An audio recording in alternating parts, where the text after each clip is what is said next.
Hello, I'm Eagle. Eagle Gardens.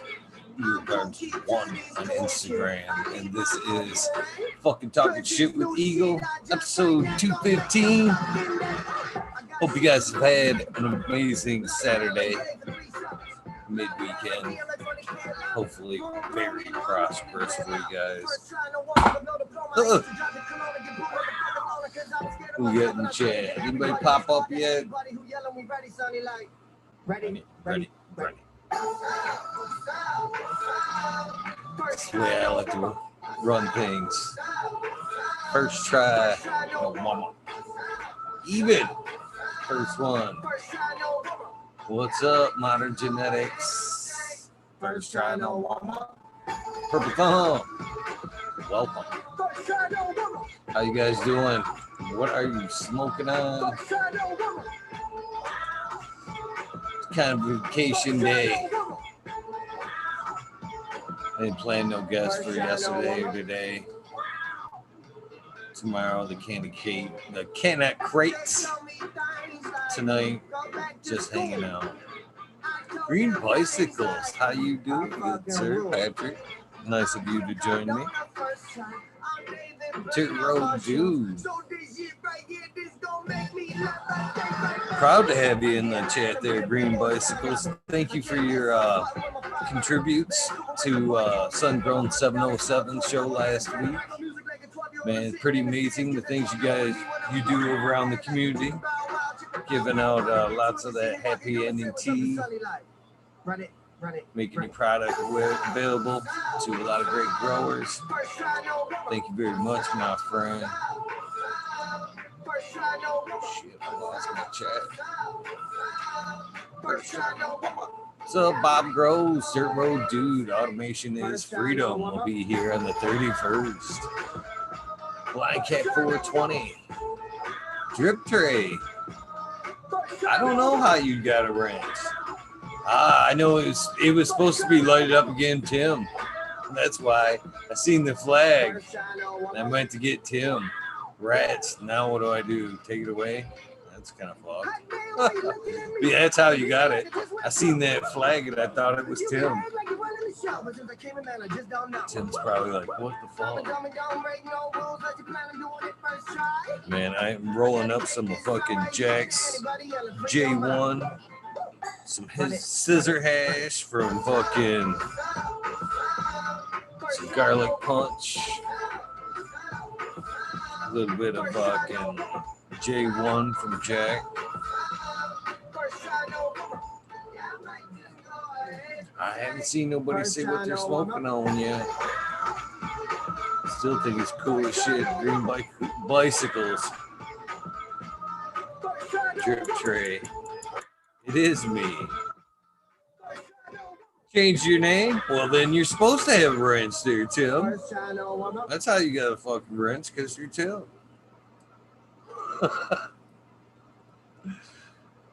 You got to be Canadian to get a wrench. Not everybody that's got a wrench is friggin' Canadian. Come on. No. Be too crazy for you should have one. That's for sure. You've been here forever.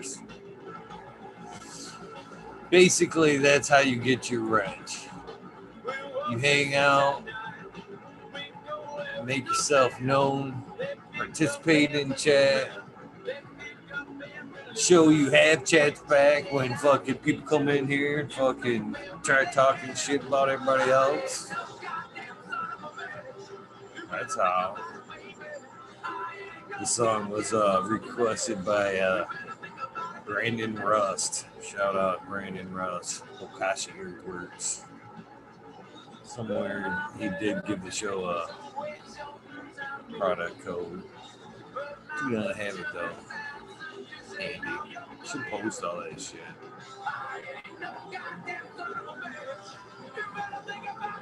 Very true. Brandon suggested this would be a good fucking opener for the song or the show right here. So it's perfect.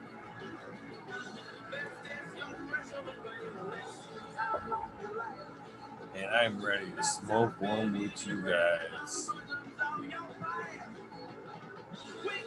Super Skunk Starfighter. I got a Starfighter that's going right now. That's pretty fucking impressive. In fact, I have a Starfighter going right there. Right, what's a Starfighter right there? Man, I can't wait to take some clones of her. What's up, A Nova? You watching the fights tonight? Forgot to fucking I forgot they were fucking on tonight. Did you watch? Who won? Who won the Gaethje fight? They fought yet? Someone help. I completely forgot about that shit. I mean, I completely forgot about that shit. This is a good instrumental right here. Mr. Bagsy, what's up, my friend?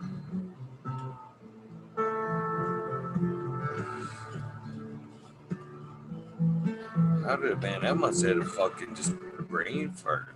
Today was fucking. Wait. Today's Friday. No, today's Saturday. Well, it's Saturday now. Duh. Man. I just figured that out, Tim. Oh, man. Talk about a brain fart right out live on TV. That's fucking hilarious fucking shit right there. What's up, Raptor? Mr. Oh, why do I put the fucking Mr. first there? Robert Mr. Greenfingers Thomas. I am smoking a new cultivar. I have named. Well, what are some of the possibilities there, Mr. Greenfingers? What are the taste profiles? Give us some hints there.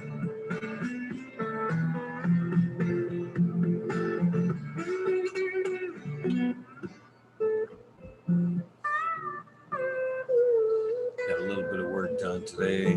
Not much. Not much work done today, which is sad because there's tons to be done. Shout out to my baby girl, Brittany. I've been down to see her, and it feels like forever. Miss her dearly.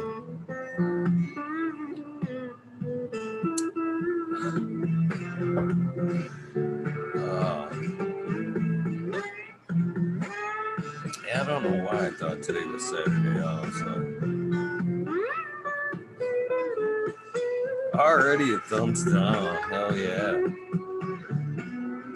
And why not?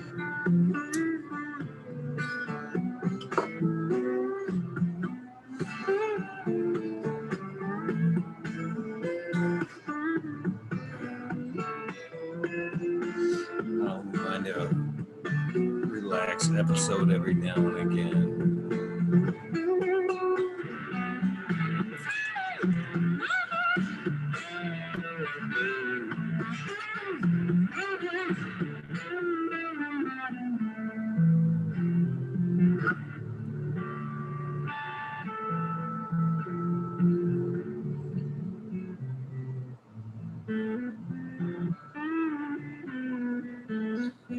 Nice. Classy ganja. Classy. How are you, Eagles?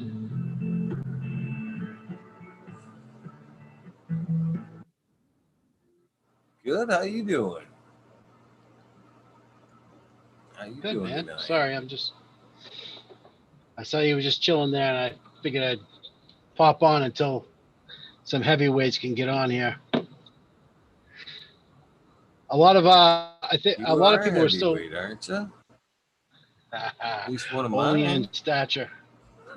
A few people were still in GML's chat in the Zoom thing, and I didn't get a notification. There you go. Hello? Oh, am I all screwed up here? Hold on. Damn it. Hold on, I gotta go back to the speaker. There you go. You there? Yeah, I just had to cut out my video. I think I need to shut up. When I run my cameras outside, that's the one thing about internet cameras is they take up a lot of bandwidth. Yeah, they do. Well, my headphones aren't taking over. Always something. How was your day? Good. It's the weather's been really good here, so um, it's it's same as you. We're probably a week behind you, probably, but yeah, the cold weathers are coming. Fucking winter is just around the bend, man. Long fucking. I don't know. You guys get a lot more snow than we do, but we've been known to get 140 inches, on a good year.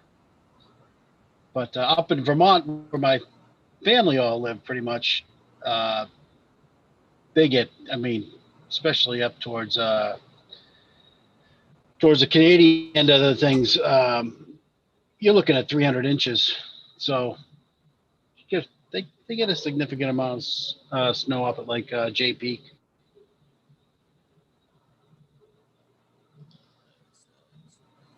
Yeah, it rained like hell, like all day here today. All day, no breaks. Yeah, how did your sewer hold up? Is it when you get some serious rain? Do you notice any issues, or is it still running smooth? No, so far so good. Right, nice. That's when So you know far when so those good.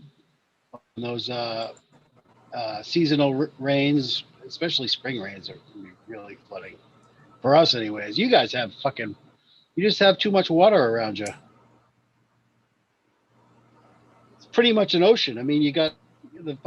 I mean, I was looking just somebody posted on IG some of the just some footage of Great Lakes today and how choppy the water gets there. I couldn't. It's pretty impressive. Oh yeah, yeah. We get some decent waves around these lakes. That's for sure.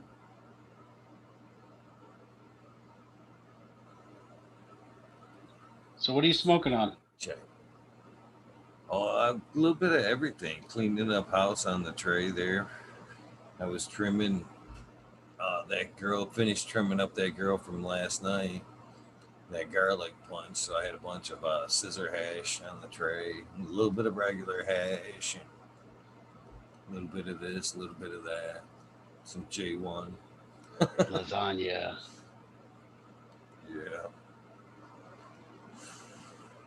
How you doing, nutrient shootouts? Dang, got some people hanging tonight.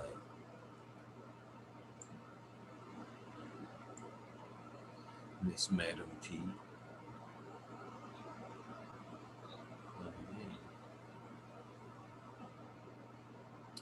Yeah, yeah, not a bad day overall for me, other than the rain. Power was out for just about 20 minutes. It was crazy how that shit went out right at the shout outs last night. I couldn't believe that Dude, shit. that was funny just because after you said that, I'm like, does Eagle even know it's coming? And I've got like, I pay for a subscription to Radar Scope, which gives you every satellite in the country. So I looked right away on Radar Scope to see what your satellite looked like local you. And it was just like fucking some big storms. I mean, it was definitely orange and red, which is as bad as it gets. Yeah, yeah, it was loud. It was definitely a loud one. Lots of thunder and lightning, buckets of rain. I was surprised it was only 20 minutes that we were out. There must have been like a wire touching or some shit. I don't know. Luckily, it never happens. I'm in such a small because it goes by populations. There's things I've learned about being up here, and that is a do not hesitate to call consumers because don't go by oh they know, you know what I mean, because a lot of times they may not know and they don't necessarily how they respond is by reports. So even though you may be out first, you may not necessarily you may get treated last because not a lot of people reported in your area. They reported Yeah. every somewhere else. The So squeaky usually wheel when gets mine the goes out, grease. Yeah, I'm right there calling as soon as my shit goes out because I've been without power before, without for days, days, max 5 days, the one time. That shit sucks. That's painful. That'll fuck up your grow if you don't have a generator. Yes, sir. I'll let them sit in darkness for a few days, no matter what stage they're in. It ain't worth dragging out as long as they're warm. Let me Yeah. make sure that I say that. As long as they're warm. Yeah, it's not worth. They won't. It won't mess up their cycle to let them sit in darkness and then pick back up after a few days. It's a Oh, lot shit, less we got strain on the equipment to run off generators. You know what I mean? And you know, So I don't you would know. just That's go just the way dark. I You wouldn't roll. even go. You wouldn't even go like minimum wattage per se. Like you wouldn't No, like just run something just to keep the lights on. You would just go dark. That's good to just go know. dark. Yep. And then when I had power available next, I would pick up at the next Next cycle. scheduled time. Yep. Right on. Well, good thing this was only overnight. Right. Yeah, I couldn't believe it. What I mean, that was I tried to put that in chat on my phone, but I didn't have no signal. I was like, what timing? Because it was like soon as I hit play for that song, it was like whoop. I was like, what the? Wait, which song? Felt guilty. I can't remember. Oh, it was actually a cover, Dreams from No Fleetwood shit. Mac, but it was covered by I think Oh. I My Too, something like that.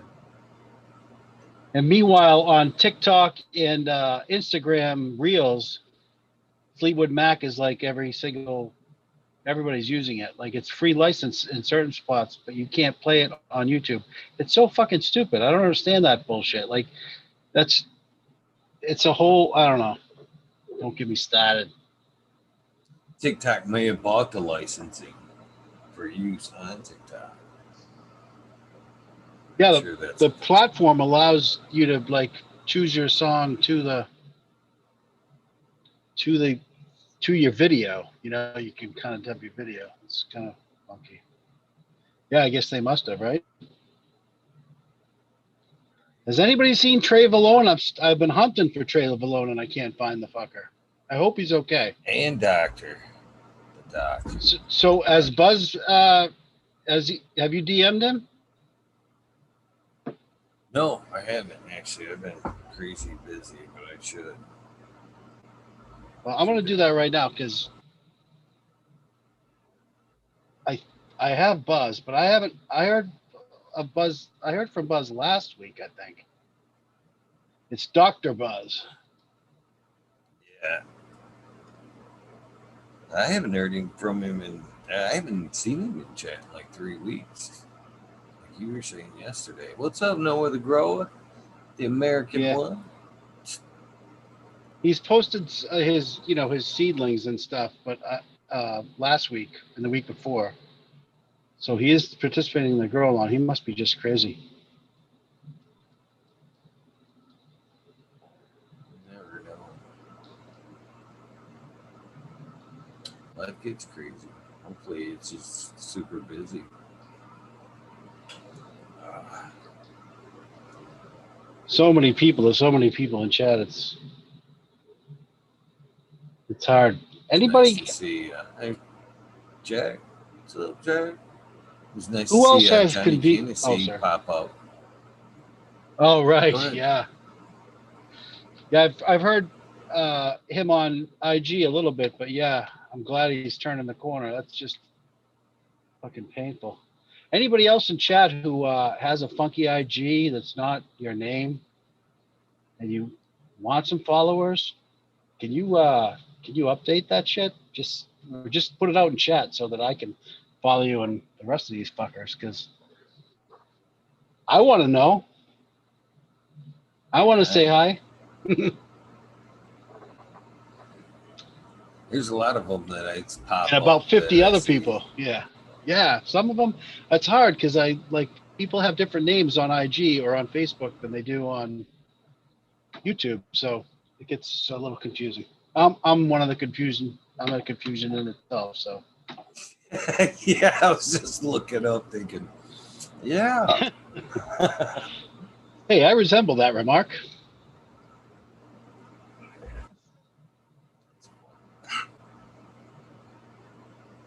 Must be getting into the scissor hash. What's up, Cass? This guy 7979 Burton.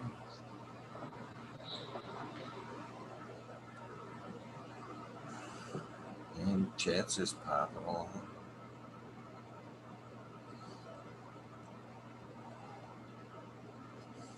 Yeah, I had a couple of days where I scheduled where I left open this week.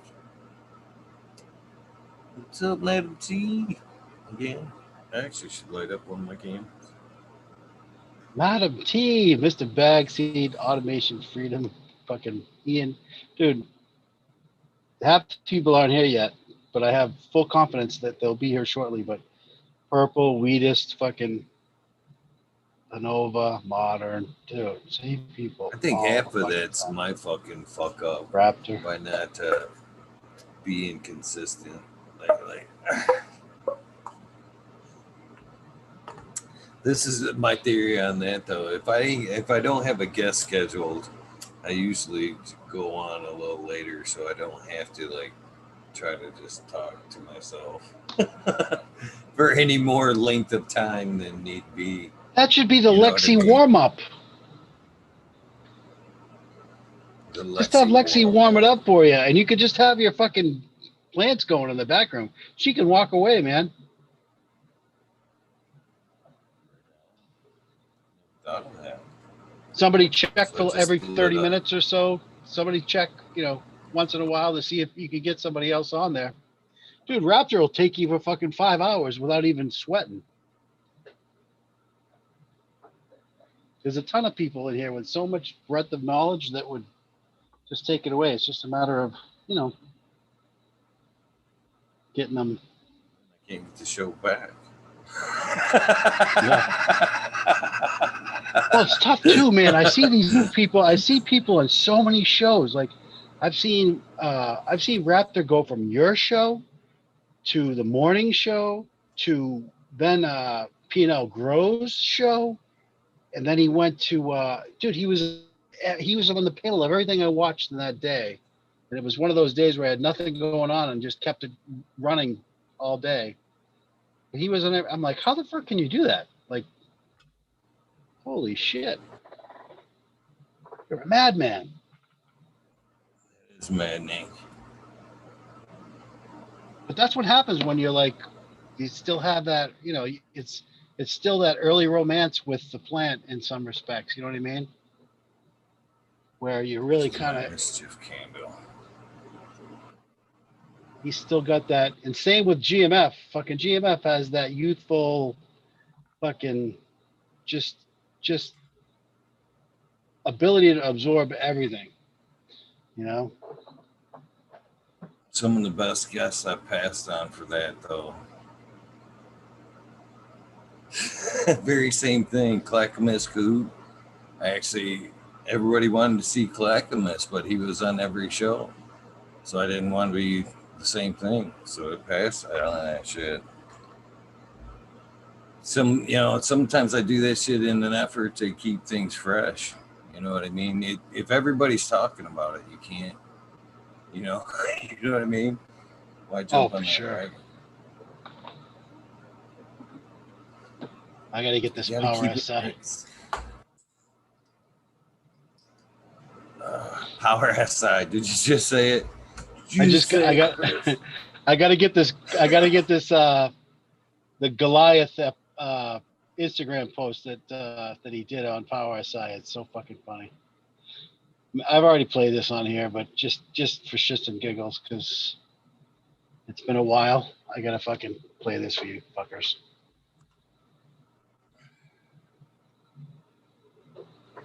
Bear with me.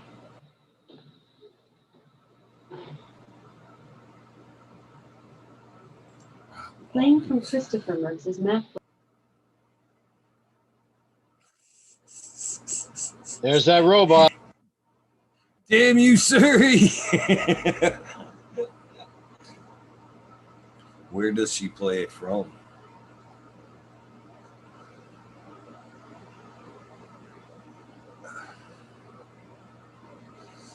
So what can I expect out of my Mischief candle, Miss Madam?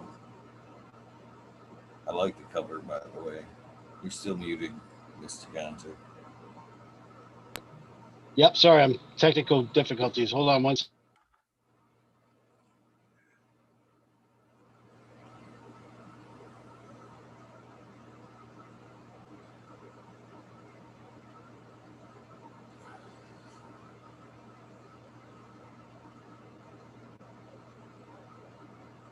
Andrew Kaplan is your... No, I hand water, Andrew.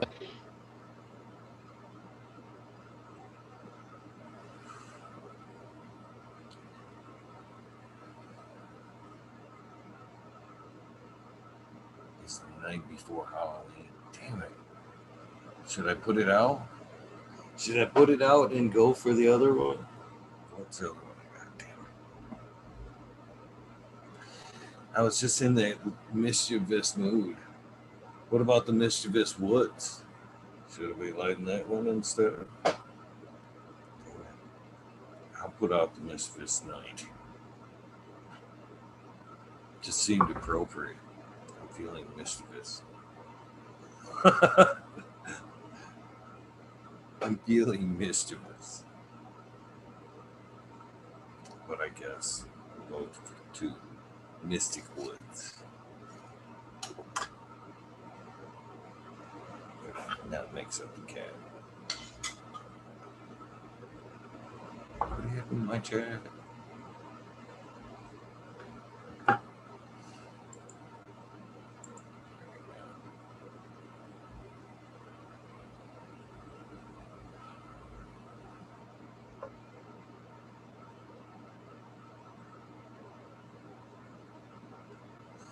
Are you out, Mr. Ganja?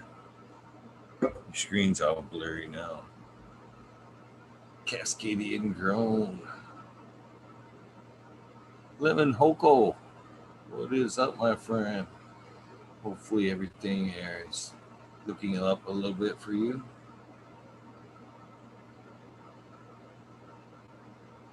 Time for a big fat dab. I think you may be right there. Oh, man, my internet's acting stupid over here too. Retry.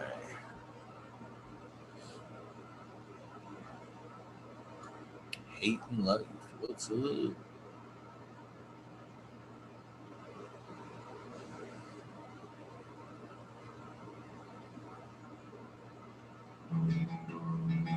I like the way it just likes playing everything. Okay. You're just going to play clutch now. Now, you passed your technical difficulties way over here. Gotcha. All the way over here.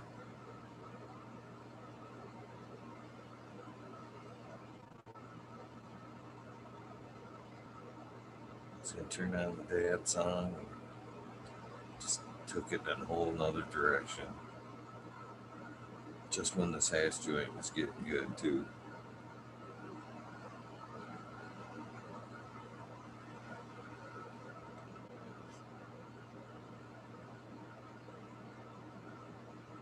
For bandwidth, that's why. But yeah, at what risk? Hell yeah, love clutch. Me too.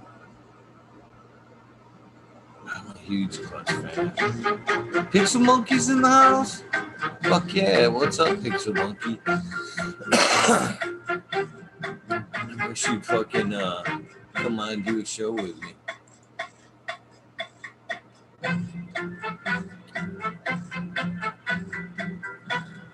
It's dab time. I guess I should actually take a dab with everybody.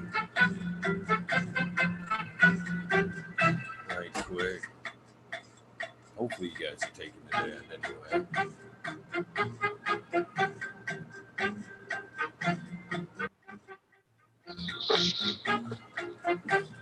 Sorry, Eagle. I just had to reboot everything up.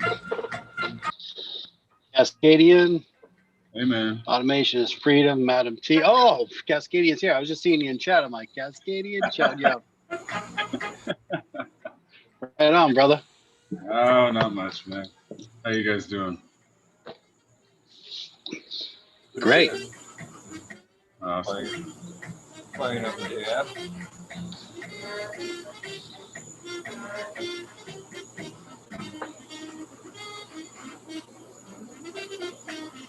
You continued the streak.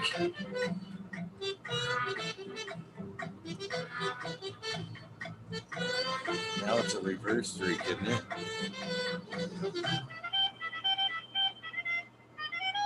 Streak? Who streak? I can streak. You need me to fucking streak? Uh-oh.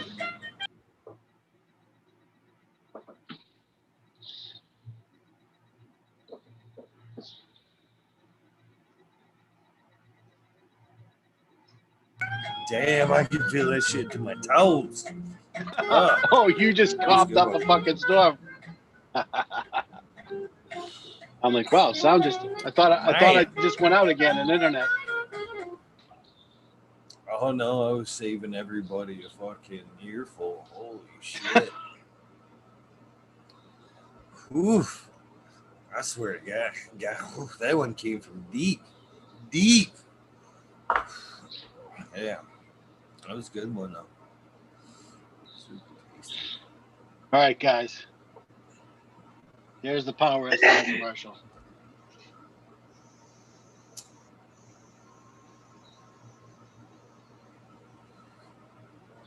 Ever since I made the switch to power side, my life's completely changed. Moved out of my mom's house, bought my second Toyota Corolla. Oh no!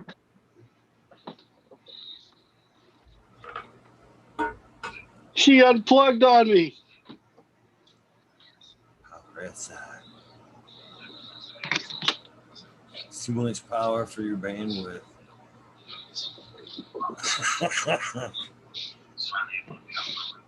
Blind Cat says that fucking sex dolls, fucking sex robots taking up too much bandwidth.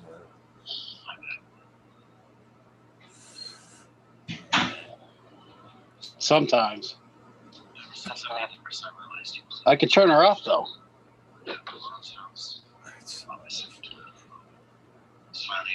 I only need it for a minute and a half a day.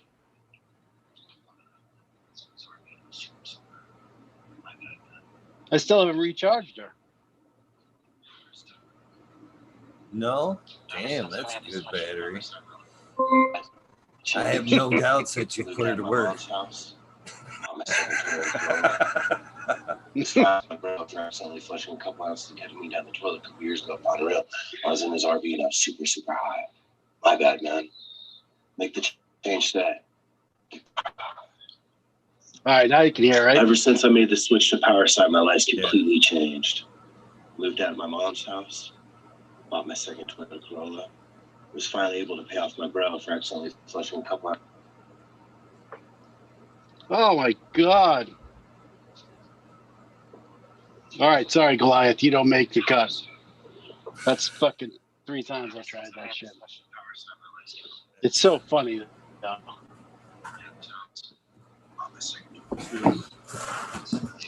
Way to push that shit. It's exactly the way to Cascadian, push you're it. back smoking again. I like to see it. Working on it, man. I'm working Not on even it. fucking around the bong now. Only way to go, man.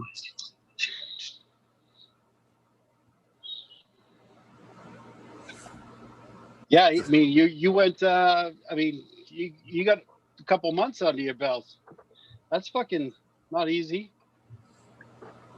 Yeah, it was well needed. I think it's the first time since I really started smoking daily that I took that much time off. Took quite a few things to do it to me, but I always get back on the horse, man. Regardless of what it is, I ain't no quitter. Yeah, it's nice. It's It good to hear. definitely brings you more in tune to the, just to the effects of it. You get more in tune with, it affects you differently. I think if you take a little bit of time off, it's kind of wild. Especially if it's in a time of life where you're growing or you're changing or you're transforming, or sometimes it's kind of important to be in tune with yourself, and give yourself that break. And I've done a lot of that this year, the growing and changing. And it's like a whole life pivot this year. So Right on. Have you ever like quit sugar or stuff like that? Like taking a fast of other things other than like beer and alcohol and weed? well, I've pretty much quit drinking. I quit smoking for a while. And then I've tweaked my diet to kind of suit my personal constitution. So I've quit a few things, but Right on. yeah, no more pork, no more beef, no more high fructose corn syrup. That was a big one. Even like bag seeds, fucking fancy ass waddle fucking pigs he's got. I don't I like this want one of texture. those. I want one of those waddle pigs, man. The red waddles. I don't know what he feeds his. I'm sure he told me, but I still like it. Anything well raised is just delish. I'm not above like raising pigs for somebody else to eat, but I just don't like the texture of Right on. Yeah. but I'm totally trying to figure out how to. My long range goal is to get on a farm that I own and grow food, whether that's animals, fruits, vegetables, and then I want to keep bees and get into honey and selling bees and doing that. And then I want to. I'm working on a whole like herbal botanical company with my girlfriend that it's really going to be like 90% of our effort is that botanical company. So I need to grow the herbs to make the products, to really be in tune with the medicine. It's a whole like diverse farm sort of plan. More of an extracts type of situation. It's going to we're going to make a whole bunch of things, tinctures, which you can also make glycerites, but I don't know if we'll do that. But it's the same thing as a tincture. You just use glycerin instead of alcohol. Tea bags or like loose leaf teas. I want to do oil infusions that are both like a perfume or a cologne. So that you go in a roll on and you like roll it on your wrist or roll it on your neck or something like that for just aromatic. And then you do oil infusions to also make balms and salves and lotions and creams. Lotions and creams, you have a water and a oil that you emulsify together, but and like lip balms and like muscle balms and joint balms and that sort of stuff. You really like put the degree that I went and paid for and put that to work. Make a pretty legit botanical company outside of cannabis. It's not really a cannabis company. It's an everything else company. But I do want to work with hemp seed oil as a carrier oil because it has a lot of health benefits and it's pretty sustainable as long as I can get it from the right people doing the right practices, So it's kind of not really. Yeah, once you got that land, it depends on what you got in some respects, right? To see what you're gonna be working with and fucking how you can maximize that land. Like for me, I had to like do a bamboo field. I had microclimate issues that I had to kind of like try to create a barrier, and then I had these two big ass black walnuts that fucking just poisoned a third of my yard. And I finally could afford to actually get them removed. Actually, it's not even that. It's a matter of they were going to fucking take the house down. You know, if you had that removed.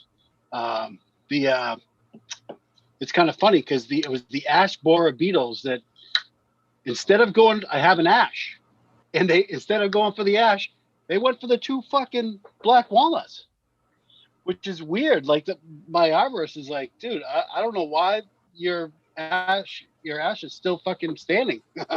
That's weird, You know, man. he's like, that should be the first thing they went for. Healthy tree.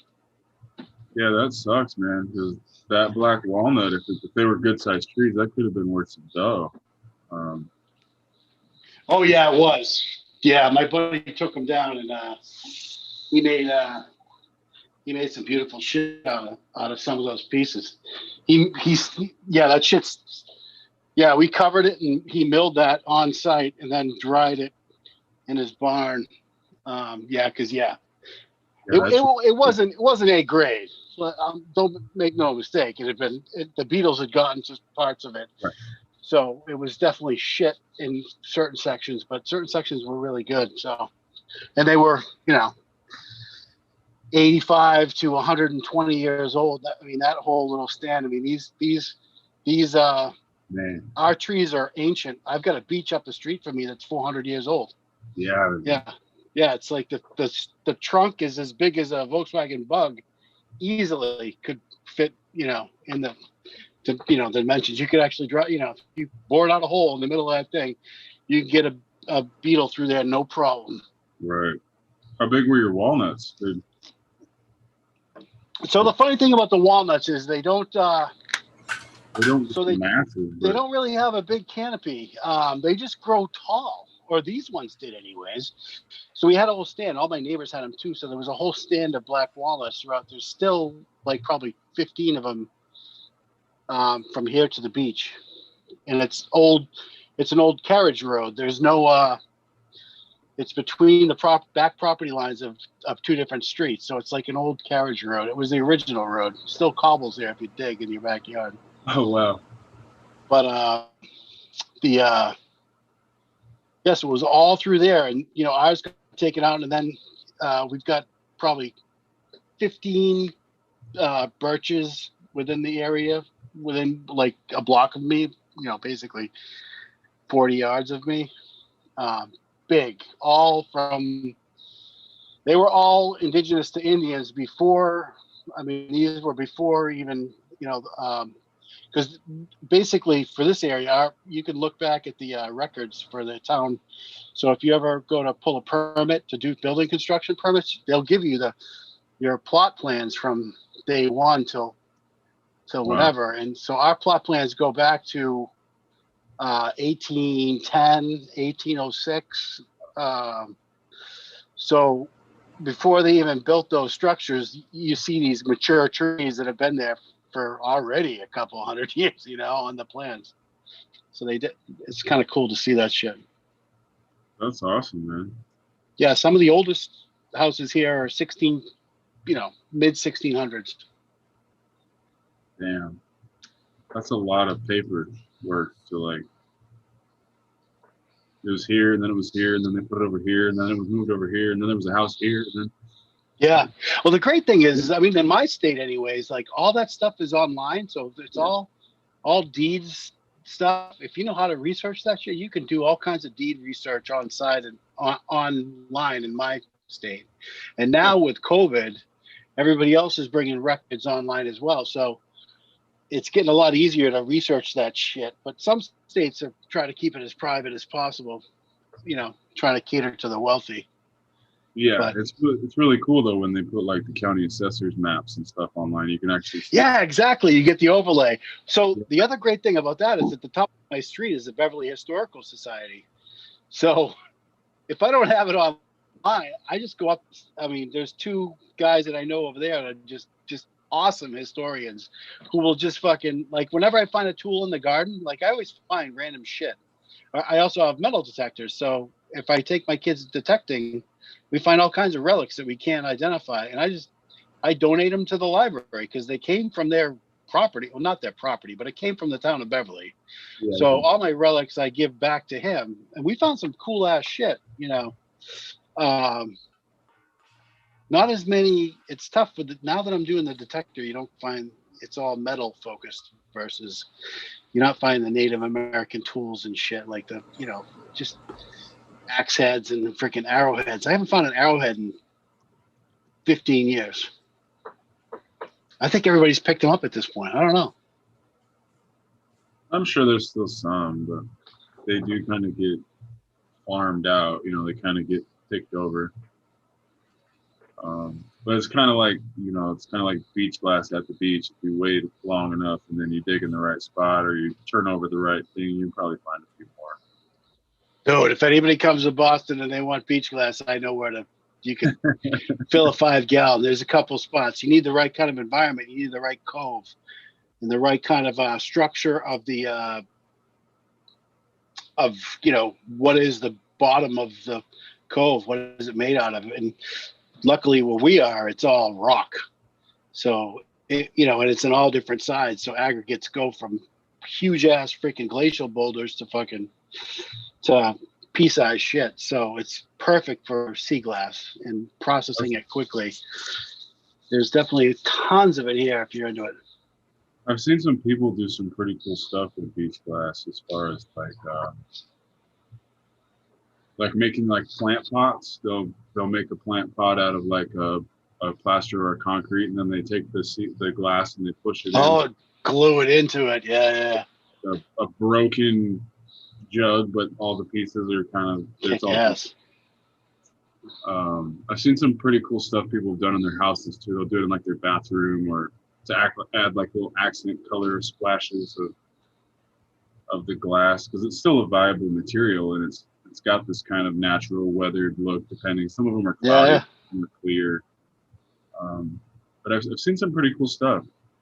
Some of that. Yeah, we did a shower. One of my buddies wanted to do, or his wife wanted to do beach glass as a band through the shower at like as a chair rail through the shower and through the whole room, which becomes a whole nother, because now you have to go, instead of a thin set bed, now you're going with some sort of heavy mortar, a quality product where you can actually show off that, that glass, and then you got to choose those. It's craftsmanship. Tile guys blow me away with some of the shit they pull. We have one guy that's just he can just make any sort of like image throughout your floor. If he wanted an eagle and he had Carrera marble, he could make an eagle in the floor just out of the pattern in the Carrera. Wow. Like, how the fuck did you do that? Got a lot of family that does that. My uncle's that's a fucking, amazing. I can actually lay some beautiful tile, but my uncle and my dad fucking both do some amazing murals. That shit's crazy. Very, very. My uncle actually, on top of the murals, incorporates, in the murals, will incorporate fiber optics into his tile that are just, it's amazing. It's just amazing shit that he does over there. So would that be backlighted, or would that be like fiber optics drilled through the tile and then kind of installed? Laid into the tile, yeah. No shit. Like laid into the tile, yeah. So where like just the fiber optic end would be, So is it through the tile? Is it through the? Oh, okay, yeah. I haven't seen that. Oh, he's a fucking awesome tile guy, that's for sure. Yeah, that's one of those things that you can pay for too. To get somebody who's good at it, you got to pay, because those guys are busy. He goes everywhere for that shit. He's actually, he's known all over the country, that's for sure. He's been everywhere laying tiles, doing murals and shit. Very talented guy.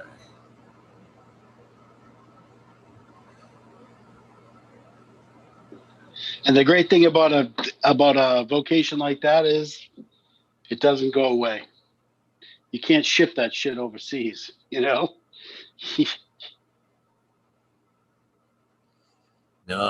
No, if you lay it right, it'll be there forever too. I've actually wanted to do. I've got a wood stove, and behind it has some shit ass tile that was here when I moved in. But I've always wanted to do that whole wall, and then right behind the wood stove, put a mural of Michigan, basically a Michigan shape in blue tile, and then just like a little star, like right where I'm at in the mid, and then do something around the Great Lakes, maybe some water or something. I don't know, something simple, nothing, nothing like my uncle does. Just something simple. It'd be too easy to project the shape of Michigan onto some cement board and work with that, cut your pieces to that in blue. That's basically how you do it. Yeah, easy. Purdy. Purple just finished tiling a bathroom. Fucking, I remember he was talking about that at the beginning of the week. Purple's in a. I hope you found some cool people at work, brother. I know. I mean, you were without a job for just days and fucking picked right back up where you left off, with your back hurting you. So respect, man. Much respect. I'm glad you're. I hope you're feeling better.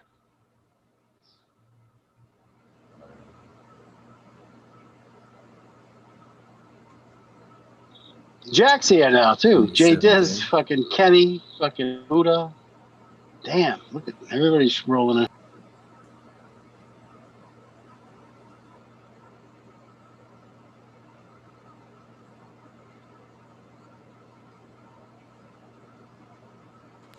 So what you got in flour? What do you got in flour right now there in Ganja? Did I ask you that yesterday?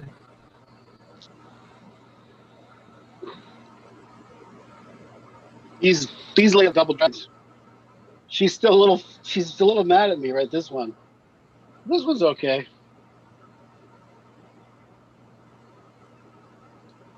I'm gonna defoliate a little. These guys are at day 22. So yeah, they need a little Looking good. Looking some good. love here. Fuck. Yeah, this one's gonna be a yielder here. This one's definitely. But yeah, it's two totally different phenos of the double dragon. And then there's my jelly beads. Look at them nice fat indicators right there. Good, man. Just a bunch of different random shit in here. These guys are Some stacked just little repotted babies all right this there. shit here. That one right there. Yeah, these Holy got cow. good spacing, and they haven't really been given a lot of light.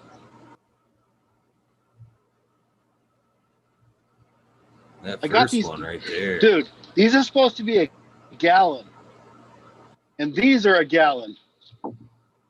You think there's like a difference?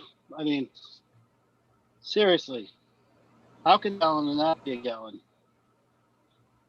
Careful what you get, guys. And this is my fucking little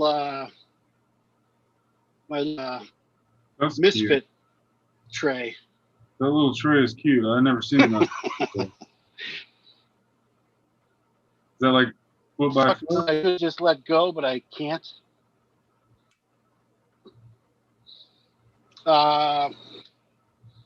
Size? I don't know. It's probably 12, 13 by 13. Yeah. That's cool, man. It comes. I got like 4 trays and tops, and then little Jiffy pellet holders, kind of like a tray to hold all the Jiffy pellet holders. 4 of each for propagation, for seedlings or whatever. And I think it was probably like $15. Cheap.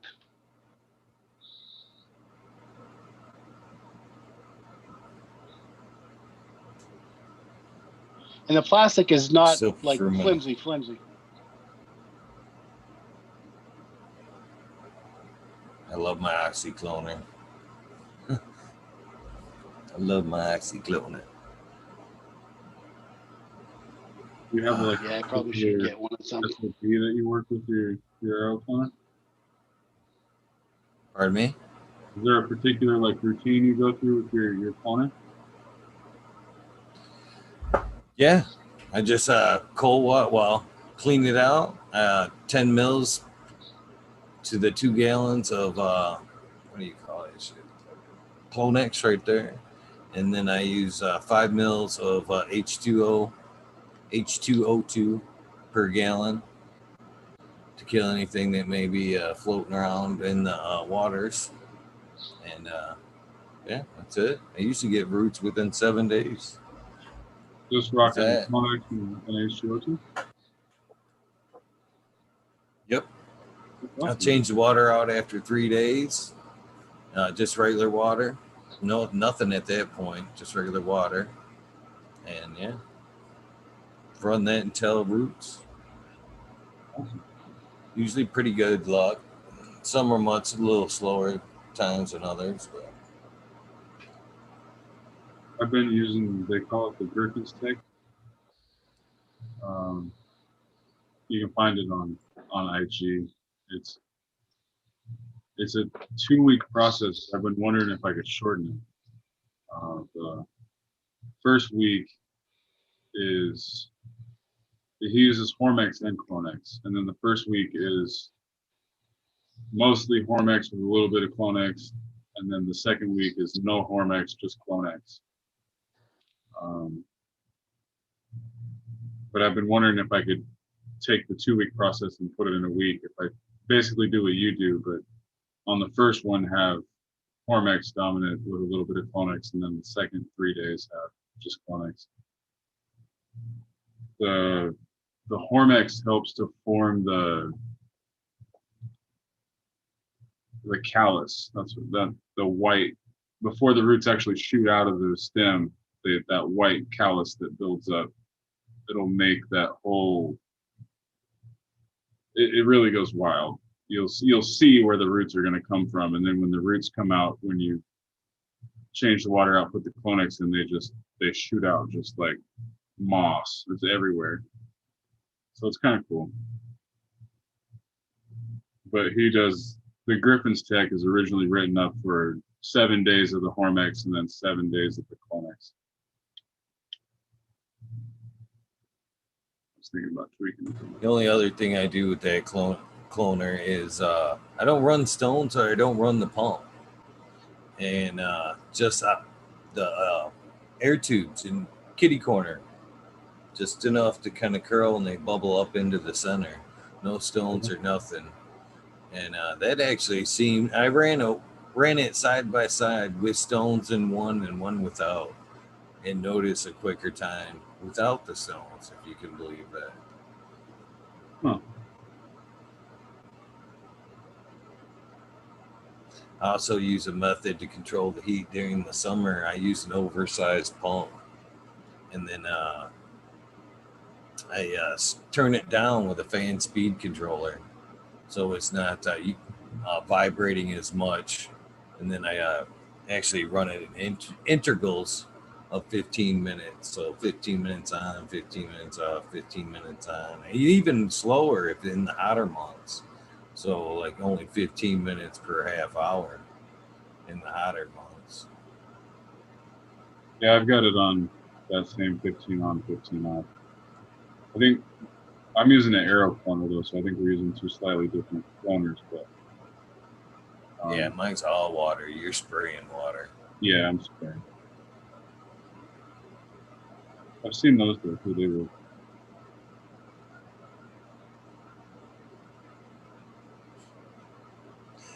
I like your sign there, Chris. Somebody needs to set the difference. Can you see that? I'm trying to frame it so you can see the whole thing. You can see 2/3 of it, yeah.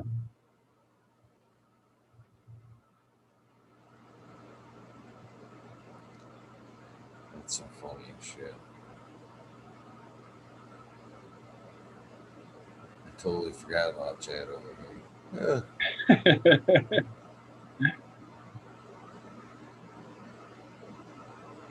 Must have been a pretty good joint. What's up, chat? Sounds like it. Fucking Ned Denver showed up. Jay Dizzle's in the house. Fucking Purple. Fucking. Where's Aldridge? Missing a I few don't people. know. Johnny Canna hasn't rolled through. Fucking Tao just left. He's gonna get up in the morning. He was in every chat tonight or today. Tao was? Oh, he's a total whore, dude. I love it. He is. He just That's the fun eats thing it all about up, Tao man. is you don't know where Tao's gonna fucking show up. That's the funny thing about Tao. He's everywhere. Yeah.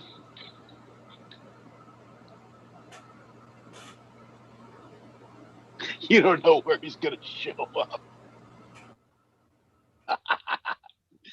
Oh, I love that story. A couple weeks ago, Eagle, you followed him to a very different rabbit hole. Hey, Raptor. Hey, how's it going, everyone? What's going on? Just washed up after setting some stuff up in the garden. I was seeing how I just put a new mulch layer of peat moss for the first time, and yeah, I watered, and I just have to get used to the watering with this mulch, just because it's so absorbent, and it takes a while for everything to drip through. But I kind of like that, so that everything can spread out more evenly. Yeah, so I'm still getting used to that, and I just wanna. I'm putting in a new blue mont sensor, so I have to make sure everything is watered homogeneously, as even as possible, and then I'm gonna set that up. I have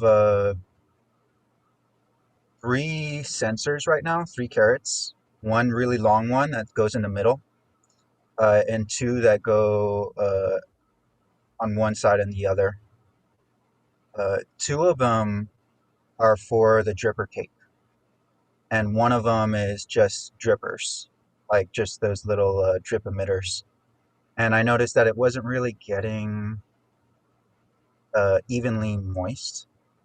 So I was looking around well, I was checking it out for like a year or so until I really made sure that that's what it was, and it wasn't just me improperly setting everything up.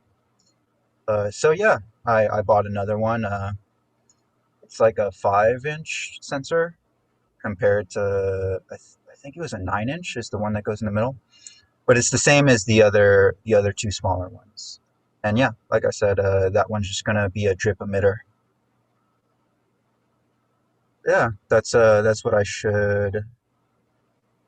Hopefully, everything should be set up in the morning or tomorrow around like 2 o'clock. If I water around 8 o'clock, it, the instructions that they give you say to wait 8 hours to let everything drip through and not just set the sensors right away as soon as you water.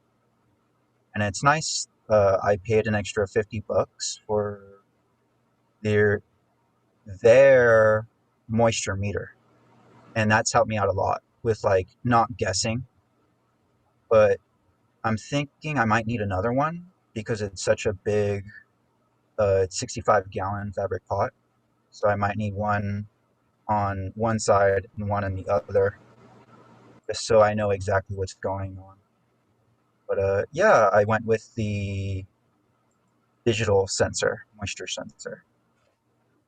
So that I don't know. I still haven't had to replace the battery, and it's been over 12 months. Probably been like 18 months. Yeah, it's if I do, I've been thinking about getting the analog one where it doesn't require any batteries or anything. But yeah, I'll have to think about it. I think it's the same price. It might be $10 more. Kind of worth it. Oh, Cascadian, you were mentioning that you were looking into growing herbs, like food and herbs and all that. Did you have a climate zone in mind, like or a specific piece of land? Not a piece of land yet. I gotta save and buy my own, so there's hard telling where it'll be.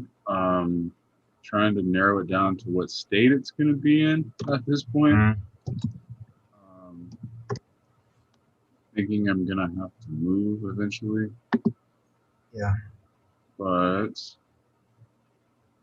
the places I have been looking at are probably 6A or 6B on the hardiness zone map, sort Hmm. of. The place I was dreaming about earlier today had 13 inches of rain a year and 14 inches of snow a year. So Yeah. it's, So 30 inches of moisture coming in. Well, yeah, and approximately, it because was the snow is like expanded. So yeah, around there. it was like 30 days over 90 and 60 or 70 days under 30, I think is what it was, um, every year.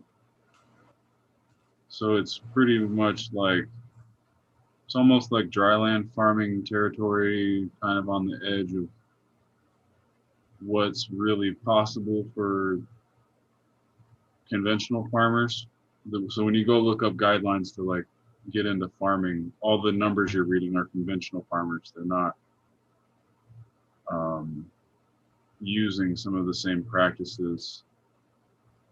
So Well, they're not yeah, regenerating the soil. They're and they're not turning it into dust.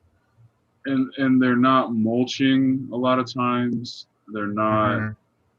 They're not considering things like permaculture or keyline design or water holding techniques. Um, they're not trying to capture carbon and increase the carbon content. They're Not even so trying to capture water. yeah. So it does. It's there's a lot of variance when you really start to understand what you're trying to do and apply information that's coming from sources that aren't doing what you're doing. You have to understand how much wiggle you have there.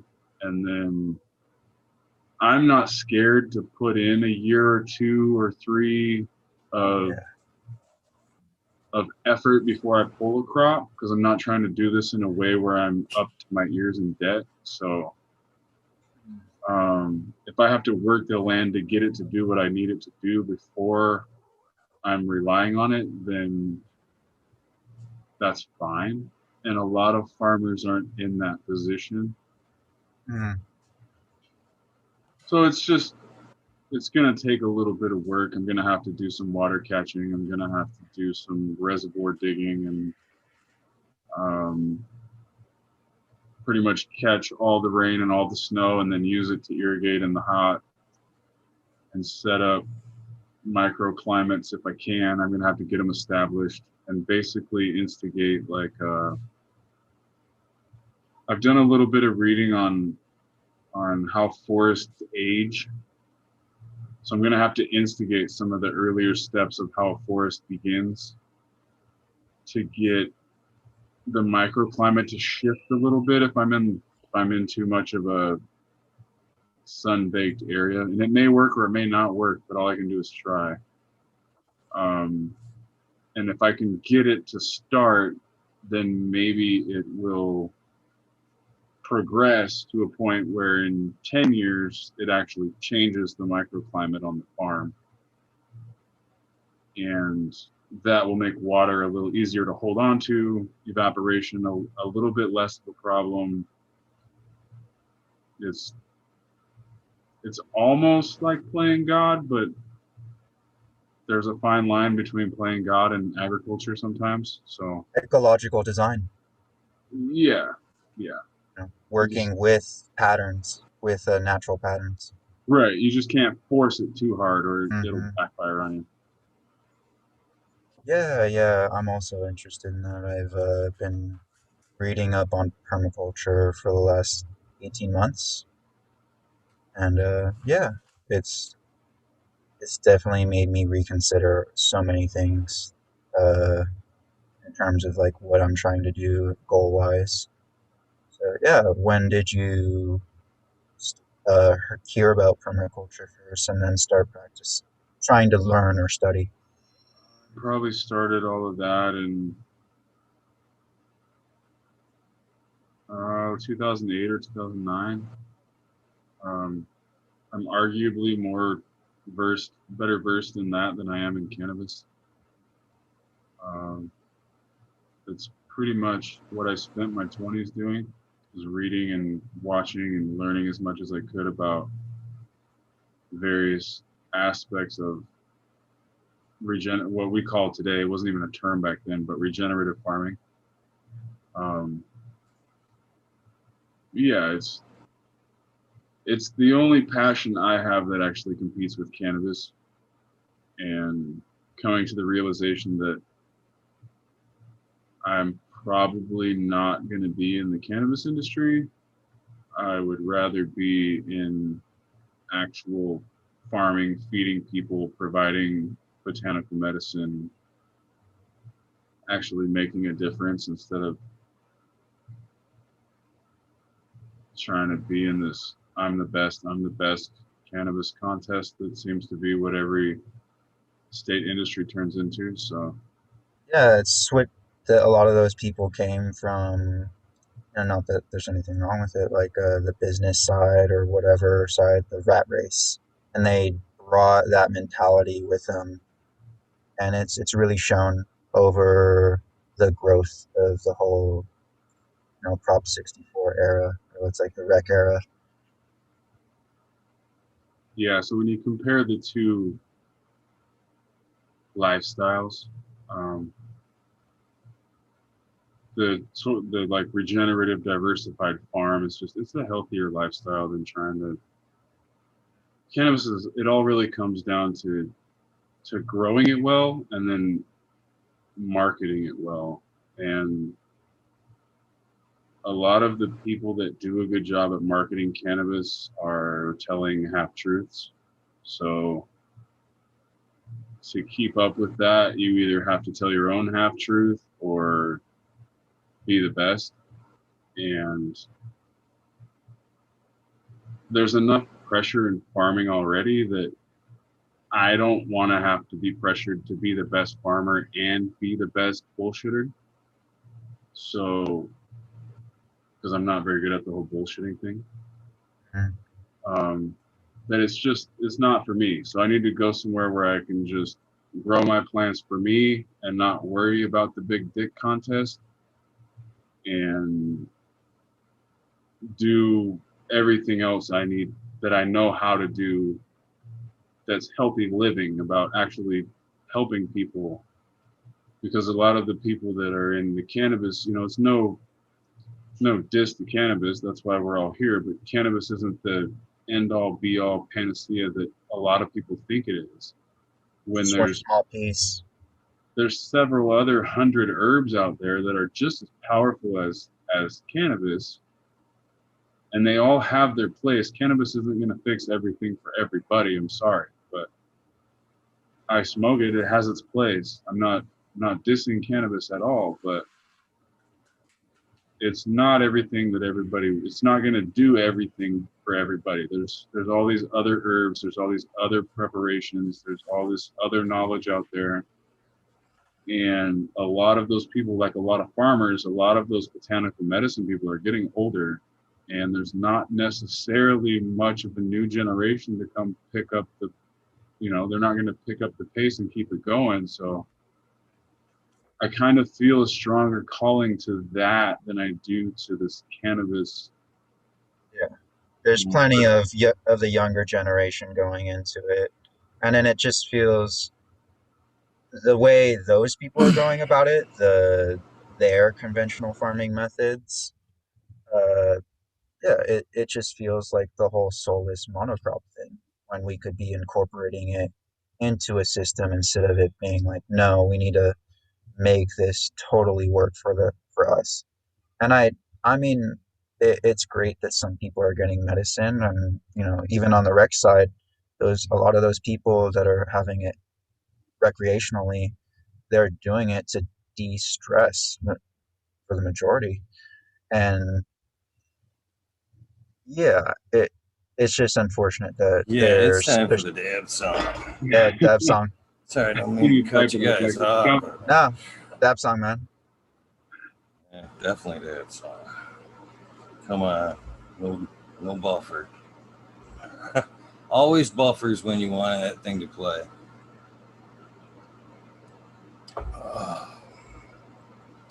And long delay at that. Holy shit. There you go. Nice.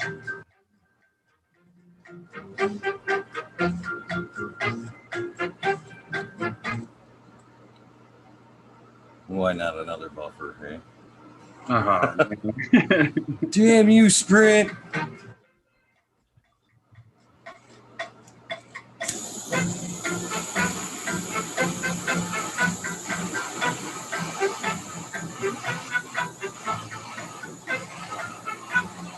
What are you getting ready, Eagle?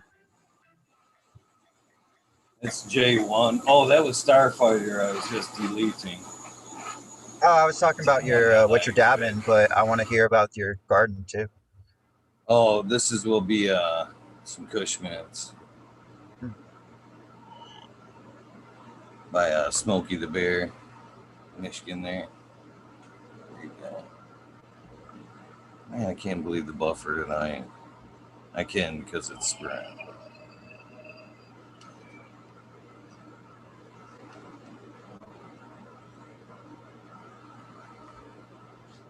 You got a star dog? Miranda, Greg Walker, and Bio Greens. Bill Sid just showed up. Fucking because I love it.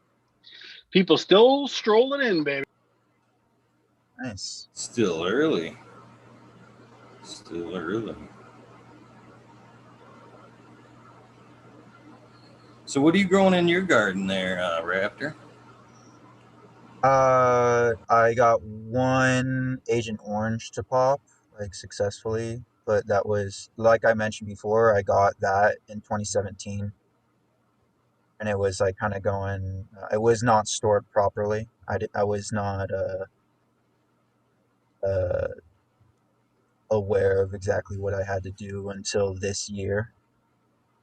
So yeah, now I'm trying to store all my seeds properly. But yeah, the Agent Orange and Scarlet Begonias, which is a Irie genetic strain, Redheaded Stranger by Arise. Yeah, Redheaded Stranger by Arise Scarlet Begonias. Uh, it says 10 premium seeds and it came with 13, so just legit. Won that on the Embracing Organics show. Shout out Embracing Organics and Iria Genetics. Thank you so much. Definitely, if whatever comes out, I just pop 3 more seeds. And I have 1 more Scarlet Begonia. So that's going to be 4 Scarlet Begonias and 1 Agent Orange. And I'm just going to be constantly cloning those. And my tissue culture kit should be coming in a week or so. For I got the lowest uh, delivery method, the cheapest delivery method. So I was like, oh, okay. There's no glass in there. It's all uh, plastic bottles. Unfortunately, more plastic. But yeah, I'm thinking of popping some seeds that I got accidentally impregnated my strawberry starburst. So I have some seeds, some extra seeds. So I'm just gonna pop those. Actually, I should pop them tomorrow. I should get them ready, and I'm gonna practice with those with my teeth. With just practice the tissue culture method with that. If I mess up on that, it's no big deal. I would rather practice on some bag seed. But I'll still grow them out to just see what happens and see their structure and what kind of terpene profile they put out, what kind of cannabinoid profile they put out.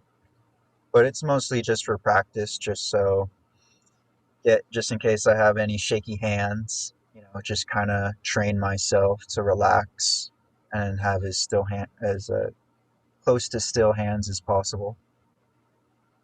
So yeah, that should be good. I actually Cascadian. I use that uh the cloth towel method you were talking about, and I actually didn't pop them in seeds. Or sorry, I didn't pop the seeds in a shot glass of water. I just put them in a moist paper towel or a moist cloth towel, cotton cloth towel, and I used filtered water, and I put that in a food container, like so that way I'm not constantly using baggies. That was bothering me for a while, or that's why I just went straight to a shot glass and water before, so that I wouldn't have to use anything else. It was just that glass and water, and it was working really well. But I like that tap root that you get in the beginning. I like that I could see the tap root, and I regret not doing it with the Agent Orange. I'm definitely gonna try and look for some more Agent Orange to do subcool some like, real justice. And I've been wanting it for. I bought those for a reason, so that I can have it and see exactly just see how it does for me, like how it affects me, and the flavors too. Oh my gosh, it's a nice pizza. Uh, yeah. Hopefully that'll be a female. If it's not, no big deal. I'll just have to pull together some money and look for the Agent Orange again. But yeah, in the meantime, these Scarlet Begonias, I popped enough in there for, well, knock on wood, popped enough in there to hopefully get at least one female. And yeah, that's what's going on in my garden. How about you, Cascadian? Or did you already give an update? I got some stuff that's just about finished. There's some Sea Banana S1s in there. It's a clone I've had for a few years now. Um, I'm not sure how it relates to Banana OG. I'm not sure they're directly related, but it's definitely a sweet banana candy kind of profile. Yeah, you were mentioning before. Yeah, nice. I got some Fruity Pebble OG that's just about done. That turned out really nice this time. And then it's my first run with Stardog Corey and the Super Silver Haze Old Sog Cut. Who else is in there? And my first run with the Topanga Canyon Pure Kush. And then I got a couple other plants I found. There's a cherry paw and a pina from the pina's from Mean Gene. The cherry paw is from Kinetic Genetics. The cherry paw is a really nice, kind of sweet cherry sort of profile, and the pina is very pineapple, butter, green apple kind of combination. So there's a nice mix going right now. Yeah, that pina sounds really lovely. Have you grown her out before? Oh yeah. She's been around for a couple of years. She's kind of she's the one that's kind of CBD dominant in my Oh, so is it almost like a 2 to 1? Like, or, it's got to be. It's the only one that I can smoke and it'll get you not high. So I use it when I get too high. I'll smoke some of that, No, that's a and nice backup, and actually especially if bring me sorry, I down. interrupted you. Oh, you're good. Brings you down. It'll actually bring me back down. CBG, CBD, CBD mostly. CBD, I'm pretty sure. I haven't had it tested though, so I don't really know. But the line itself is Nice. pretty. So would that for somebody who's not looking for any psychoactive effects, would you recommend something like that you have? Yeah, totally. No shit. Yeah, Because there's a big void right now for seeds in that market for that really good CBD strains right now. Like I've got a few people that I'm trying to, take care of they don't want psychoactive effects at all. And I was just buying flour from a place in Florida. And then I found another place in Michigan, Abolish recommended. But now I can't even find seeds to grow the shit myself. It's like, and if you can find them, they're more expensive than buying fucking real seeds, or not real seeds, but psychoactive seeds. They were like Mm. a couple of the two people that I found all wanted over $200 a pack. yeah. And it was like a 10-pack. Yeah, just a 10-pack for $200. I'm like, I don't, Mhm. fuck. I buy Irie, man. I mean, Russ and Jeff. I mean, he usually charges me, 50, $80 for the F4 shit. But he's really awesome with his prices, and he always over delivers as far as how many you get. So yeah, I'm not used to paying $200 for for a fucking, especially for CBD. Yeah, these ones were 300 a pack for 10. But Oh, right on, dude. that's how all Mean Genes, most of Mean Genes stuff is between 200 or 300 a pack. But yeah, if I could find one of those older CBD clones, Harlequin or Charlotte's Web, or one of those real ones, I would definitely consider the Pina for a pollen donor to get some sort of project going, because that's worth the money at that point. Yeah, for breeding purposes, definitely. Yeah. To have something unique, and if you really wanted to go that CBD route and you had people that really needed that sort of medicine, then it's totally worth it. If you had a CBD plant to kind of skew the odds if you made a hybrid, Yeah. that would be worth the investment for sure, I think. And if you're really trying to fight pain relief, you need to deal with inflammation. I think CBD is probably better products for some of that stuff, correct?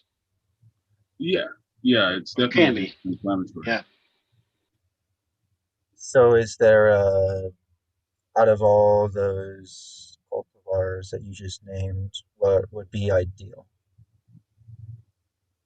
for you? What's that? What was the end of Oh, that?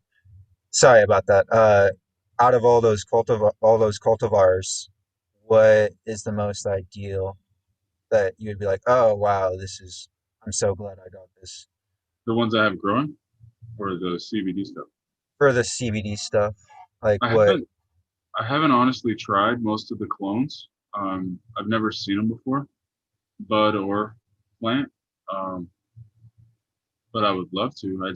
I'm not connected enough to be able to get those into my hands, so I really don't have any idea. But I know some of those are like 20 to ones, 10 to ones, 15 to ones. Um, really CBD high and not THC. So I imagine any of it would work.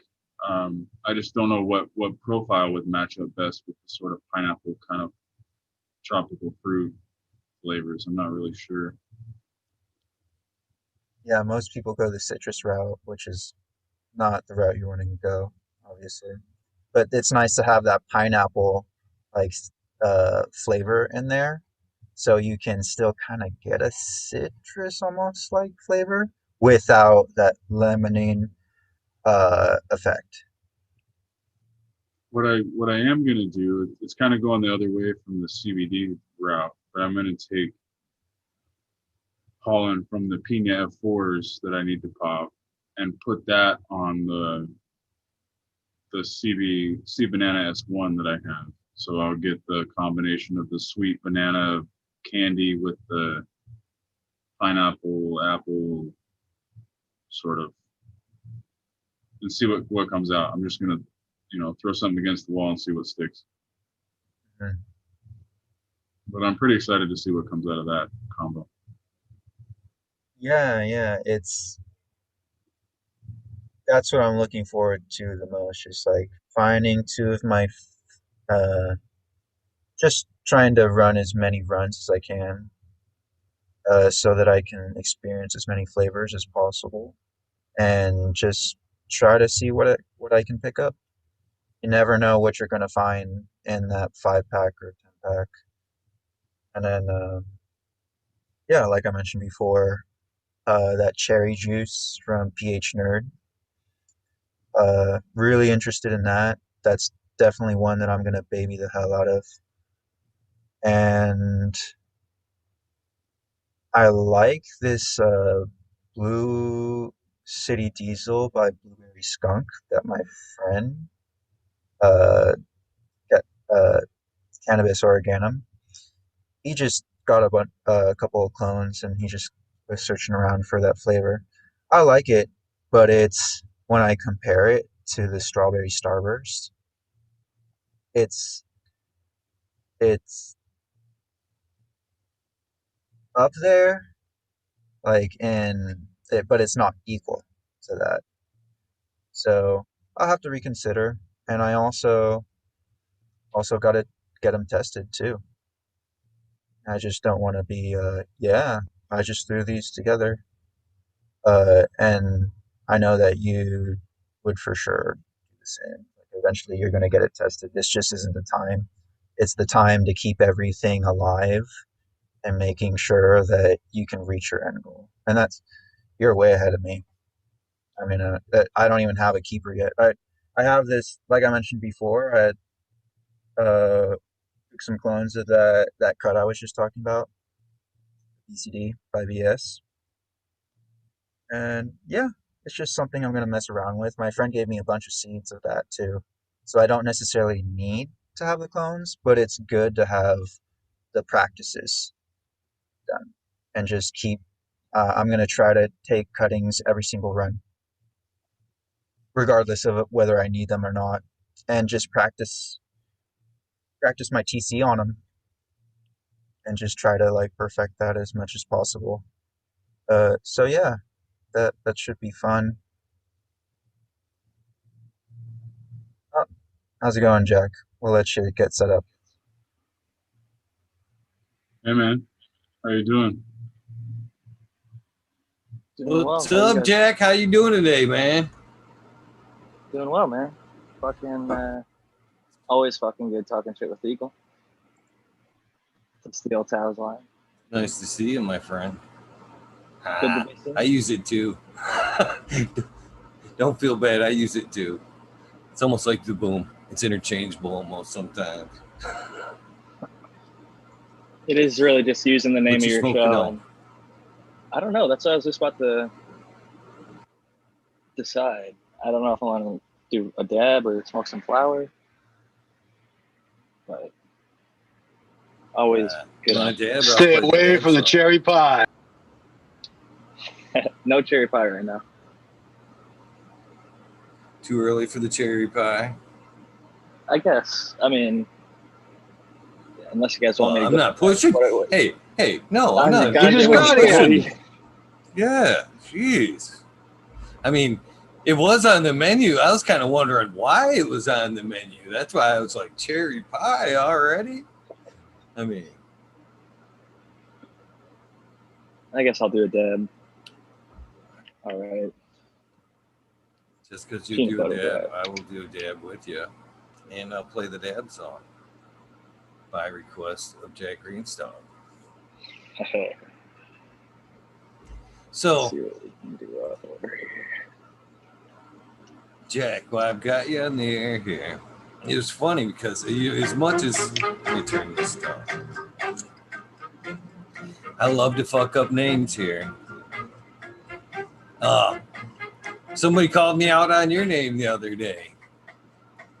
Yeah. And I said, you know, that's how you construed it, I guess, because don't you have your podcast, which is Jack Green's Talk, right? Green Stalk Talks. Is it Green Stalks Talks? No, it's Because a I always singular. thought it was Jack Green's Talk, like your talk. Nope. And, so I guess I have been fucking it up. Because It's that's the okay. way I explained it the other day. I said it's two ways. He's got the podcast that's more Jack Green's talk. And then if you look at his background, it's Jack Greenstock in the background there, kind of.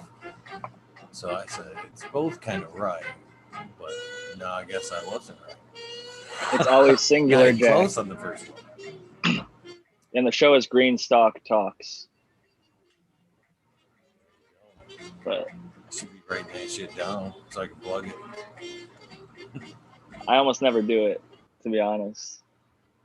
Oh my gosh, I really need to get in that habit of writing shit down. And I really like how Cascadian was breaking everything down the other night. Singular, And Holy shit. And the show is Green Stalk Talks. with yeah, I really like your scheduling, how you write everything you need to get done. And it's just basically a checklist of everything. And you don't even need a planner. Just grab a piece of paper. Just fucking do it. But planners have their benefits too. To those people that use them. Nice rig, Jack. Thank you, sir. It's Yeah. my I like wife's. the handle, the side handle. It's That's what I perfect. was Instead just of like the thinking. front. Yeah, that thing probably helps a lot from keeping that thing getting dropped. I've never seen the handle.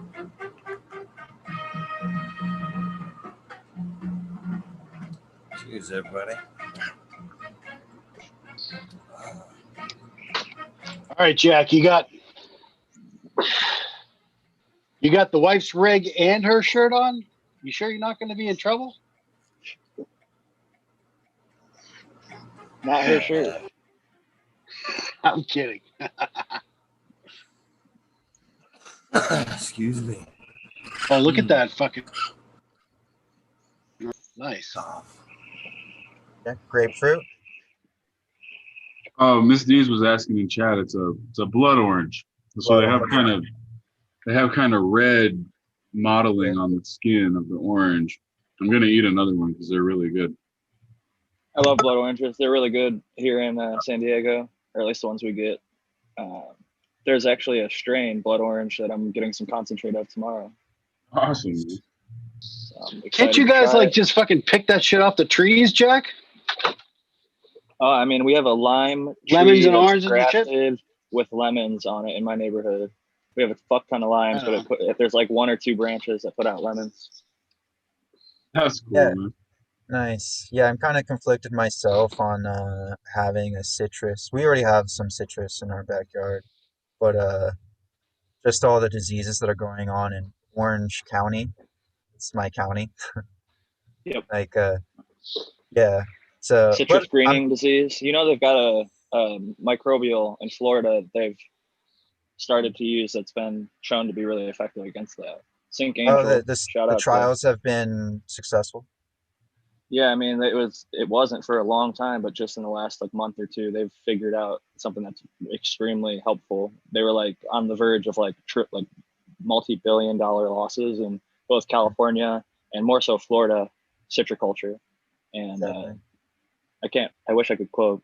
I want to say it's like bacillus, whatever, but no, there's like some sort of, I think it's a biological.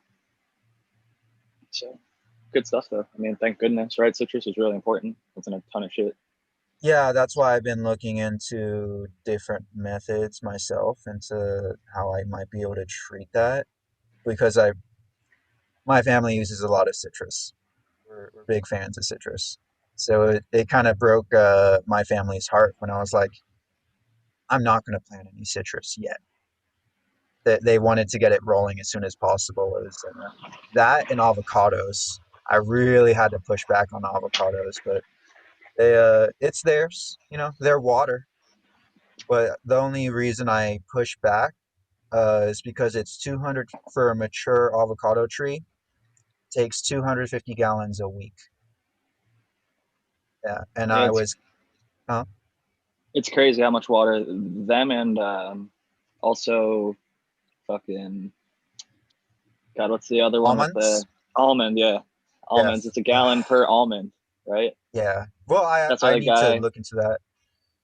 There's a California Water Wars documentary where the guy who owns like Wonderful Pistachios, he's just started ripping up his almond orchards because he realized how valuable water was and how much of a waste Mhm. it was. I've got some cascading. We were talking a little bit about blood orange. I've got 3 blood orange seeds here that I'm gonna plant and do a little like bonsai, just a I thought, Oh, giant pot. fun. Fun. But I've yeah, found a couple actually. I thought about planting them too. Yeah, do a do, bonsai at least. do you know what Like, kind of blood orange that you have? Because there's a few different varieties. I think that I have Tarocco, but there's at least 3 main varieties and probably like 16 sub varieties of I have blood no orange. clue. Oh, okay, it's all good. I love the blood orange drink. There's like it comes in a can, but it's like not, at all the Italian shops they have it, and it's fucking delicious. It's like a Pellegrino, blood orange Oh Pellegrino. wow. I just think the fruit's beautiful. It is really. I love the little stripes of anthocyanin in there. I have arthritis, and I personally believe that anthocyanin, and whether it's red kale, blueberries, blackberries, purple cannabis, like I think all those benefit. Cannabis, though, that's purple, typically has a terpene profile that's high in humulene and beta caryophyllene, like form pet Girl Scout cookies, for example. And both of those terpenes are used in all the arthritis pain relief rubs. So it's Yeah. interesting. Health benefits to that color are also associated with, I think, some secondary metabolites commonly in the profile. There's a blood orange seed right there. I just pulled it out of my mouth. Dude, it's awesome. I'd say save it, man. I guess they're best fresh, but you can save them and rehydrate them. I just might go plant it here in a little bit. There you go. Sometimes you can That see then, them in the piece that before you eat it. But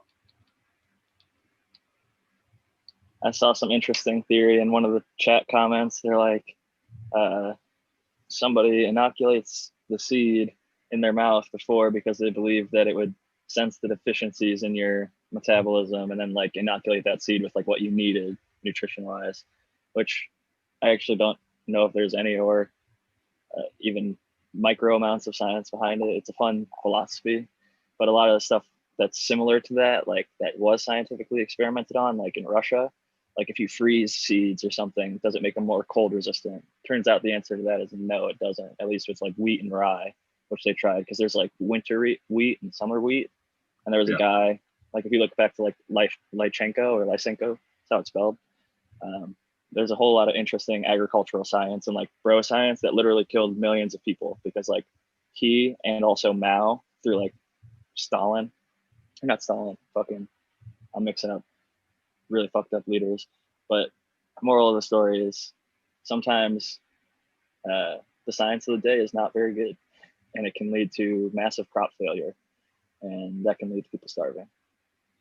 So do your homework. And one thing that was interesting about that in China, the rice farmers that were forced by Mao to overplant, the philosophy was if you plant a bunch of rice really close to each other, the strongest one will grow up and consume all the other ones, and it'll be the fucking strongest plant because it's the only one that survived. That turns out it's better to space them properly and grow rice properly instead of like overplanting.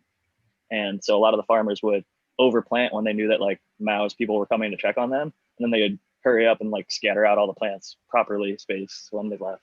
So it's really little fun, interesting like tidbits. no, we only planted 1 acre this year, and then as soon as they leave, you spread it across like 10. Yep, pretty much. So sorry, I sidetracked the conversation a little bit.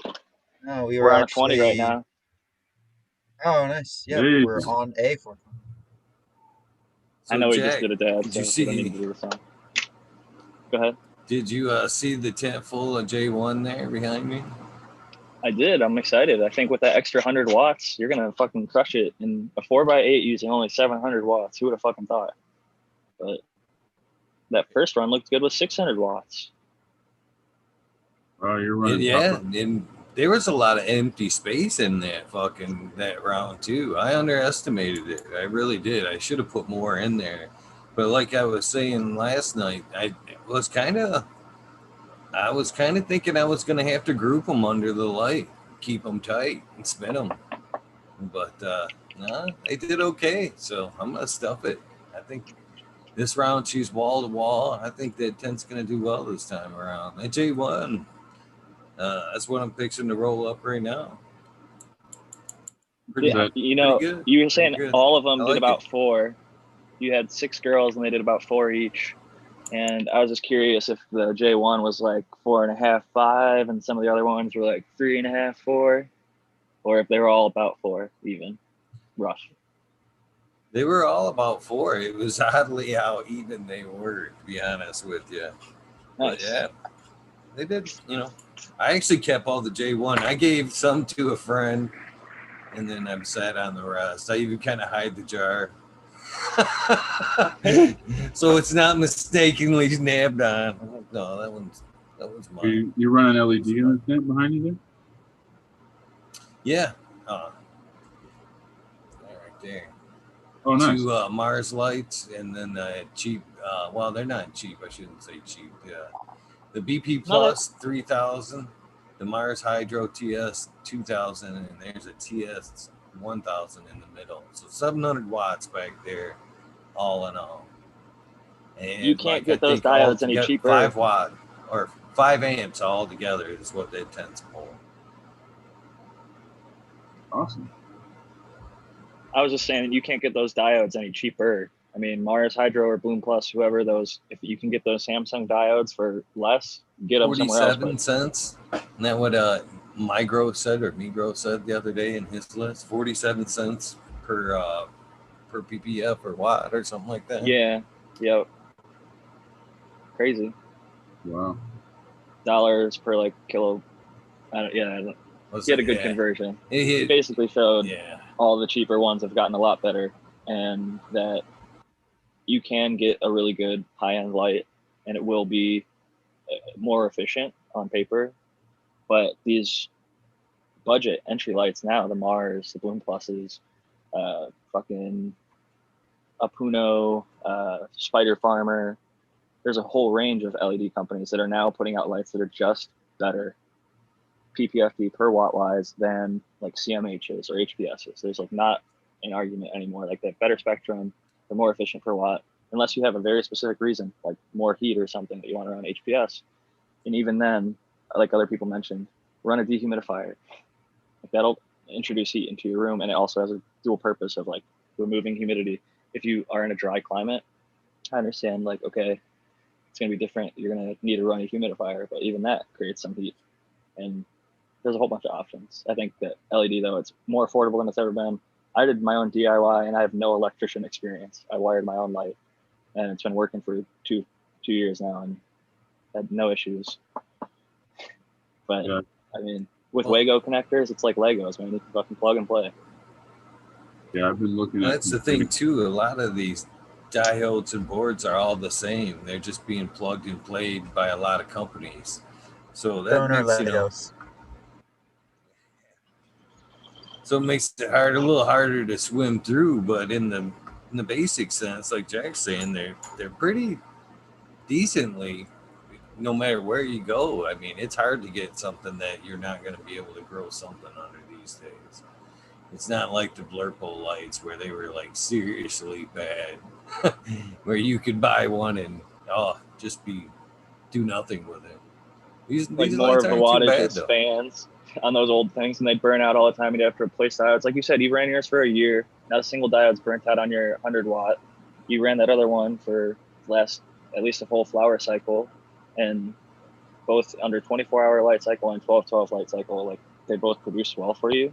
They haven't broken down on you yet. And even if they, like, people argue they're lower bin diodes, so like let's say chilled LED or HLG or some of these higher end companies, when they make a better product. If you look at everything, to the build quality, to the top bin diode, top drivers, But when it comes down to the actual grower, like someone like Eagle or you or I mean, Eagle's been doing it for 20 years. It doesn't matter to him if it's an Inventronics driver or if it's an HLG driver or if it's whatever Chinese driver. As long as it turns the light on and off every day, like, does it really matter what the name says? I've got an iPower ballast that's been hanging up over there that's got to be 8 years old that I paid, next to nothing for. That even cheaper now.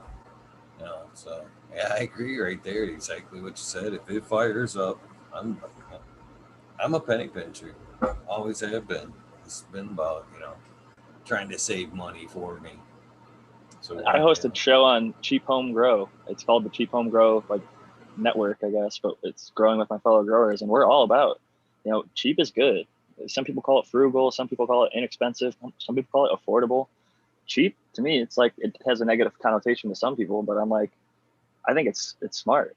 Sometimes I'll say quality is cheaper in the long run, so I'll be cheaper and spend more money up front because I don't want to buy a bulb every 6 months. Yeah, fuck it. It's a good thing.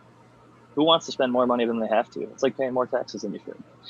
No one's volunteering to pay more. I've been thinking about swapping my 315 ceramic metal halides out for LEDs. It's the time, man. There's never been a better time. If you can afford just one at a time, switch one out. You'll see, there's some differences.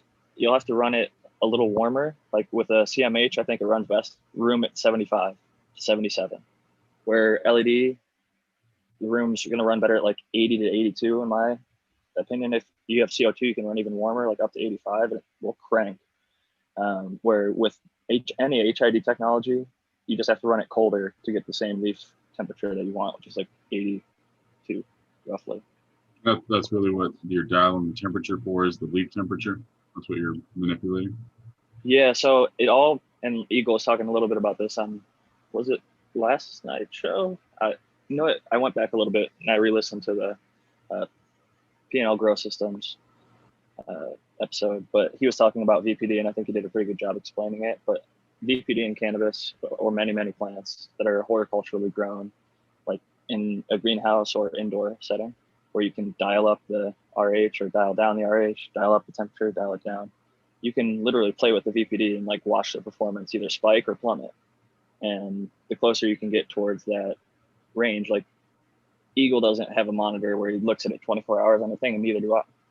I personally don't think it's necessary. If you can know what your high temperature and low temperature, your high humidity and low humidity is for the day, like most hygrometers will do, I think that's good enough for most people. And he's probably, and all of us are probably relatively close to being dialed into VPD. Like if your room's 80 and you've got 50% RH, okay, it's a little lower. It could be a little higher RH. Some people get nervous about that though. So it all just comes down to how you feel most comfortable running it and what gives you the best, results. Yeah, I totally agree with the concern for it, just because powdery mildew it's obviously concerning. I don't want to work for 90 days only to have that letdown. But I like how Pete breaks it down. And if that's what you're worried about is a PM, well, that only happens if you have these huge spikes. Just the spikes that happen abruptly. It's okay to get up to that level, but in slowly, instead of having this big spike on the graph, just like a slow wave going up over It's a double whammy too. Your light goes off, so it gets really cold, and then the plants dump all that RH, so then your RH spikes up. So that getting cold and getting really humid at the same time is like the perfect conditions. It's almost always when it happens.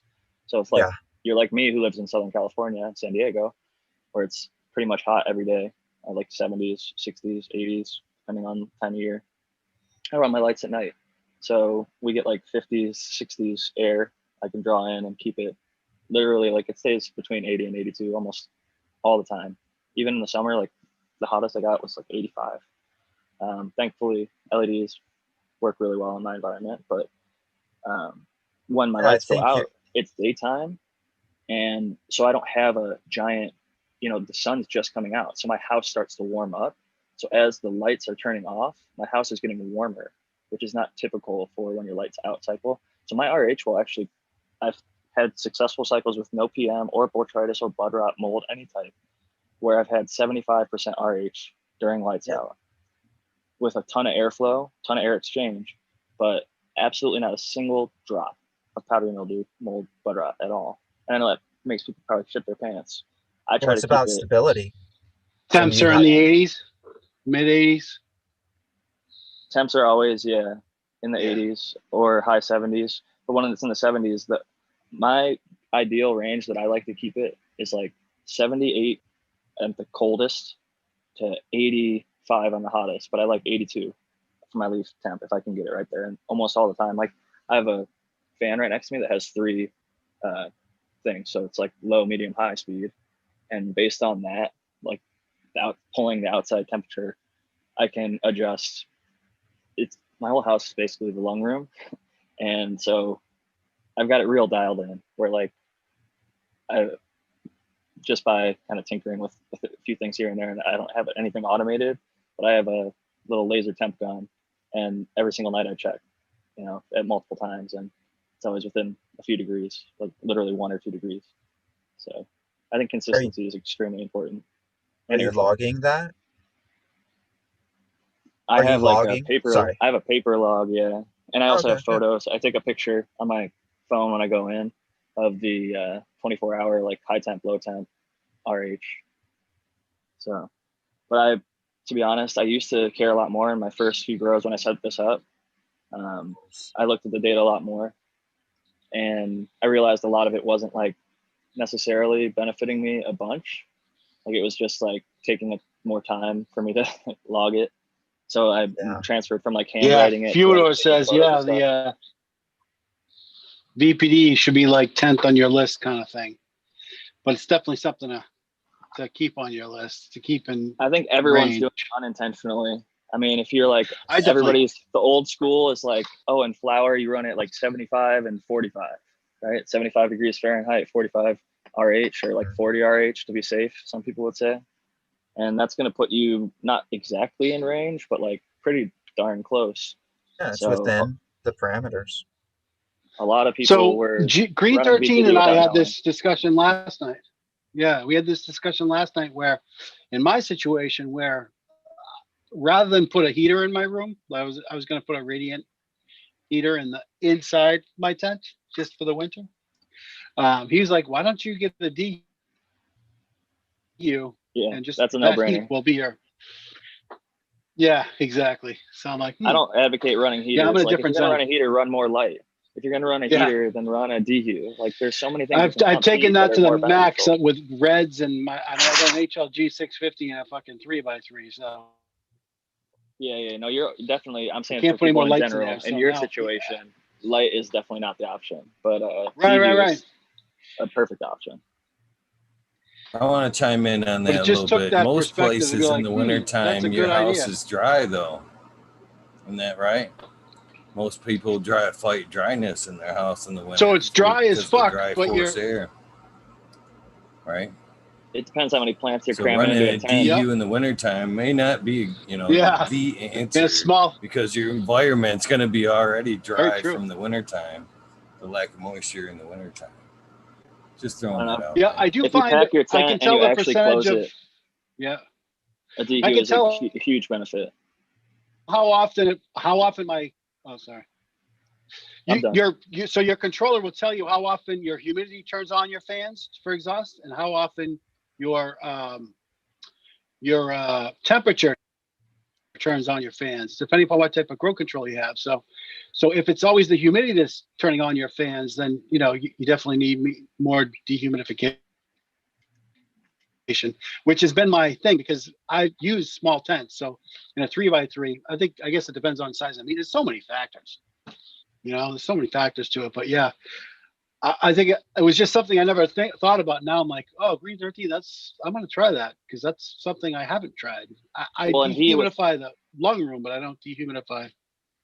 With living soil like he has, with a big bed like that, they're almost always going to be battling RH. There's just so much. If you wet that medium down, puts off so much RH between what the plant gives off and the actual medium gives off when you soak it down. So I don't know, a lot of people in indoor cultivation that I've worked with, either in places even that gets really cold, tend to, if they pack their area tight enough, you can find a reason for dehumidification.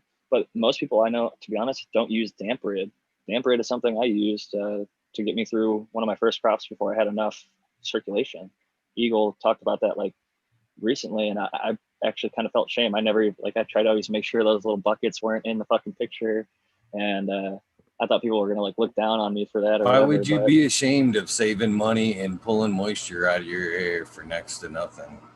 I thought it was like a potential that there'd be some off-gassing of chemicals or some shit like that, and the plastics that, like, I think you can recycle the container, but If like it was you end up fragrance, dumping it. sometimes they do No, put I didn't get fragrance that. in them, but I didn't get the fragrance ones. no, I get the non-fragrance. they're actually made to catch odor, so they wouldn't be putting any out. But I've never had any ill effects for it.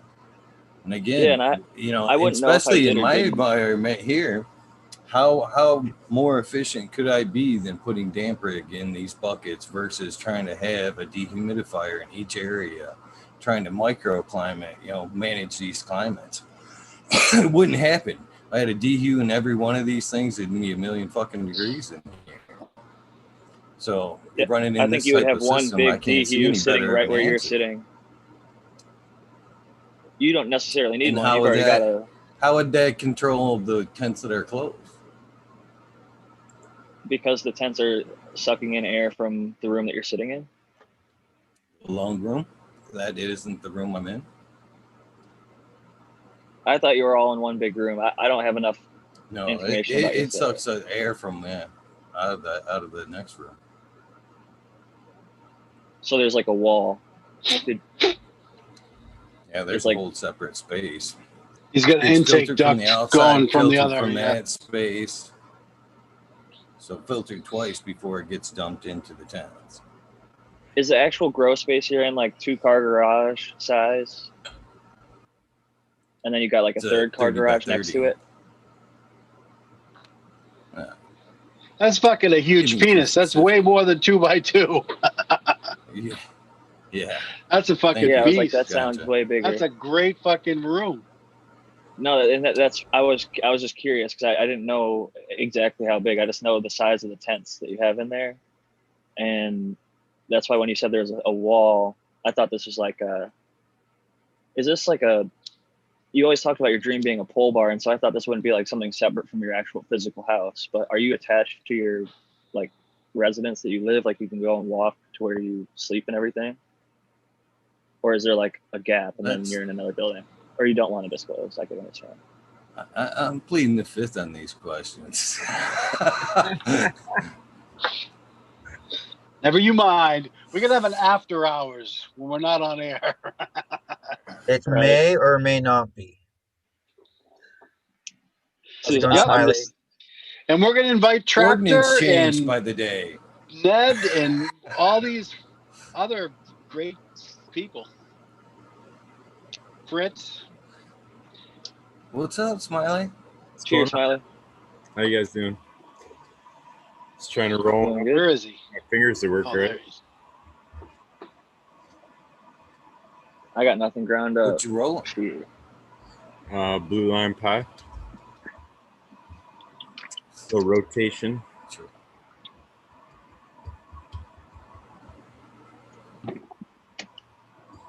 Talkin Grow said he's in a bunker. Sometimes I feel like I'm in a bunker. Have you guys heard the Frank Gigak story? No. Frank, he actually grew in a fucking bunker out here in California and Arizona, and they had like hundreds and hundreds of plants. And this was like deep in the. This is pre. I think this was even before Prop 215, before there was even medical in California. But there's this guy named Frank Gigax, Gegax, and he got busted. But I guess the best shit at the time was testing at like 15% THC, and his shit was tested by the, U.S. government, in like the OG 22 Kush? to 25 range. It wasn't. It was like even before the OG Kush. This was like just similar genetic stock. The OG Kush is Emerald Triangle crossed to the Hindu Kush from Sensi Seed Bank that hermied onto the Emerald Triangle. And that seed stock was what he was working with. He had like Super Skunk, Mass Super Skunk, Northern Lights, a lot of those old school, people would call them like Holland Seed Bank gear. But yeah, he just went for it. Like his first grows, he was doing like Sea of Green, single cola. He just wouldn't veg shit at all. He'd like take cuts, throw them into flour, and just flour out the whole fucking space. Dude was kind of a rebel. He's done an Adam Dunn show interview, I believe. Super entertaining shit. Because it's actually true. There's like court affidavits. Like he got busted, he got arrested. So they actually have proof that he did all the shit that he's talking about doing. Hopefully he's still doing it. It'd be nice to know that somebody's got some dank growing in a bunker somewhere. If it all falls out, that somebody will still be showing up with a sack. It ain't all bad. Right? You guys want to smoke on this? He's still alive. I know that. So is the guy from Kentucky who did the fuck, I'm a little high now. I'm forgetting all my references. Cornbread Mafia? Cornbread Mafia, that's right. He's alive and out. So he's doing like a CBD brand now. But yeah, it's really interesting to see. Like Frank Gigax, I don't think is in it, but George Jung, the guy from Blow, if you remember the beginning of the movie, he was a cannabis person for the early stages of his, drug dealing career, as some would call it. And he's actually alive still, and he's in California. And the guy that I'm working with on this greenhouse project has met with him in person a few times, and like I might have the opportunity to meet up with him at some point, which would be really fucking cool to me, because that's one of my favorite movies, and he's just badass in general. So That was a good hopefully movie. that happens. Yeah. Fingers crossed. Cornbread Mafia. Eagle, do your relatives in Naples know the cornbread guys? I mean, because Kentucky was a pipeline. Naples to Kentucky was the big route for the southern market over to Miami. I don't have a good answer for you, because the family I had down there has passed. Were they into ganja at all, or? He smoked a little bit, yeah, but Yeah. it's never a subject that we really talked about. I didn't meet him until like when I was 28, and when I met him, he was deep into Seventh-day Adventist by then. Oh yeah. So cannabis wasn't high on the subjects of things to talk about. He was full looking for forgiveness. You guys ever smoke banana split? I think it's a Crockett strain. Never. It's always like one of those, it just gets me really spacey. Super fucking punch you in the head and make you forgetful, not very functional smoke, but at times, like at the end of the night, about to go to bed in a little bit, just talking shit, it's the perfect time to smoke it. I think it's something banana crossed to tangy. I was just going to say that it's like subtle banana for sure is like the first thing that hits you, but then like earthy kush, kind of like dirty feet, as Rasta Jeff sometimes describes stuff as. But yeah, it's definitely got that. It's like a funk, but subtle. The banana is like, it's very present, and not just because like, oh, it's called, banana split. It has almost rotten banana and like the dirt. It's a good funk. Cheers. I love banana. Cheers.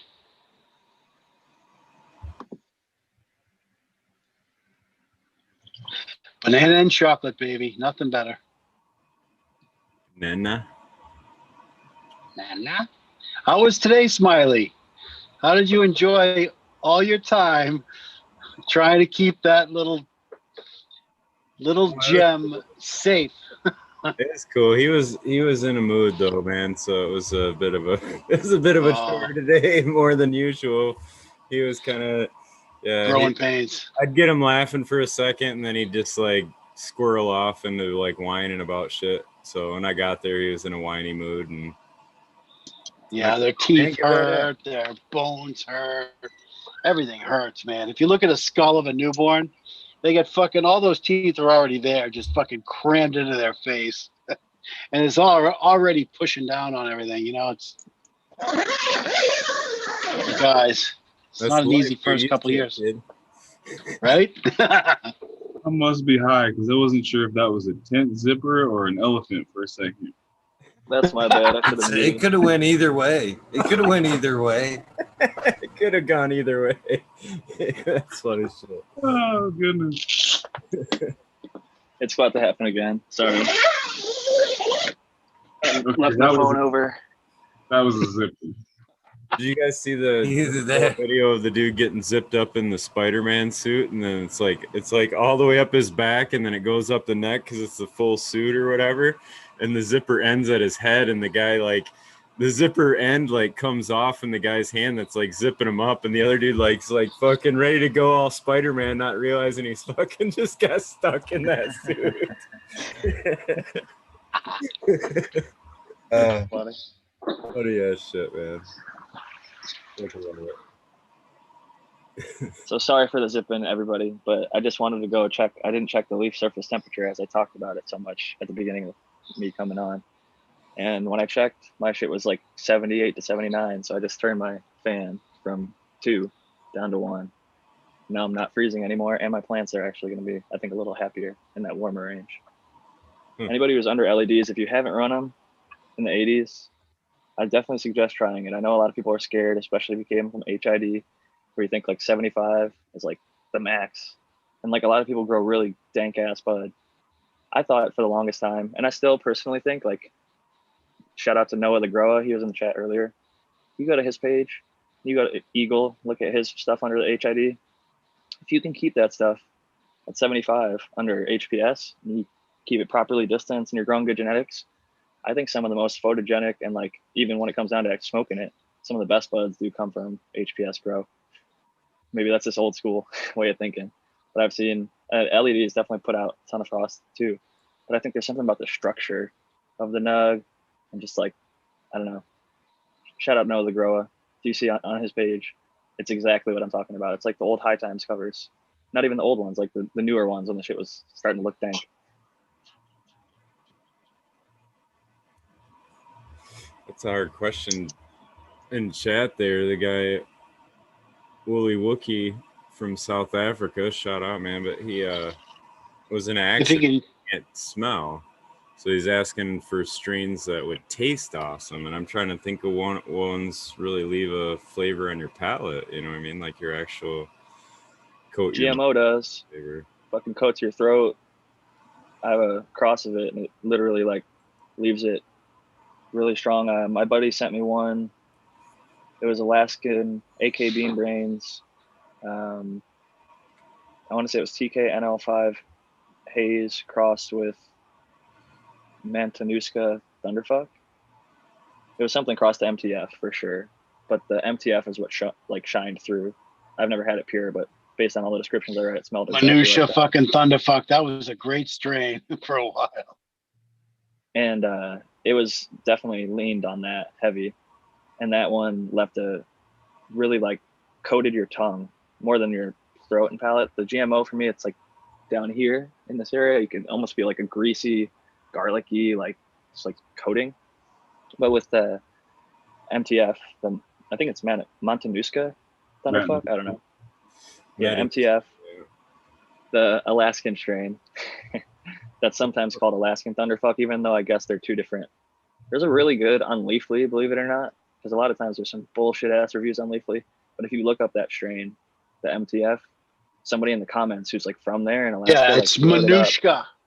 It's Manushka, Manoushka. That's not how I've seen it spelled personally. Put that out there. MATANASKA. That's what I'm more familiar with. Oh, no shit. Yeah. Yep. Oh, so it's here not was even always close to what you're Manushka. talking about. No, yeah, no never, shit. ever heard it that way. I've never even seen it written that way. But it could be a when shit gets moved, people write shit on a bag and it gets smudged or they mispronounce it, mishear it. that's how you know it's more of a true story, you know. Right? Manushka. Yeah. That's you were smoking on that Manushka Thunderfuck. But it was Alaskan Thunderfuck, and it was Manushka. It's it comes from the Matanuska Valley or the Matanuska Glacier. Yep. It's There's a whole Wasilla series. Valley. It's a little region of Alaska. Anyway. But yeah, in the Leafly review, I think like one of the second reviews, I don't know if they'll come up in the same order for you, but somebody from that region talks about the difference. A lot of people in the area started calling it Alaskan Thunderfuck when they'd come in as tourists or when they would export it. It just got called that, but it was MTF was the original one, and it definitely leaves. Oh fuck! My brother lived pretty close to there, right up the Nix River from there. Which, yeah, that's. But as far as the question goes about the flavor, it definitely leaves the flavor straight on your tongue, and it's like a Durban poison. If you tone down the beta pinene, because Durban poison for me, it like makes me like cough up my phlegm, and like a lot of Jack Herrera's and things of that nature. Even the J1 sometimes can have that capacity where a lot of beta pinene makes me like cough up phlegm. It like is more heavy on the alpha pinene, and I could just tell by like the smell and like how it made me more focused. But it leaves a really, really interesting flavor, like smack dab.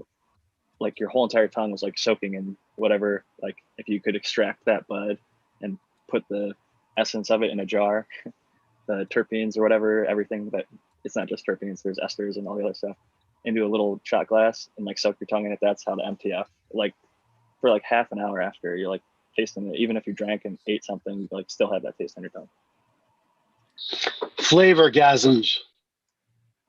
The cherry flavors I've noticed can be kind of coating, and they might do well for somebody that can't necessarily smell, but they want to taste something. I've noticed that cherry sort of flavors tend to stick around pretty well. Those deeper fruit flavors, maybe something like a blackberry kush or something like that might work too. Yep, the Tuscadero I have is a black cherry, and that one kind of coats the mouth with it. But I don't know if that's an actual taste, though. You know what I'm saying? Like a majority of what you taste is through your what you're smelling. You know, that's like I wonder like how much of food do they taste? How much of like a drink would they taste versus like a typical person? Because there's a water bottle company out there that just puts a essential oil plastic ring on the outside of the water bottle, so as you smell it, you're drinking just straight water, 0 calories, 0 sugar, 0 sweetener, but people feel like they're tasting lemon or pomegranate or whatever they flavor that little plastic ring with. So you're right, Smiley. I think a lot of flavor is dictated by the smell. So for this individual, I'd love it if they were able to respond. Were they born without smell? Were they born without smell? And no, it was if an not, accident. He was in an accident, lost sense of smell. Is all he said in chat. So. Yeah, it's damn. I think it's the area where like the nose meets the throat, sort of where you get a sinus infection kind of deal. Where I met someone. Oh, sorry. Oh, you're good. I was just gonna say I met someone who lost their taste in a surgery. They got their wisdom teeth removed and they cut something incorrectly, so they had like a speech impediment. They got a huge lawsuit. So thankfully they got paid out as they should have, because if you lost your taste, I always thought like, oh, I'd just eat healthier food if I lost my taste, but it turns out like it was really unfortunate for them, because a lot of life, like the experience of life, is enjoying flavors, and all they can sense is like the mouthfeel, but they can still smell certain things, which is really interesting to me. So like that person was the exact opposite maybe of the individual in chat, who I haven't heard their name clearly enough at least, but sorry to cut you off. Sour, etc., but just don't get hungry when walking past a restaurant. That's good, man. So I would imagine, yeah, any of those kind of flavors, you would probably still sweet, sour kind of shit, which would probably be in that cherry, that blackberry, whatever, those kind of ranges, I would think. Yeah, any of the like fruit stuff, I would think you'd have a pretty good chance of finding something. Even if it's lemon or orange or, well, I don't know. Those can be kind of subtle. They don't come on as hard as some of the others sometimes, but the pine or the gas might lay on pretty heavy. those pine flavors can be kind of overwhelming for me sometimes. So Yeah.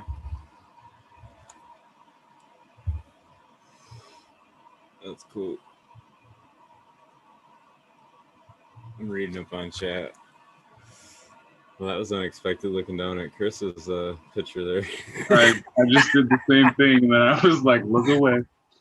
Thanks for drawing my eye to that car accident. Jeez. Yeah, Very nice. I just watched that new Borat on Amazon Prime or whatever. It's wacky. Yeah. Oh, I had to pan over to you. I have it on the individual view. Once we get more than 4 people, I have it on just speaker view because I have to swipe over to see people on the phone. But I remember something that was brought up earlier, and I just wanted to touch on it about pineapple and it being citrus.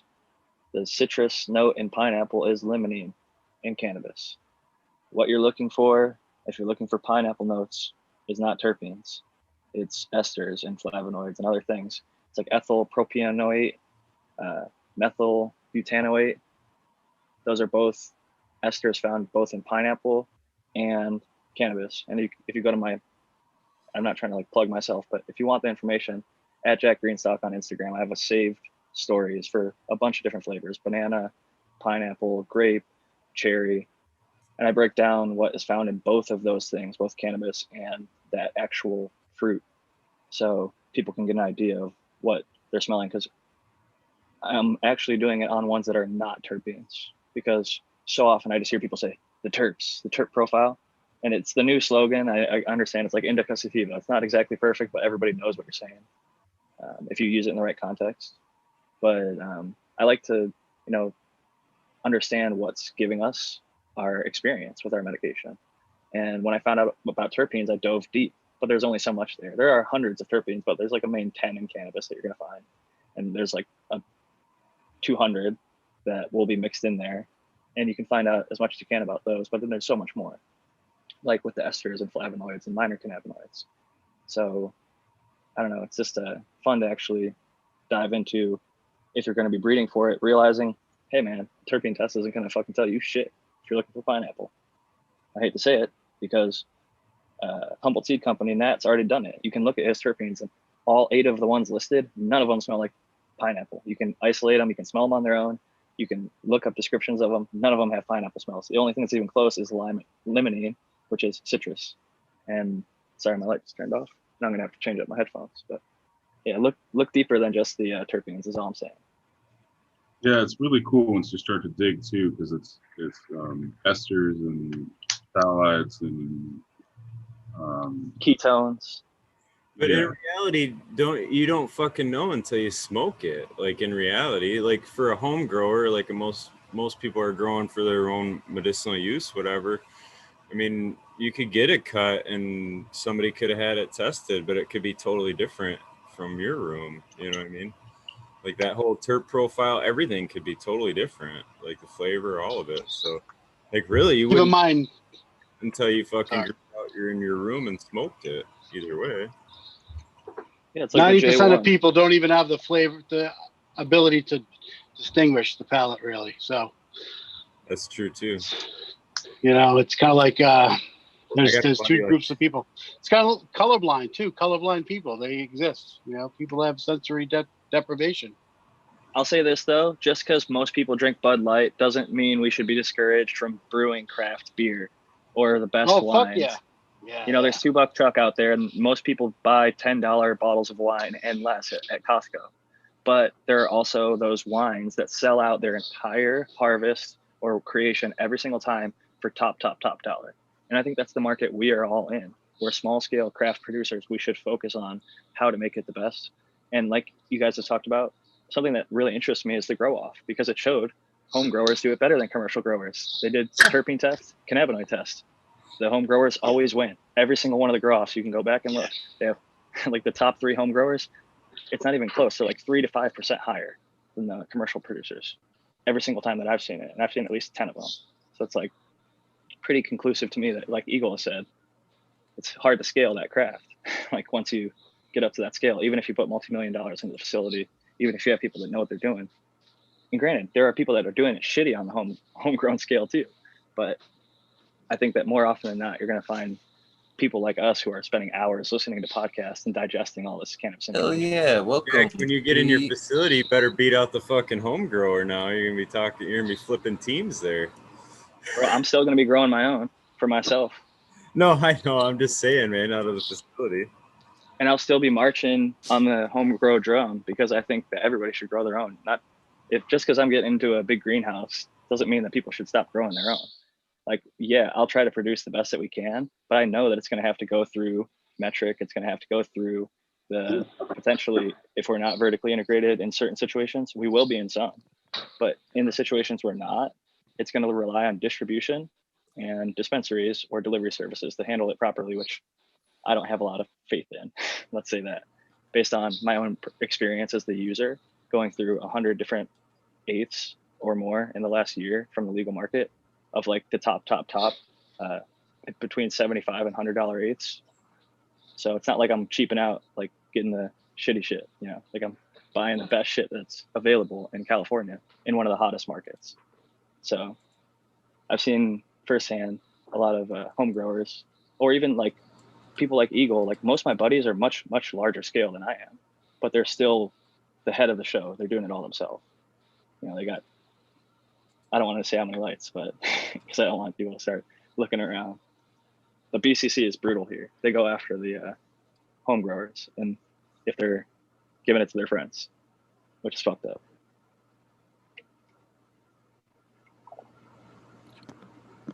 Morning.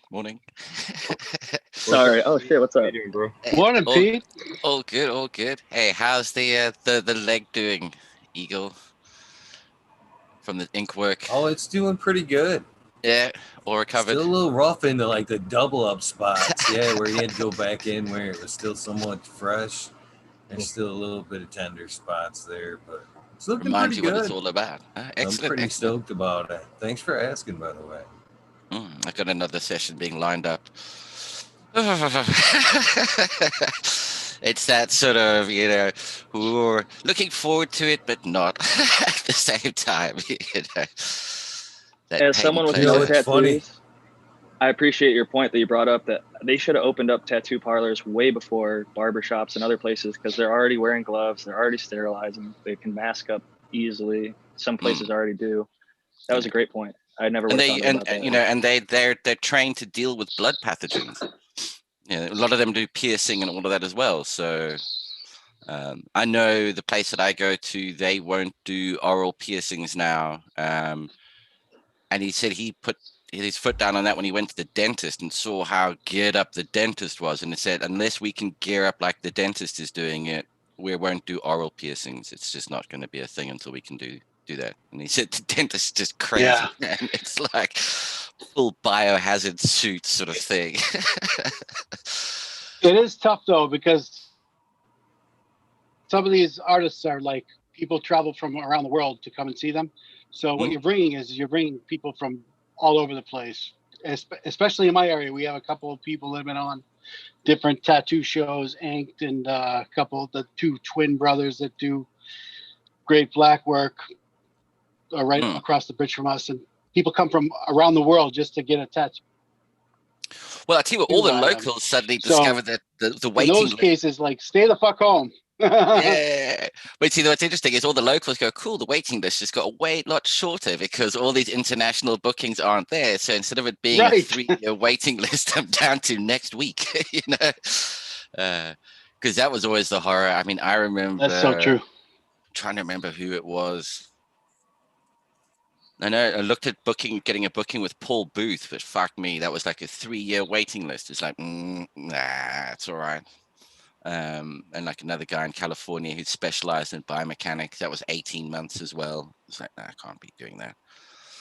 And then and so after that long, what's the hourly rate again? Shit, mate, I don't want to buy the business. I just want to buy a tattoo. What was the hourly You rate? got to buy 4 hours down. Yeah, like $1,000 an hour. You're like, mate, unless you half can a day. Serious area in that hour, I'm not paying you $1,000. I don't care how good you are. I was fixing to plead the fifth again for the second time tonight.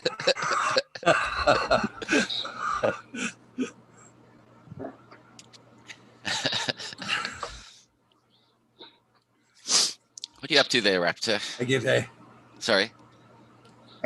I'm making more agar plate lids. Yeah, so I'm applying the RTV, but right now I'm just cleaning up some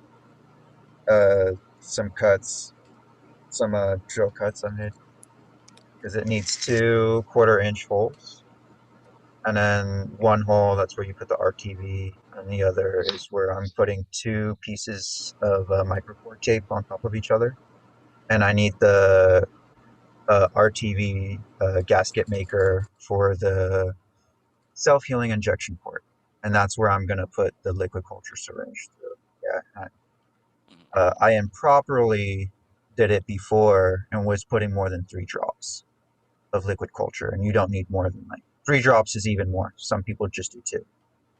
Technically, you just need 1, especially if you like shake it up. And is this the mycology agar plate, or this is not your? I can actually use this for tissue culture as well, Okay. but this is mostly for mycology. Hmm. And yeah, I'm just gonna be I got like 80 containers to make, so like 80 lids to make. But some people have been asking for it. They're like, oh, well, if it's successful in both, just like how you were mentioning tissue culture and mycology, they want it. So it's just like a one-stop shop. And then I'm kind of just like I'm going through this, just like experiment with, and I'm gonna be sending them out to some friends so that I know practice mycology as well, and see how it works. But I might just switch to this other product called Micropose, and they have this they have a couple of products actually. One of them is for a self-healing injection port, and it's just this black dot, and it's exactly like a sticker. You peel it off, and you put it on. It already has an adhesive. So yeah, you just stick it on, and instead of me just like, okay, just apply this RTV, little thread, you just stick it on there. That saves me so much work time, especially if I'm going to be doing like a couple hundred at a time. That's that just amps up the efficiency. So we'll see. I think that they're like 30 cents each, just nothing really when you like compare it with the time that you're saving. So yeah, they have that self-healing injection port, and they also have a filter, a bigger filter that you can put on your mono tub, so one on each side, or however many free air exchange holes you want. But yeah, I've seen it mostly done on one on each side from the mycologists that I've seen that I've been following. So yeah, I think I'm just gonna invest in that uh, for my own runs. Yeah, I mean, I know that. Yeah, used to speak to Tanasi. Well, Tanasi's got those tubs, those set Yeah, up pretty there are well. many And monos. yeah, There are exactly. many monos. And as you mentioned, a lid, it would be impromptu, not its question. How many joints can you get out of a lid? And what is the correct answer? 1. Yes, the panel is willing to accept that. Depends how big you roll them. Sorry, Yeah, Cheech and Chong throwback reference. How many licks to the center of a Tootsie Pop? The world may never know. exactly. Yeah, that's what I'm doing on my end. Just cleaning up any plastic threading that's left over. Yeah, took probably cracked 2 or 3 from making like 60. I'm working on 60 right now. I still have 20 left to drill in. But yeah, I'm excited to try it with the tissue culture. I actually also ordered 20 little containers to start off with. I was kind of iffy on it before, but I was like, let's just try it. Let's try it and see how it works. And yeah, I'm excited, especially for the tissue culture route. And then I could just sell it as like a almost like a biotechnology supply. And yeah, probably have that in the name. Just Yeah, start the up my ticker own culture. thing. the tissue culture bit's of particular, I'm gonna say it's definitely of particular interest. Yeah, I've been getting much more questions about that than anything. So I'm actually going to be working on a presentation because just people have been asking about it, and I don't want to just, oh yeah, it's just me in an interview. That's how it was for the Green Bicycles. Shout out Green Bicycles for that interview. But he was specifically asking about tissue culture, and just going through it all, I was like, you know what? I'm getting so many questions that I need illustrations, I need examples, maybe a video or two. Yeah. So thank you, Jack, for showing me a couple of Instagram posts that I eventually followed those people that were posting that. So I want to talk to those people as well and say like, hey, I'll shout you guys out. I'll shout out your Instagram. I want to use your pictures as an example, but I don't want to take them for obvious reasons. That's their work.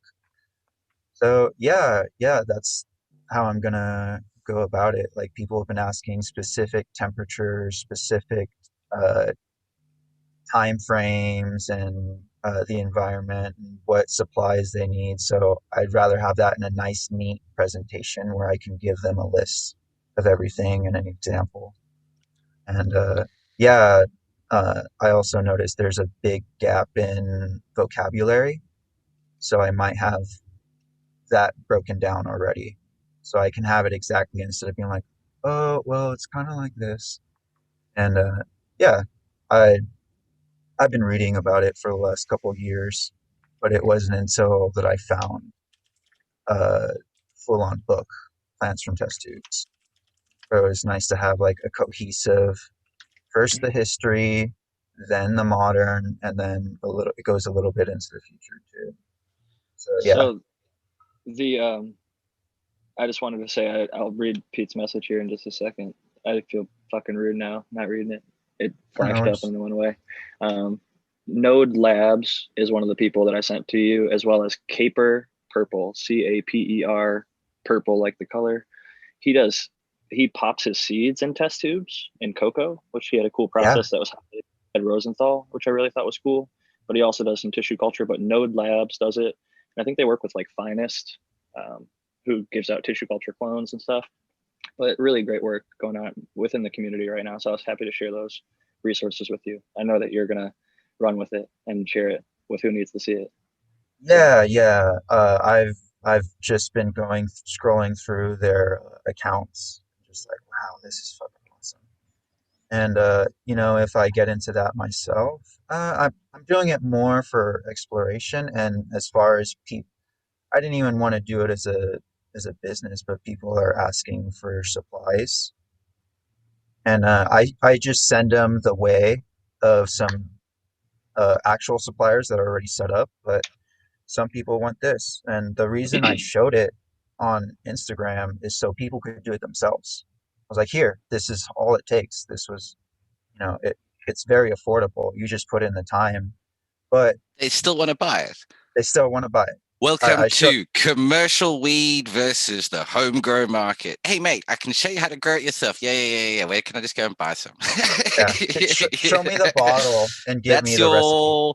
That's your Budweiser market, your Marlboro market, your run-of-the-mill box standard, and then it'll get into what they'll then do is they'll then move into the craft beer and the whatnot. And eventually when they get into the craft beer, they go, fuck it, I can do this myself. And that's when it becomes kind of the home. And then eventually they've moved away from the big commercial market altogether.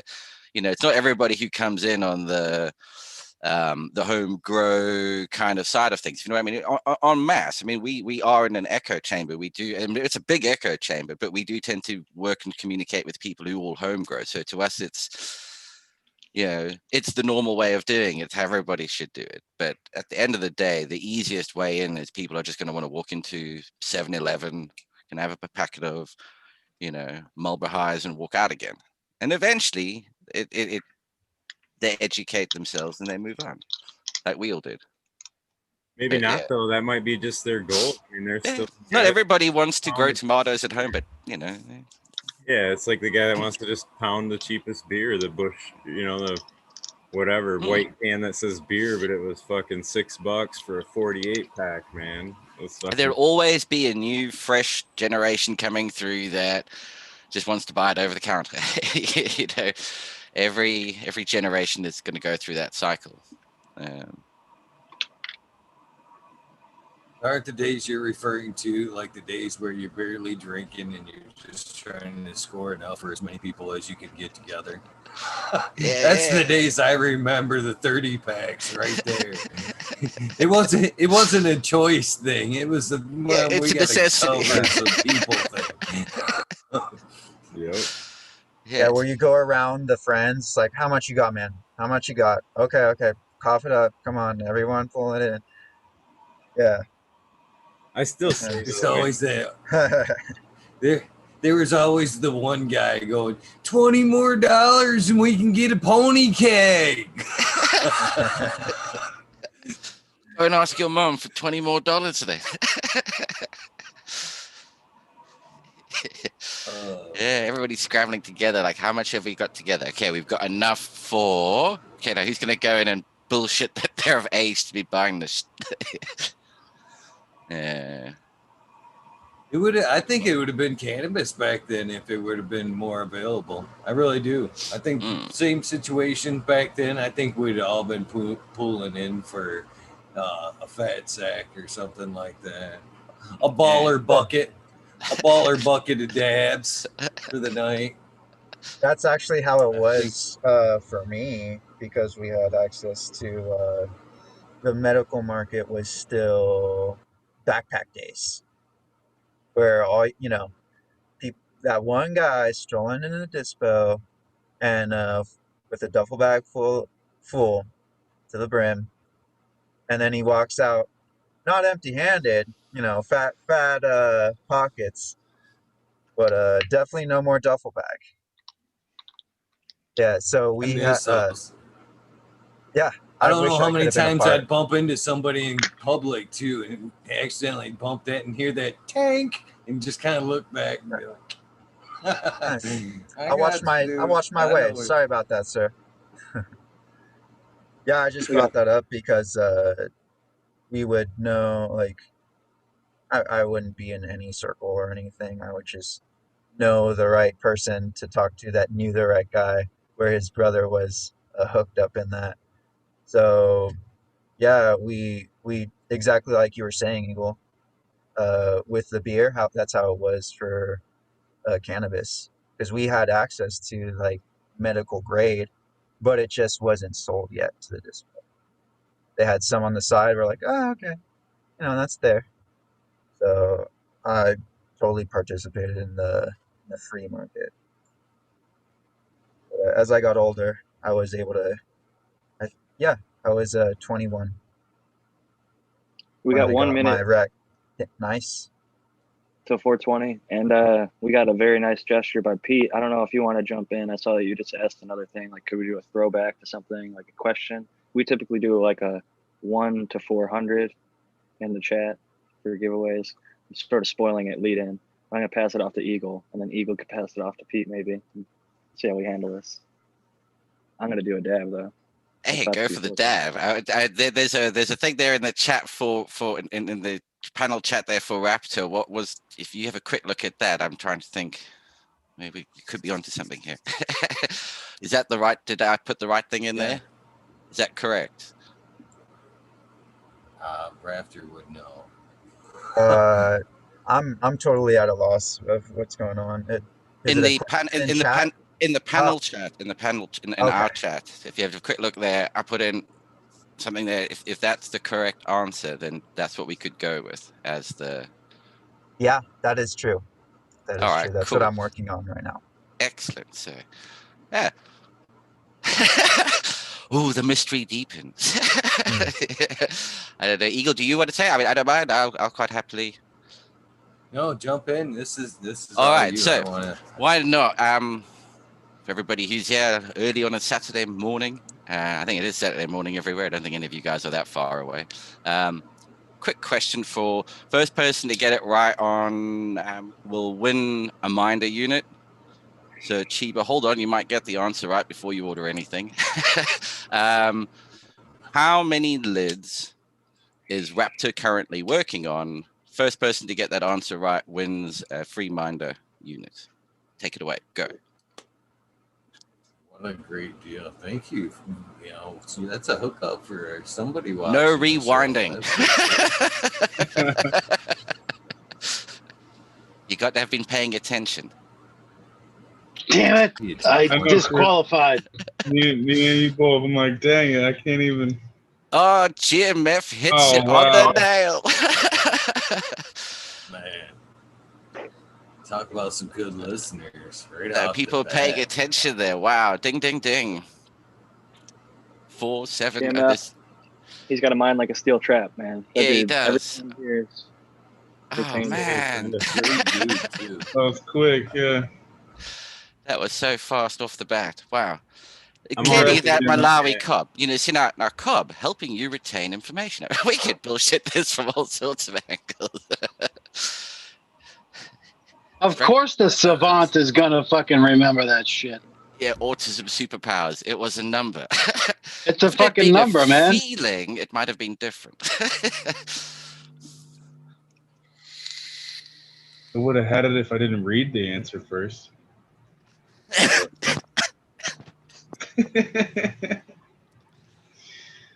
I disqualified myself. Oh dear, oh dear. At least you could enter. I felt bad. I was like, oh, I said the answer, so not fair. Great. Anybody else ready for a dab? Even though we kind of blew right past that dab song, our dab time there. I took mine. You can play it anywhere. Did you? Yeah, let her run. Deal what? Minty I didn't want to freeze. interrupt the. Wiping it I out. didn't want to interrupt the giveaway. I mean, what a nice gesture to come barreling in with, let's be quiet, do a dab. I thought that'd have been just a little rude, so kind of waited.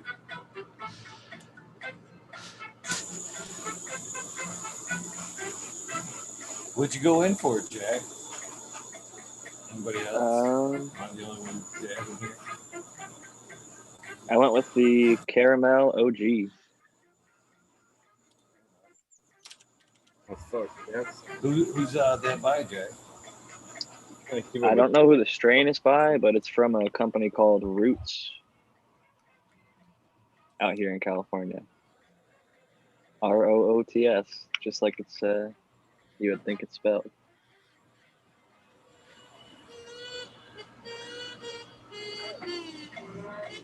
Thank you very much, Pete, by the way, for hooking Genetic Memory Farms up. No, absolutely. That's pretty awesome. I say, Very Chris, good, very those good. pictures you're showing up there, those are all British High Street. Like that poster there at the eye. Yeah, I mean, I think that's a Boots poster that's been obviously tweaked, but the herpes pizza one as well. That was I was looking, it's an English High Street. Is herpes pizza a real place? It could well be. Wouldn't surprise me without realizing. Yeah, some foreigners, Europeans put the name up without realizing quite what it means. It probably means delicious back home.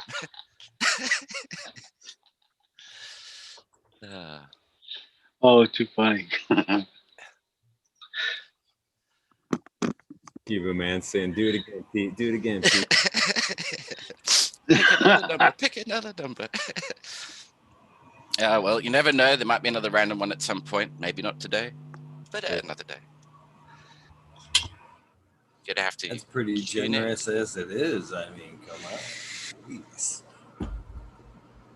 Hugely generous. Spoiling myself with a little French press coffee this morning, this evening, however you want to look at it. Nice. Yeah, I was out fly fishing the whole day yesterday. Didn't catch a damn thing, but it was a nice day out. Got home, it just crashed. It's like done. So for the whole week, I've been getting up early, staying up late, doing these different things, and eventually just all caught up. And it was like, boom, 12 hours of sleep, and I feel nice and refreshed again. I just got a new wetsuit for lobster fishing or lobster diving, technically, and spearfishing. Nice. Open season right now in California. It just opened. Nice. Got me there, Jack. I don't care for big water, and even more, you're not going to catch me under the big water unless a shark or a squid or something is dragging me under. Whatever's whole going year. on underneath that water in the ocean, it's their damn business. I ain't going in for lobsters or nothing.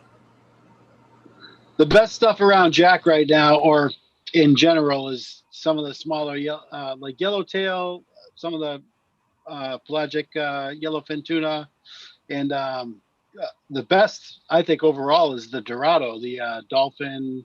People call it That a million stuff's different amazing. things. Mahi, It's beautiful. mahi. That's fucking just beautiful fish. Yeah, It and is. you can get that fresh right within. I mean, you have to go offshore just a little bit, but you can 3 miles offshore and you're into them thick, and they're fun fish to fight on light tackle, and the most nutritious fish you can have, and they go through their life cycle is very short, so they live only about 8 years, so they don't accumulate much in the form of heavy metals, dynamic accumulators.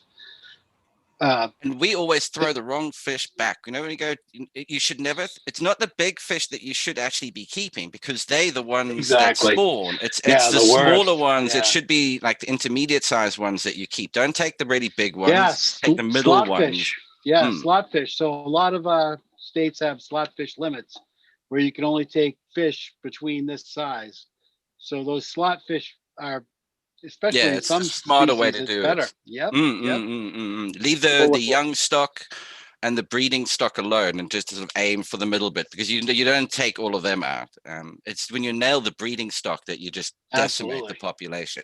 Yeah, with yeah. lobster, which is what I mainly dive for, they have a little thing that you have to take out with you. It's like this with like a little clamp on it, and you put it next to the carapace, and it's like 3.5 or 3.25 Yeah, inches. you just gotta the It has to be bigger. carapace length. Yeah. But when you do that, then you always ensuring that there's a young enough population, and not that they're breeding, and maybe they are, I don't know necessarily enough. But I will say that every single year, because they have such a long period off here in California, and there's so many restricted zones, that every year they come back in huge numbers. At least they have every year for the past decade since I've been out here, and so much shit in the ocean doesn't. So that preservation Yeah. actually is effective. And there's a bag limit of 7 per day, and many people actually, like, I've saw people get popped by Fish and Game. Like, I saw a guy getting walked to his car by an officer to give him a ticket. I remember as a kid in South Africa, up at my grandparents' holiday house on the west coast, which is the Atlantic Ocean, which is probably going to be a lot like your Pacific Ocean coming in and hitting into the into the Californian coast, because it's not warm, particularly warm water, is it? It is a bit chilly. You don't just It's dive. chilly. Yeah, the Atlantic need a Ocean suit. is, at least We're on warmer, South and we African actually have side. longer sets. Yeah. It's like The- 19 Celsius. Oh yeah, We have a the longer Atlantic's set colder between than waves. that. Hey, whew. Yeah. Down in in the Cape, it's fucking cold. I mean, it's brutal. You don't get in without a wetsuit, really. I mean, people do, but I wear a Jesus, 3.2. nuts. Yeah, I just got a real nice 3.2. 3 mil Yeah, all what year brand? round. 3 mil, Billabong. It's like the Inferno. Mm. It's a blind seam, so you don't get as much flushing. I did my qualifying dives in Cape Town. I wore a chicken vest. I wore a 3 mil chicken vest underneath a 3 mil suit as well. Hoodies, gloves, the whole trip, just to try and the whole bloody time. And you do your qualifying dive. I mean, this will freak you out, Eagle. The qualifying dive we did was in False Bay, which is the largest breeding ground of great whites. It's just outside the entrance to the bay. It's the area is known for it, and you're all diving there, and you can see, like, suddenly you see this gray shape going backwards and forwards in the distance, and it's like, that's not good. Get a little nervous. This gray shape like straightens up and just comes straight at the group, and it was a seal, and it just comes whizzing through like, nah, fuck you. But I tell you what, man, you watch the water change color. It's like, oh shit. Ah. That's But just yeah. it, though. Once you get under the water line there, we no longer have dominance. We are just part of the fucking food chain once we go below water in the ocean. Yeah. That's even why their you're not going to backyard. find me under there. I've personally seen 2 great whites, and that's why I personally had to take a year off of lobster diving, because the first day last season, a 13-year-old kid, while he was out diving, got bit by a shark in his shoulder. He survived, thankfully, but right here in my hometown on the first day. I was like, man, fuck that. And my partner left. I need to drink some water. Fuck. He moved, and when you go diving, you wear a weight belt to make it so you don't have to kick to get to the bottom and startle them. You can just sink down and then grab them, because here you can't rope them or spear them or use a tickle stick like in Florida. You have to fucking grab them with your hands, and then you throw it into a bag. Well, sometimes there's something called like shallow water blackouts. So even if you're in like 15 to 20 feet of water, when you get up to the top of the water, for some reason, you just like black the fuck out. So it's good to have a partner there with you. So if you do pass out, you start sinking to the bottom, they can like grab you. Or if you pass out down there, they can pull you back up. So you never want to go alone. And like, that's why my wetsuit has like bright orange streaks on it. Not because I fucking think they look cool, but because when you're diving, you want somebody to be able to locate where you're at, especially if you go unconscious. So it used to be great as a kid, and it's staying at that place, and then you'd have like, I can remember my dad and his mates would just go down in the morning, dive for like half an hour or so, come out with fresh crayfish. It wasn't lobster, it was crayfish. Similar, just doesn't have the claws. I love that too. So they go and grab crayfish and all of the mussels as well, fresh mussels, and that would be just plucked off the rocks right there, and then big tub of it made up in the for lunch and for breakfast. We have spiny lobster, which don't have the claws, but we call them bugs. It's called bugging down here sometimes, where you grab them because they look like bugs when you're under there with your mask. They look like these giant ass fucking bugs, which is, if you talk to like Dr. MJ or Sink Angel, they'll tell you like evolutionarily those things actually evolved, crustaceans that evolved into a lot of the land insects, which is something that I didn't realize.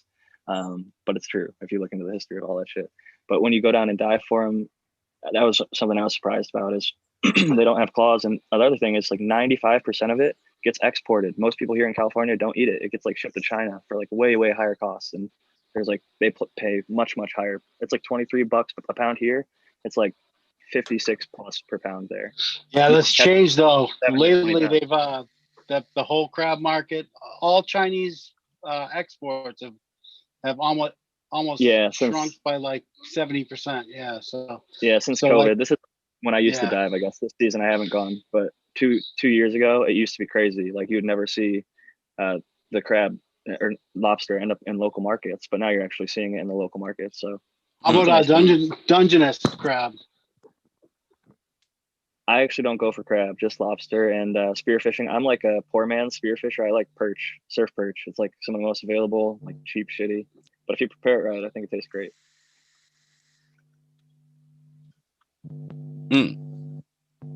I grew up on lake fish though, whitefish. It's Lake Erie perch, walleye, stuff like that. Really bland, but if you cook it right. Usually most freshwater fish is. I mean, I would say that's definitely what you notice with freshwater fish, is it is a much more neutral, like trout's got a very bland sort of flavor to it. Saltwater fish has definitely got more flavor to the actual fish itself. But like smoked, I stick with pelagics if I can help. Yeah.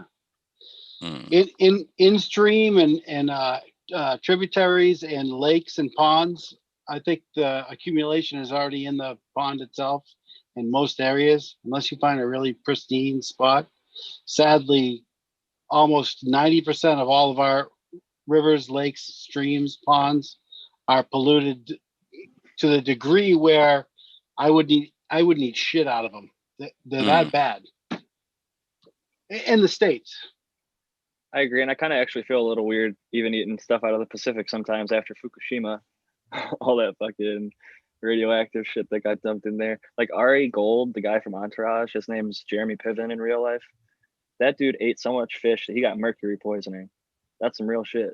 That happens still in modern day. If you eat too much fish, that can happen to you. My throat is fucking going on me. This is my last bowl for the night, y'all. I'm fucking fading out. This is Jack Greenstock. Eagle, thank you so much. Cascadian, Raptor, Pete, Smiley. Holy shit, we got quite a crew. Ganja. What a fucking night, man. Talking shit. We were talking about diving and fishing, all sorts of good shit. You never know what you're going to get on the fucking rabbit hole. It's always been great talking shit with Eagle. Thank you all. Have a good night. Nice to see you, man. Say it, dude. Dude, Jack, we should have recorded that. That was like a Hi, fucking Jack. soundbite right there. If only it was being recorded on a platform somewhere. Yeah. We're Missed fucking talking opportunities. shit with Eagle. I'm trying to think. I'm in like that sort of giveaway mood. I wonder if we can. Yeah, Run Boy says he's in Dungeness crab territory. So if I'm on the Pacific side, I want a Dungeness crab. I want a fucking Alaskan king crab. I want a migratory or a pelagic species for sure. There's a couple offshore species that are really great over there, but there's some great food over there. I don't like your lobster though. You guys, your lobster is the worst. We get the Maine lobster, so it's so much sweeter. Like the spiny lobster, it's a glorified shrimp, and it's not even that good. I don't We're really gonna like. go into talking shit now. Jesus. Well, it's talking He just shit with went Eagle, from- right? He just went from ours is better to yours is fucking dog shit, and it deserves to be a fertilizer. That's it. Like people shouldn't even consume that shit. Not even grind Like it a up, total put it in blow in one the plate. gut, man. Like No, but it. Jack's about the As terpenes soon as he leaves, and the too. flavor That fucking profiles. So, shit. That right? fucking oh, shit Jack's gonna lobster, come here and man. have a lobster roll, and then he won't want lobster. Yeah. Funny as the coast. All right, here's Right. why not? Quick, another flash. I just thought of a question. Flash, quick giveaway. But you had to have been watching. I all know the topic fairly well, but watching the EO show the other night. What are the 3 different measurements for VPD? And well, as in what can they be? What can it be quoted in? And what is the optimal VPD for plants? For Yeah. cannabis, what is the optimal nighttime and daytime VPD for cannabis? Are you asking chat to type this in, Pete? Is that what the goal is? Yeah, so in live chat, first to quickly give that answer. So it is, what are the 3 units of measurement for VPD, and what is the optimal VPD for cannabis? That's like a paragraph and a half on the answer. I'm Ah. just saying, it's like somebody out there. Well, it's only at most it's only. How bad do you want 4 it? words. How bad do you time. want it? I can answer a in book 4 report on the EO show. That's badass though, Pete. I dig it, man. You've got 30 to 35 minutes. Go. Almost. We expect it in triplicate, obviously. Yeah.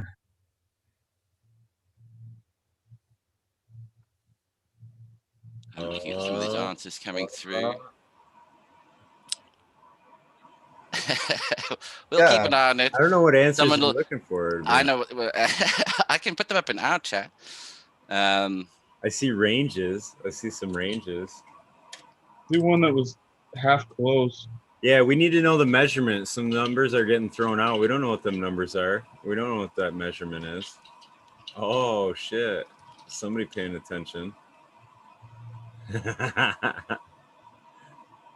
It's getting close. I mean, yeah, some of them are very close there. So again, just to be clear, I mean, you can keep trying on the answers. It is, what are the 3 units of measurement for VPD, and what is the optimal VPD for cannabis? And you can answer that in the optimal VPD can have like two values which mean the same. VPD being vapor pressure deficit, violent powdery mildew. Powdery dew. That's pretty true, though. In a lot of cases, you're dead on. Dead on. Especially when you first try it. Like, fuck. Oh, yeah, I got to drop humidity later. That's right.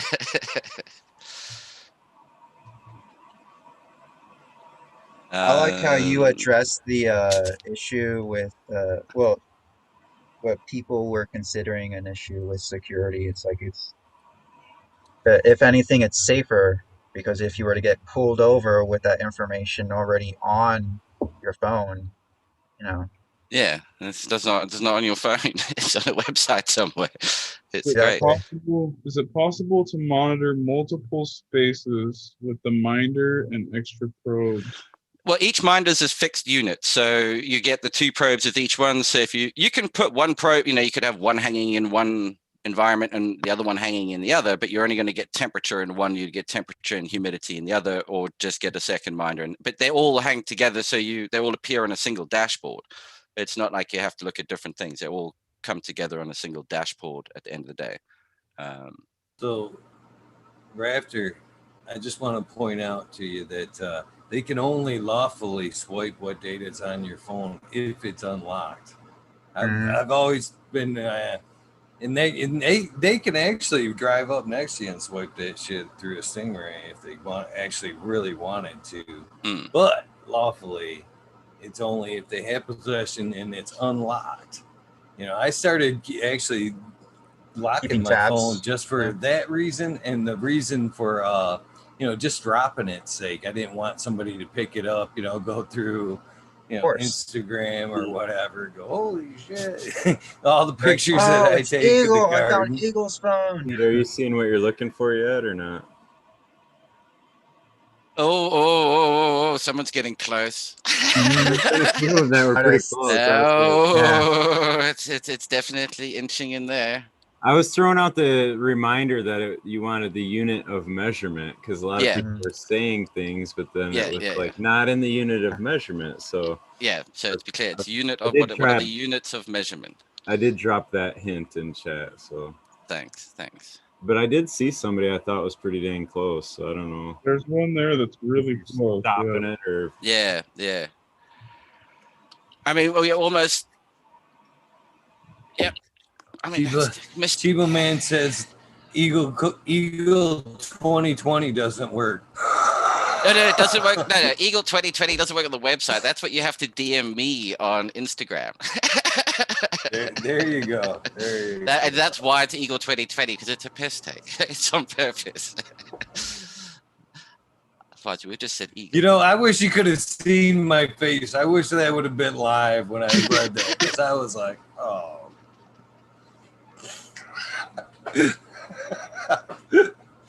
Man, really? Out of everything you could put it, Eagle 2020. All right. Maybe that question was too difficult. I'll have to maybe come up with another one.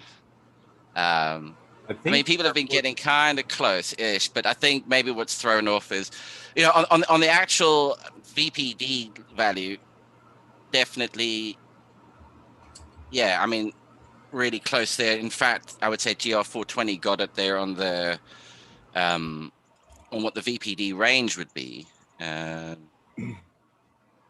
Absolutely.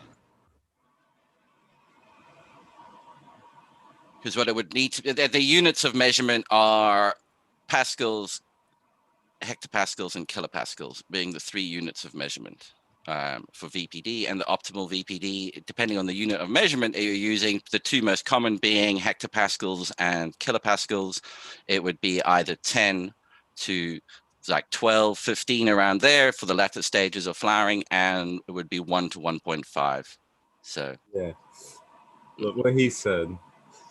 I can't believe you guys didn't get this. What is wrong with you guys? You even take notes? Like So now once you've rounded that up to the 3rd decimal and then taken the quadratic square root. Put the root. joints down, put some pence in them hands. Come on, everybody play along. So I tell you what, should we say that GR420 I mean, I'm looking through it, and that was definitely the one. Okay, I mean, somewhat close, but that actually sort of hit the range on those numbers spot on. I see 7.5 to 10.5. Yeah, sure. Like between Ned and GM and GR420, so a fight. Get down. There's only one opening.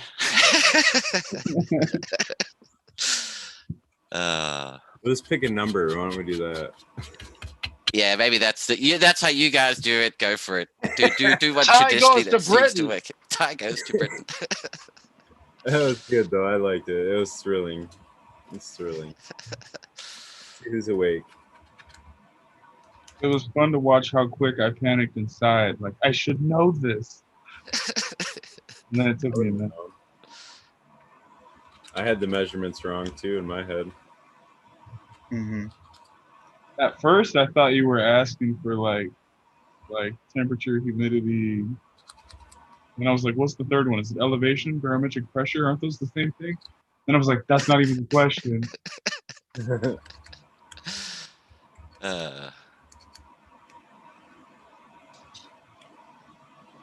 Chiba, Noob Grows, Buddha Boy, Mystic, fucking Mole Vision, GR420 showed up. So many people chilling in chat, baby. Shout out. 73 people watching right now. That's crazy as shit. Nice hanging So out were you with you. picking a number, Pete, or did you decide who won that last one? Or did you do a take back? GR420 saying throw it towards Ned if he gets the choice. I don't know Are you how just, that runs. are you just totally disappointed in chat now that you're just like, fuck you? Nobody was paying attention. I'm fucking out of here. That's sick of this show. Dude, we can barely get a number off. Never mind a VPD number. I worked on that presentation for a month. Yeah, I thought you guys were geeks. We are geeked out. It's 4 a.m. here, though. That's funny shit. I see Chiba Man's like, yes, pick a number. Now I can put down the pencil and pick up my phone. I guess that's the easier one to go. I mean, do you guys usually do the numbers spread like one up between a number up to 400? That's quite a big spread of numbers. No, I usually go 4 times whatever's in chat. So it gives you like a 1 in 4 odds, basically, the way I think of it. And then if no 2 guesses, only 1 guess. If you see somebody that has your number that you guess, then you get a second guess. Everybody, That's the only way you can throw for out. some reason, everybody guesses in clumps. So, like, there's huge gaps in what people guess. It's weird. Hey, Yeah, like a dartboard. get your guesses in line too. What the fuck, chat? I want this shit in line. I want nice spread out guesses and no fucking around getting them all. We want them in. That's awesome. Right? Put them You're all already up in embarrassed sequence as by well. not We want them in knowing order when you put them up. Somebody could have to start with 1. Just to make sure. I put up the number in our little chat. If we're happy with that number, then we can let it run with that. I don't know, man. That was kind of questionable number. I think. It's perfect. It's perfect. So we got 71. So we'll say 284. what? 284. Yeah, right.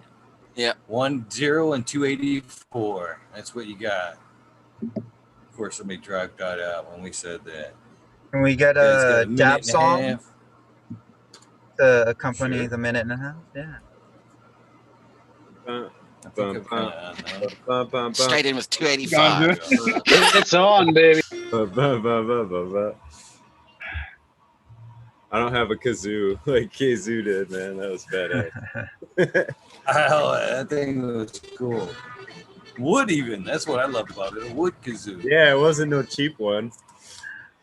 It was a fucking handmade kazoo.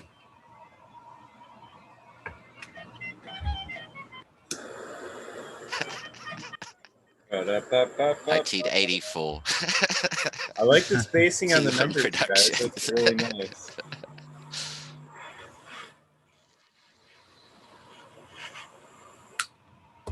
Representing well.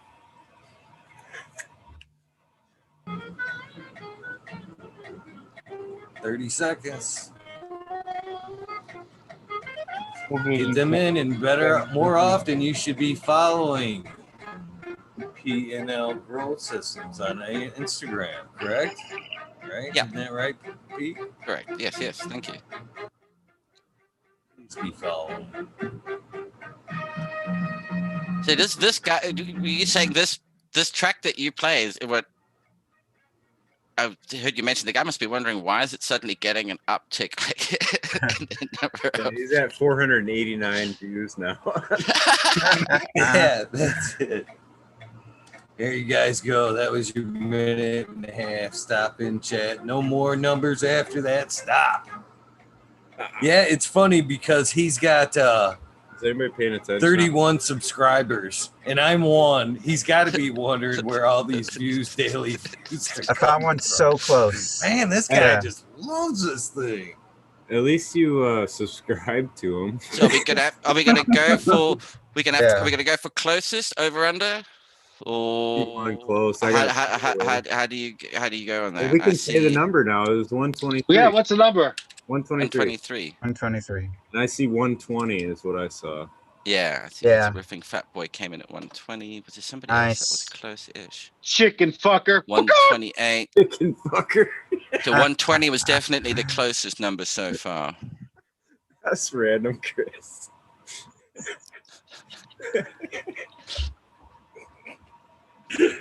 No. Oh, this fucking cracking me up, man. This is fun. Yeah, I think the 120 is Yep, so that would be it. All right, so the Riffing Fat boy, baby. Hey, Nice. DM me Congrats. on Instagram and we'll sort you out. Cool, excellent. Hey, that was GMF and Riffing Fat Boy. That's thank two you. people. Oh, and Thank we're you, gonna that's need huge. some Thank you, Pete. updates of them using the product as well. Yeah. Chris Martinez said 123.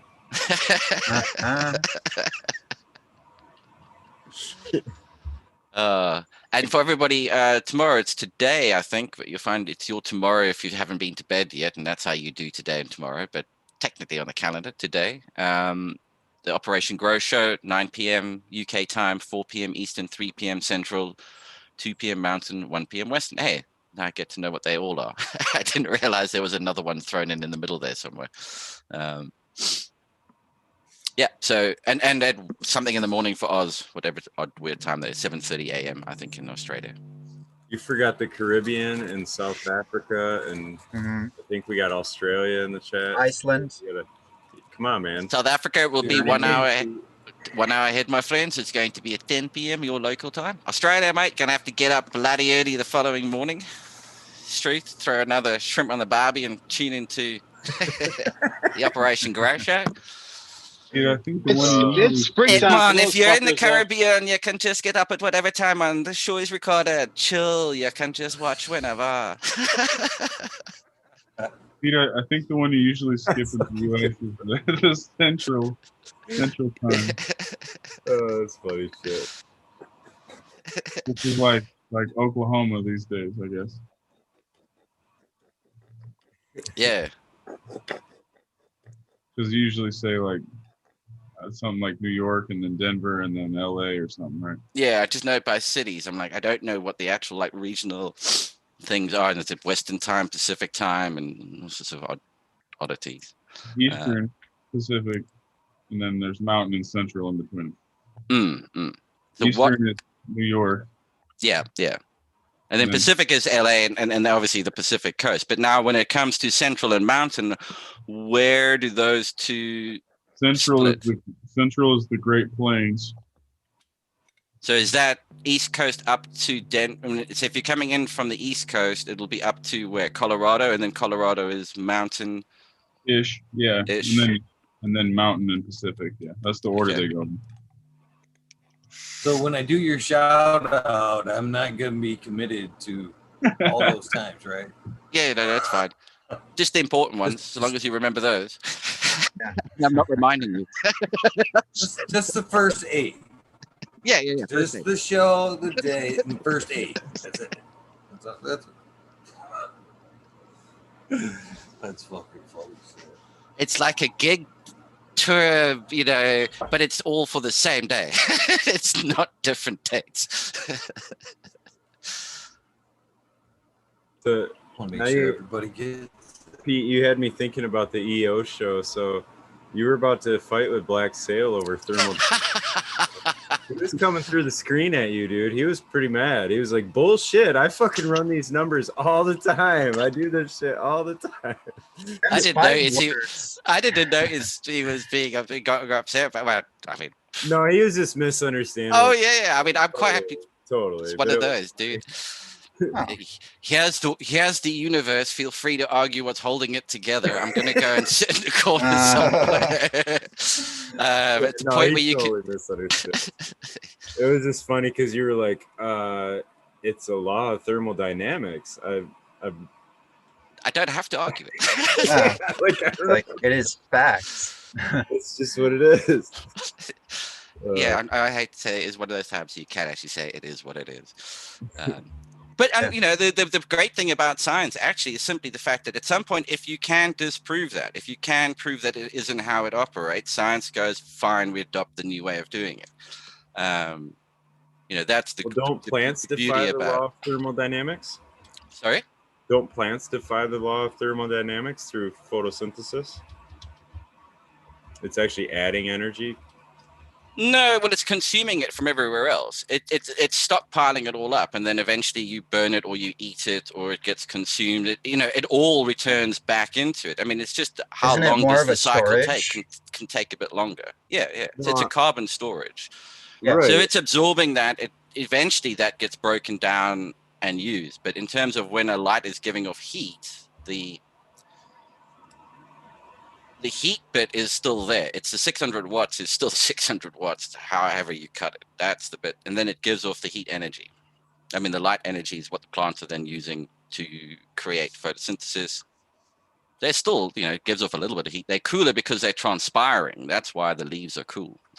If they weren't transpiring, they'd be warm. What I'm getting at is define the law of thermodynamics in the way it was like adding when you sequester carbon, it's basically adding electrons to do that, and it's using the power of the sun to do that. So every other instance you kind of mentioned, like we eat the leaves, we're using the energy, so our digestive deconstructs that energy the plants have stored, but the plant, and then you give it off as heat eventually. I mean, it's this weird.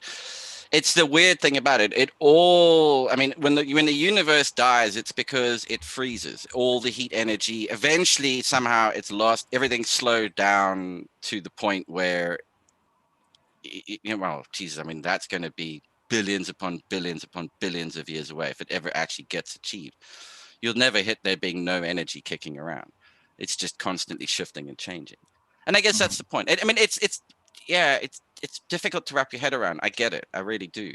No, but I mean, that's the thing about. I'm trying to think. It's when they talk about you can't destroy it and you can't make it and you can't destroy it. All you can do is you can transform it from one type into another, and that's all you're basically doing.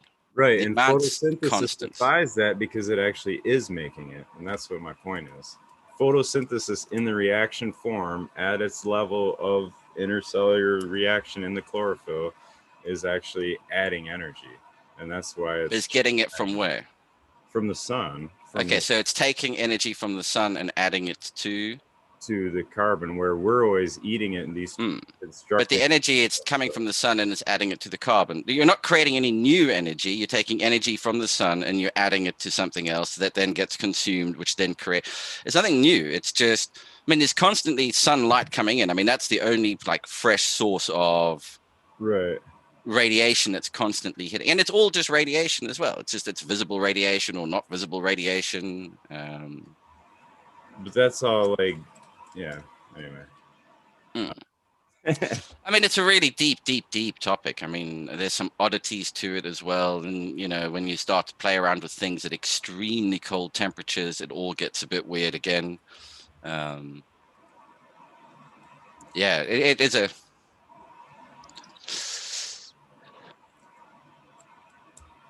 There we go. What's drip tray? The chemical energy stored in carbohydrate molecules such as sugars are synthesized from carbon dioxide and water, hence the name photosynthesis. Yeah, and then at night it does the reverse. So at night it doesn't photosynthesize at night. So the photosynthesis is building up in the storage of all that energy, and then at night it consumes all the energy and gives it all off in carbon dioxide. So it does the reverse. That's why at night you have a higher level of carbon dioxide in your grow room than during the day. And why hospitals will not let you keep plants in ICU units at night. They get taken out because of the extra carbon dioxide they produce. At least it used to be the case.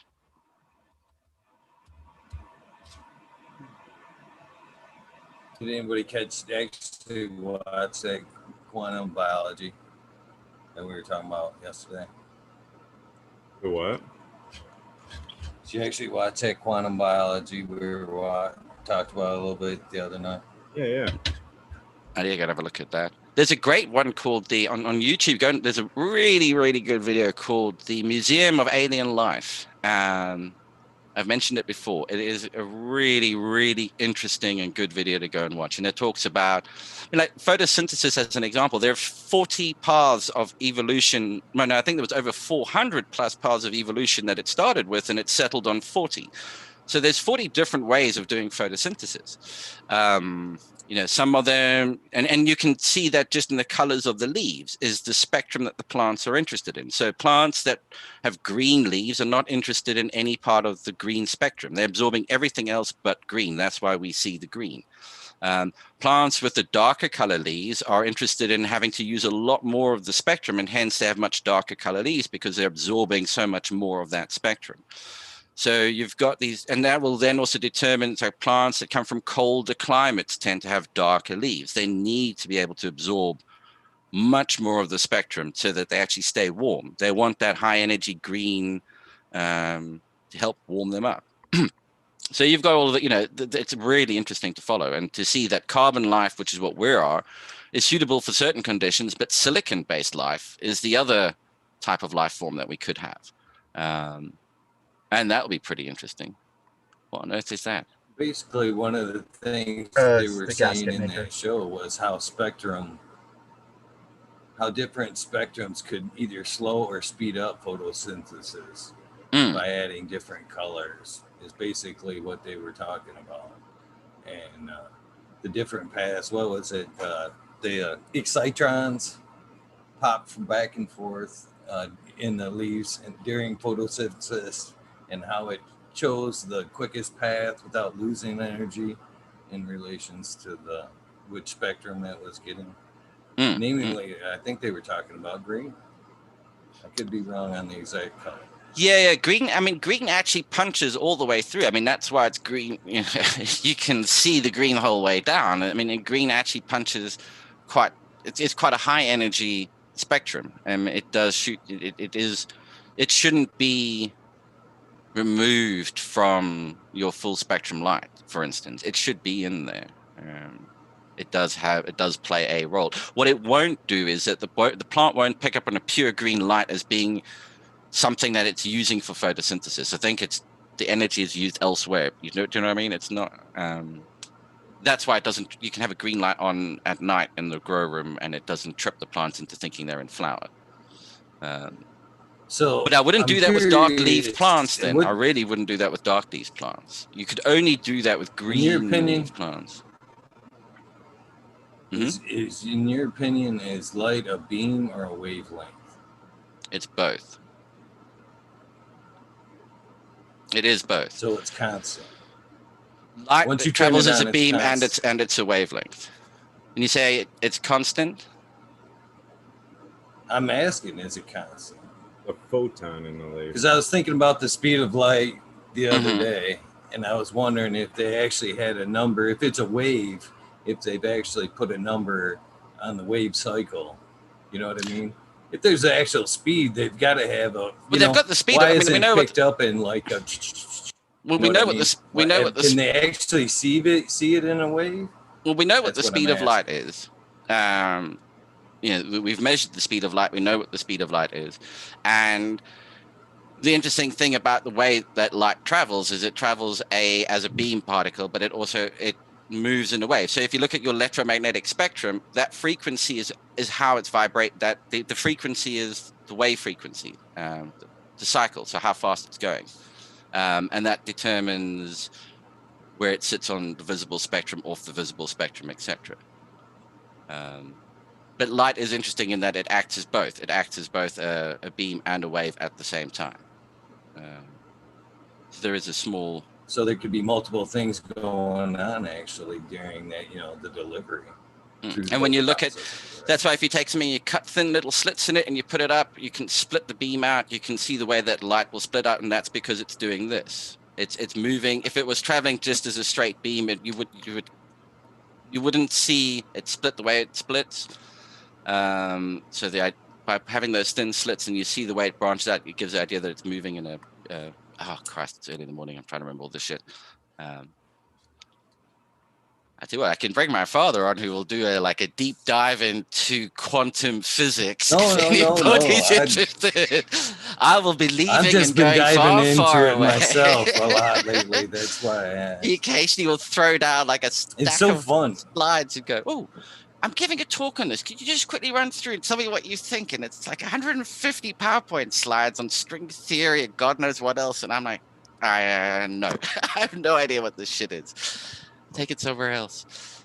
It was really cool doing the lab experiments for photosynthesis and light and the different nanometers and in college. That was a lot of fun.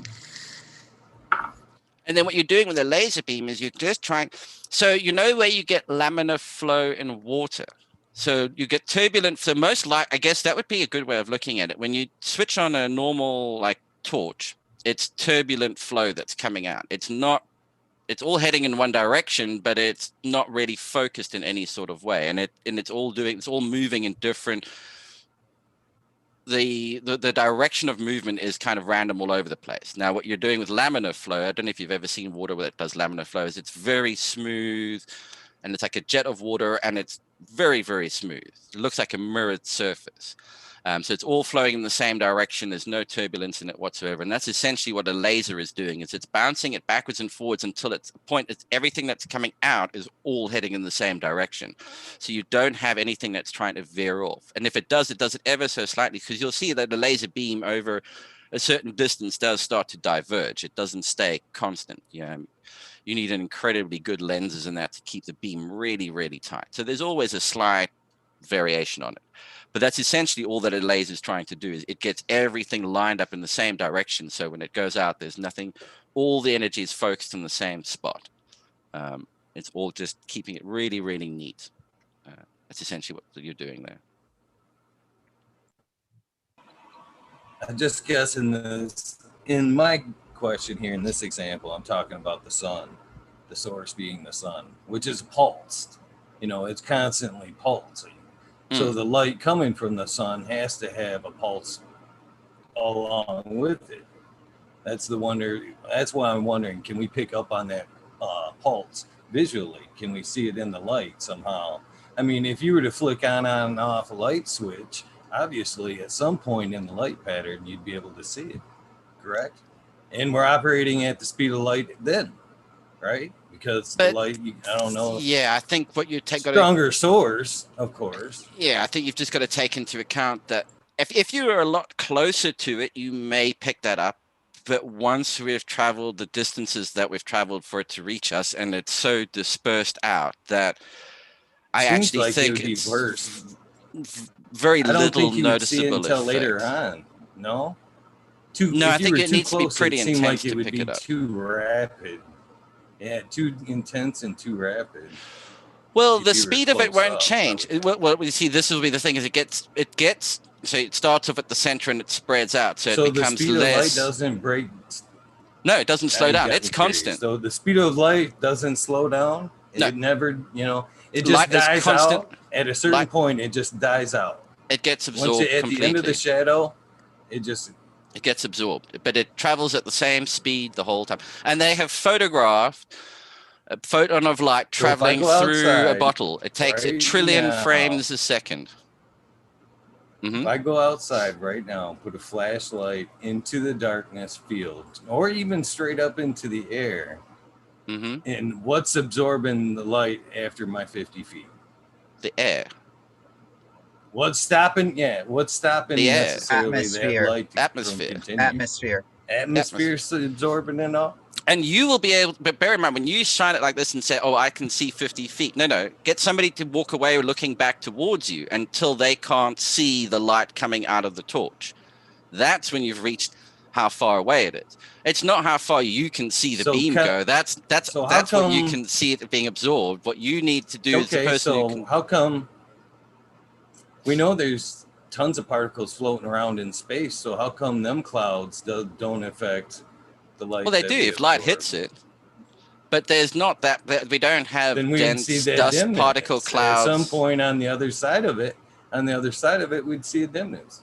If we had a massive space dust cloud between us and the sun, sure, we'd notice it, but we don't. So we don't notice it. It doesn't. We don't have a big nebula gas cloud where we are. And I mean, nebulous gas clouds are obviously monstrous, but not in our part of the universe.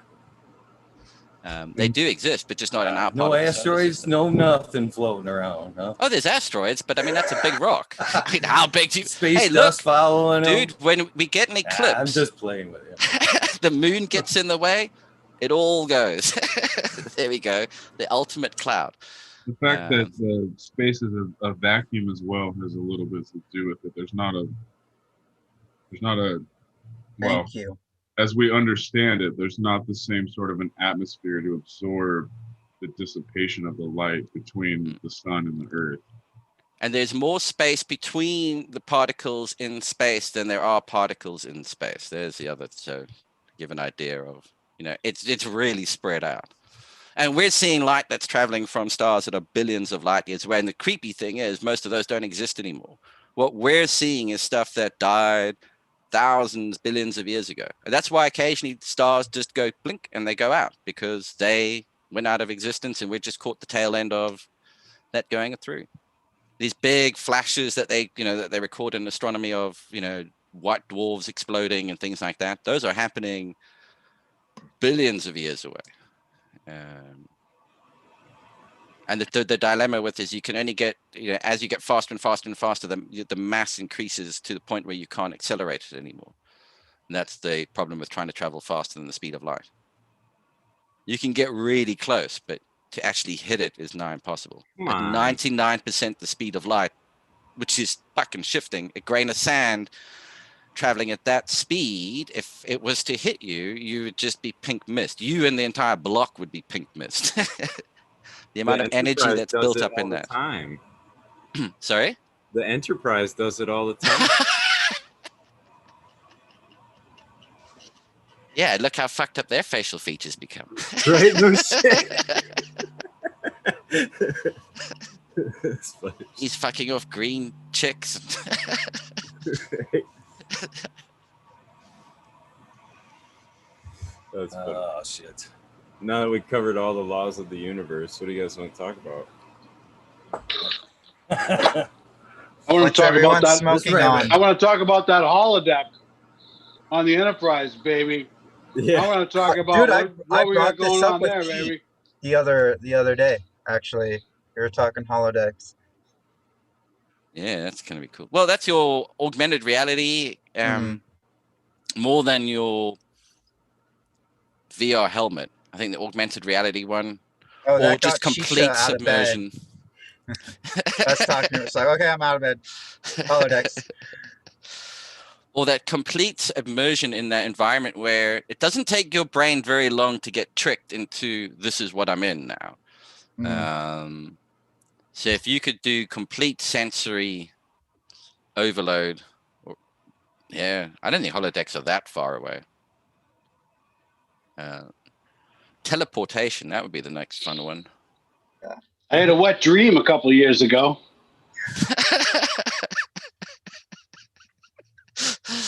The voice of reason. Were you asleep? Hopefully.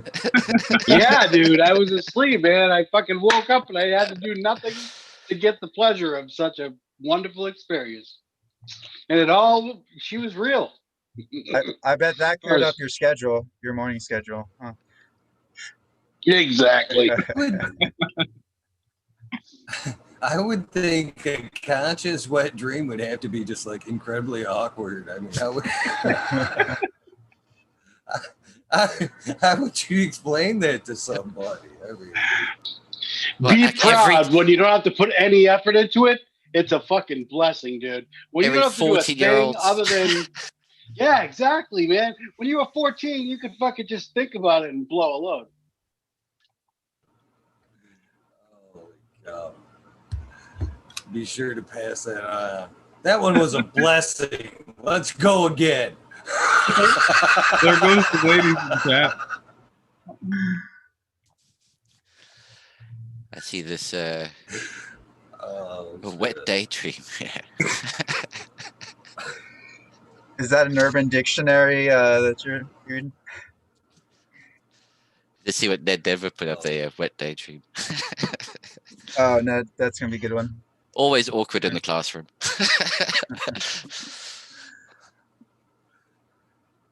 You know, you say that about the ladies there.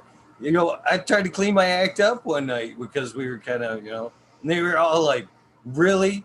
Really? They got mad. Okay. Like, why do you And think then they we even popped came on. here? They popped on, and I turned about as red as the sun. I was about to Actually say, confronted if me you want the about it. conversation to get real, be the only guy in a room full of women. I tell you what, the conversation gets very fucking real, and you get very awkward. Like, oh, I thought we talked about this kind of shit, but my God, did they really talk about it? It's like, get up and leave. It's true though. We talk about the sex we'd like to have. They actually talk about it, and it's like, oh shit. Well, we talk about the sex we think we had.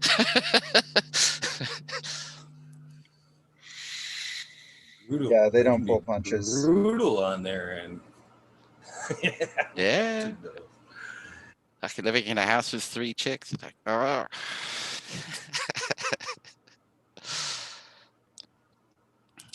Oh yeah.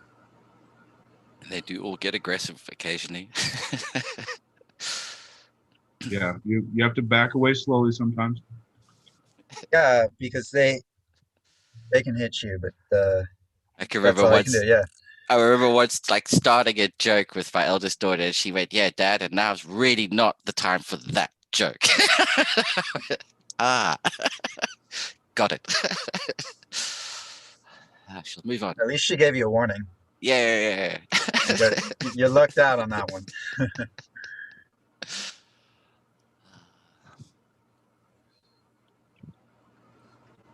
So what's everybody got planned for their Saturday? There you You're go. looking at it. Take it away.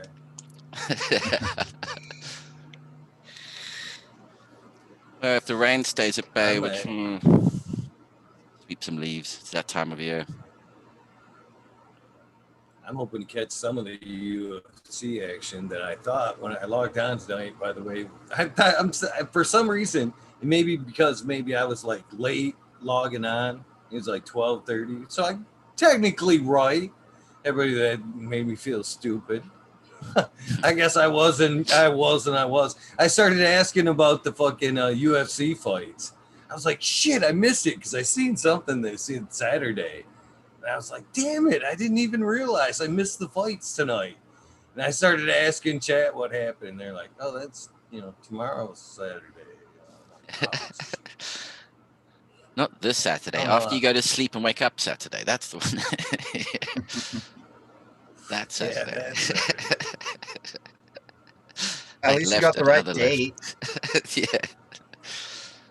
That's how I've had to start referring to things. Just tell me what date it's on rather than what day, because the day thing gets a bit when you do these bits that bridge over time zones, and it gets really confusing. You got to go by date. Mm. And then make sure you know their time Hello, zone. my name is Chris, and I'm a vampire.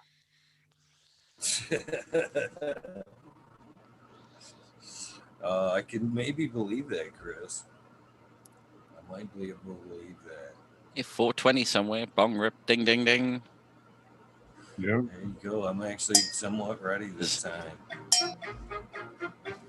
As I can get it. The dab song. I had to put my joint down just to take a dab. But I'm going to take one. Oh, man. This should be a warmer country. It looks Well, I warm don't know. out there, man. A little windy, Yeah. maybe. Yeah, it looks glorious. Yeah. Let me show you that. Will it even? Will that actually? Palm trees blowing in the breeze. They're perfect. Look at that. Hey, It's a up pina my colada. window. It's funny. Yeah, it was shitty cold rain here today, and I don't know. I Kinda do black. one day want that to be the real background, and when everybody's going, "Oh yeah, nice virtual background," is to get up and walk off into it. Right? Yeah, a waitress comes and hands you Yeah, a drink, and then as you walk away. off, just out of screen. Yep, cocktail, joint. Or have somebody walk up from the beach up to you, like from the background.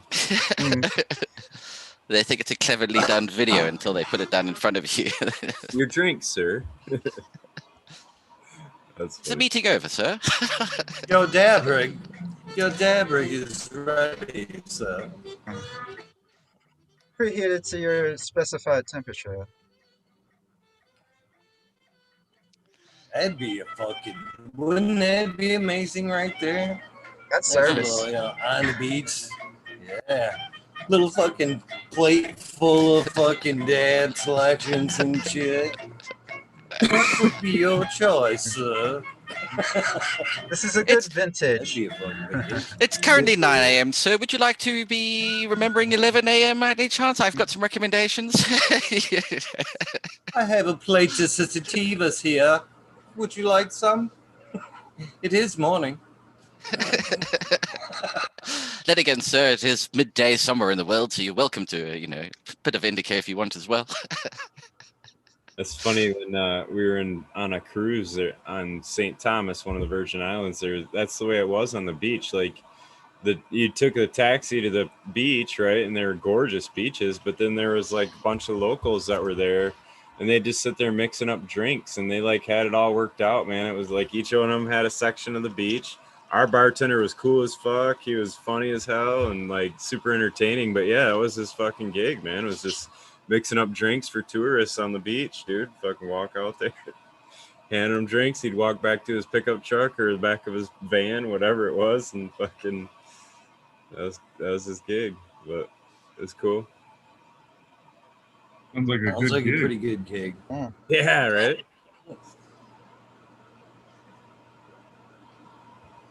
Yeah, you go back to your little cottage full of fucking weed, and that's a life.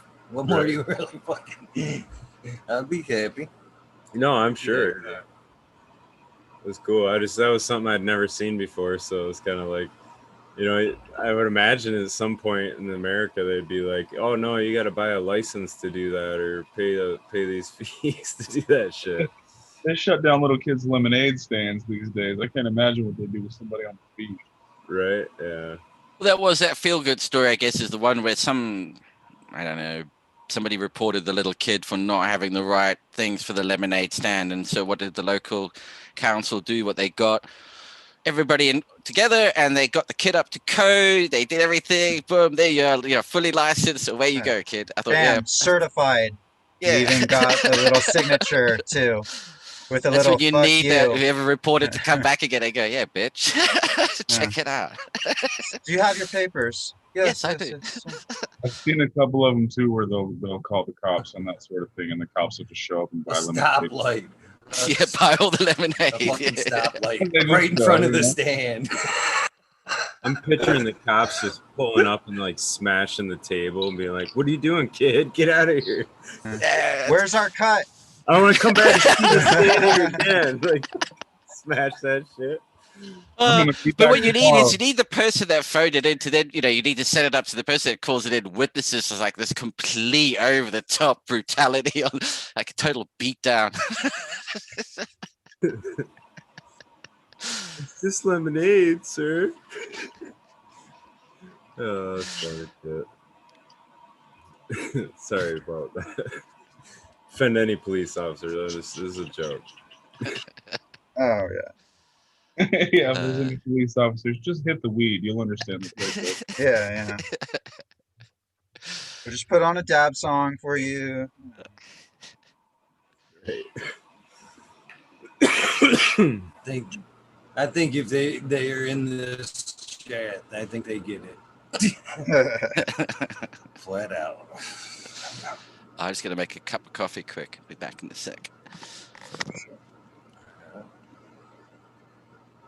I like people that give you warnings. Hey, I'll be right back. Thanks for the warning. Appreciate that.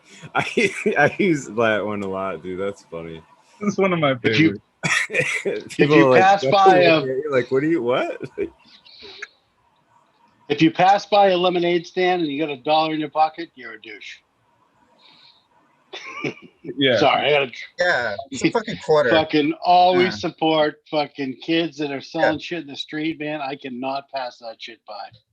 Yeah. Never. If I got money in my pocket, that's going right to them. Yeah, it's 25 cents. You give them the full dollar and the change thing. That shit's up to 50 cents these days, Raptor. Where you been, man? Yeah, inflation. My bad. I got some cheap lemonade. I've seen them for like 75. Yeah. The kids out there making dough. Kids hustling. Yeah. Dude, in the summertime down here at the beach, it's $3 from those little fuckers. Oh, good. Yeah. But when they're a couple Supply years and older than demand. my oldest. Yeah. So the one I usually went get by like was selling me 3 a for lifetime $6. subscription to their lemonade stand, so I could come back and get refills. Oh, nice. See, that's a fucking salesman right there, baby.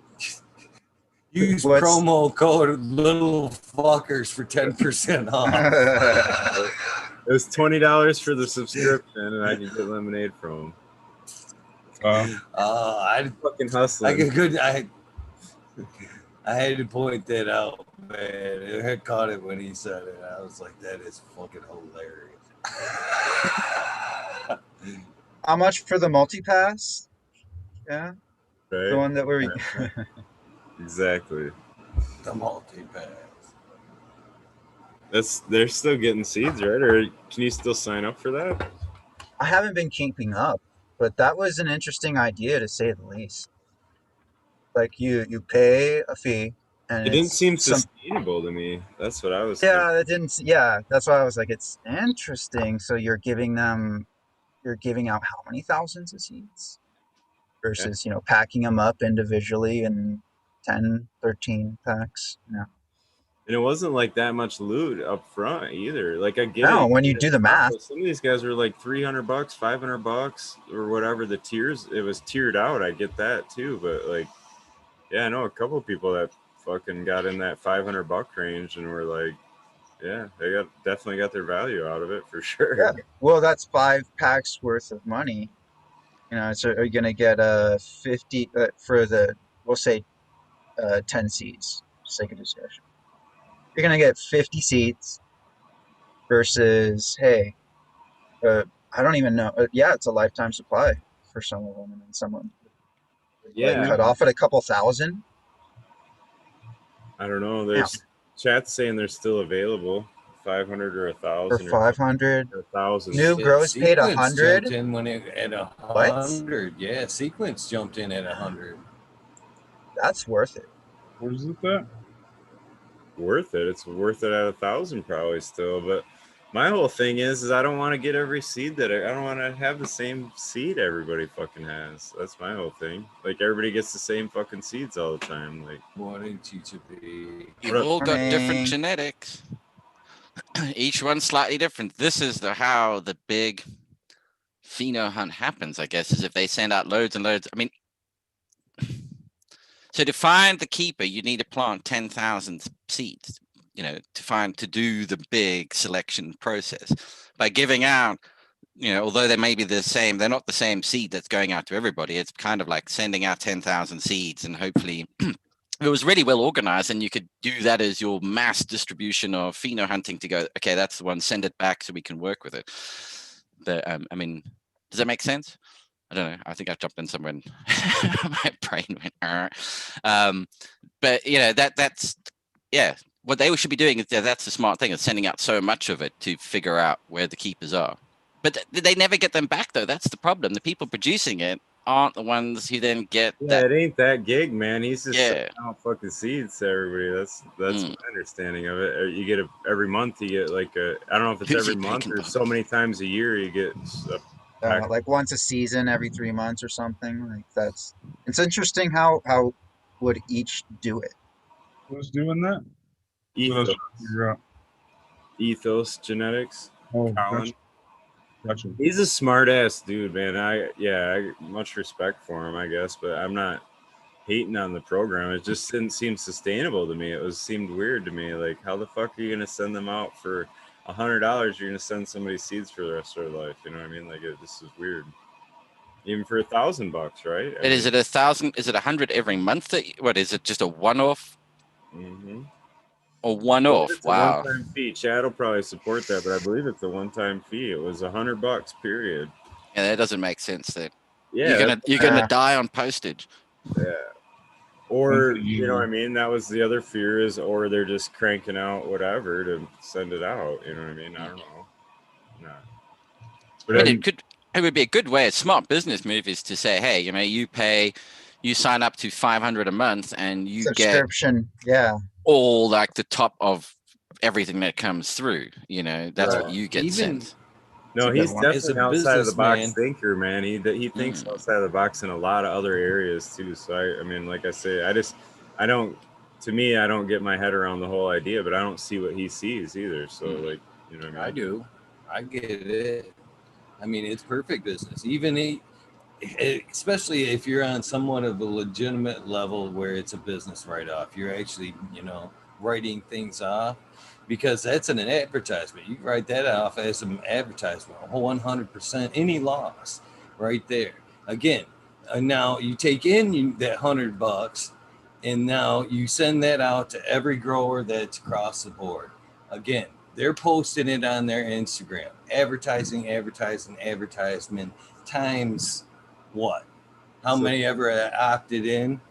So, and then that's on a daily basis now, because now you're infested in all them gardens. Now everybody's talking ethos. You're hearing ethos. That initial, $100 in, it was worth every bit of loss they concurred.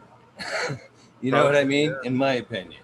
Everybody talked about it. Everybody talked about it when they were, you know what I mean? And we're still talking about it today. I just think the postage over time. I mean, yeah, it works great for the first 12 months, but after that, now the postage starts to cost you. And although seeds are cheap to produce, they still cost money to produce. There's still electricity, staff. There's all those hidden costs. Advertisements kicked in. Everybody's buying individual packs now and kicking themselves because now they're behind the hype. So if it was a closed, if this is a closed.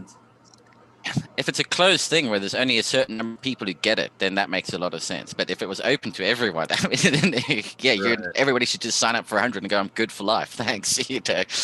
Yeah. That's kind of what. That's why it was limited. I saw it as hype, and I saw it as like, I don't know, man. I don't buy Ethos Genetics. You know what I mean? Like, I feel like all his genetics are going to be out there to everybody already. Like, I don't necessarily want everything that everybody has. Whoa. But that's me personally. You know what I'm saying? Like, that's like, I like hunting down certain things and trying to figure it out what I want to pop next, not what came in the mail. Sure I'm not sure I'd want the pressure Your of having subscription.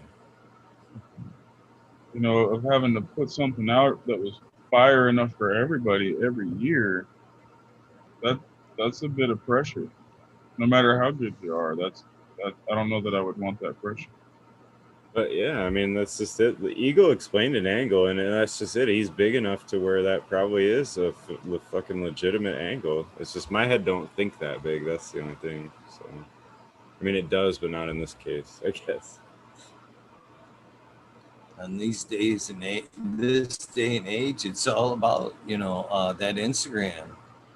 Follows. It's so easy to give something away, these days, and to get amazing followers and get, times 10, a simple giveaway, a pack of seeds. You must be following me. Repost this. Now, every time that anybody that's following along in that contest reposts, if they've got 2,000 followers, 2,000 just seen it. If the next person that follows along on that just repost it, if they've got 5,000 more just seen it. You know what I mean? And that's what it's about, is getting there, getting them posting it, you know, and from there on, it's a monster. It's a monster from there on.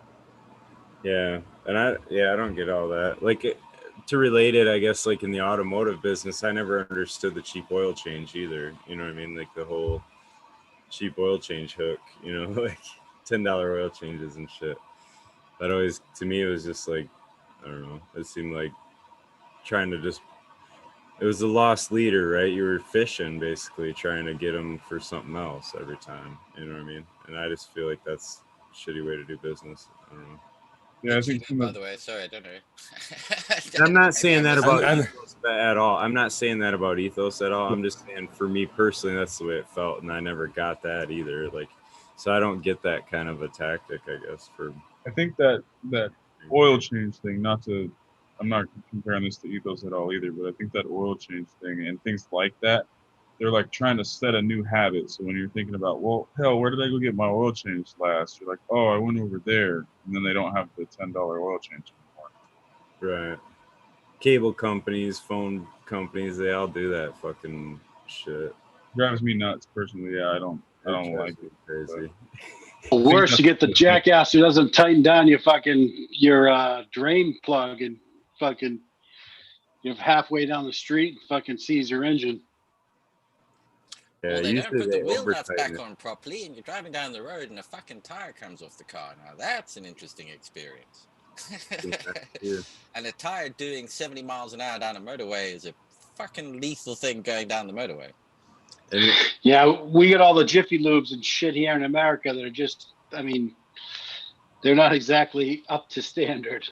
Walmart was notorious for that in my day, man. They were fucking, because they had their hustle bays where they just hustle tires. That's all they didn't do everything, you know. And they just did Same day, no appointment. Yeah. tires and shit, and like, so they didn't hire really knowledgeable, skilled people. They were all just like high school kids out of fucking tech center or whatever. And yeah, and it is what it is. I mean, they're getting their learning how to do it or whatever, but they made a lot of mistakes, and they would fucking tires flying off was always from a Walmart. It seemed like it's like bad haircuts were from like Ulrichs. Well, I want to know, first of all, what Walmart are you going to where they're actually doing some fucking service in that automotive department? Every time I've pulled up into one of them departments, I've like dropped my keys off and said, all right, I'll be inside shopping, you know, page me.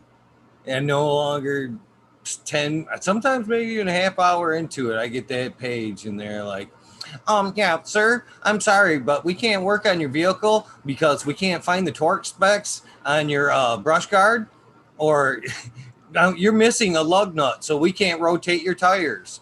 And even if you supply the lug nut to us, we still can't do it. I'm sorry.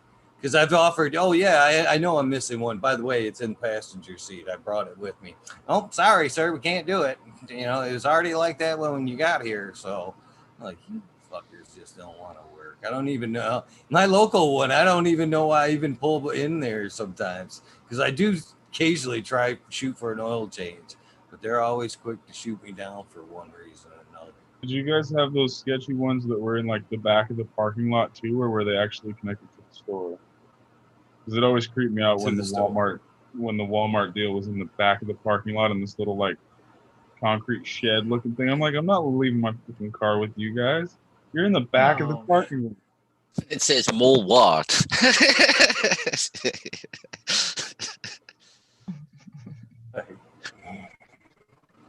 Holy shit. This all circles back into last night's conversation about this Sears Roebuck. Sears Auto, baby. Yeah. The place to go back in the day. Yeah, I remember they used to give driving lessons. You know, they had it all. They gave us a bad name too. That was the big scandal over that. They were putting on unneeded services and shit. That was the whole big deal over that. Kind of put a big scar, and a lot of good mechanics got a bad name for that because everybody was kind of like, oh yeah, sure, I need all that stuff now. You know what I mean? That was the tough part, some of it. That's why it was nice to have people you knew and knew you that you could work with, you know. But I do want to get out though, guys. I appreciate the conversation. It was fun hanging out. Peace out, everybody. Have a good night. I haven't listed too many names.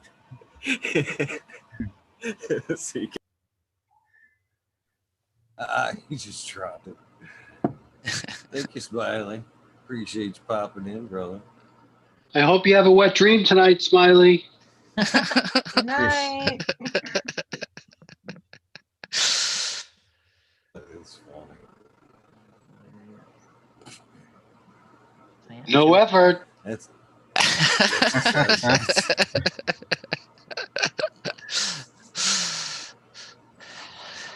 When I don't have to risk carpal tunnel, it's a fucking blessing, man.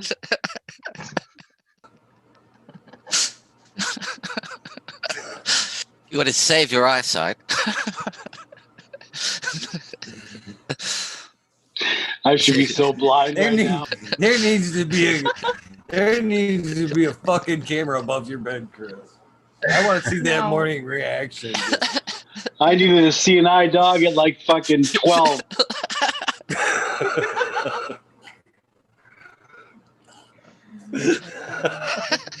Hilarious. It's got to be a commercial for something. It really does. Yeah, to say the number of cases of self-sexual abuse that have gone up during COVID lockdown, you know, that's the real unreported story.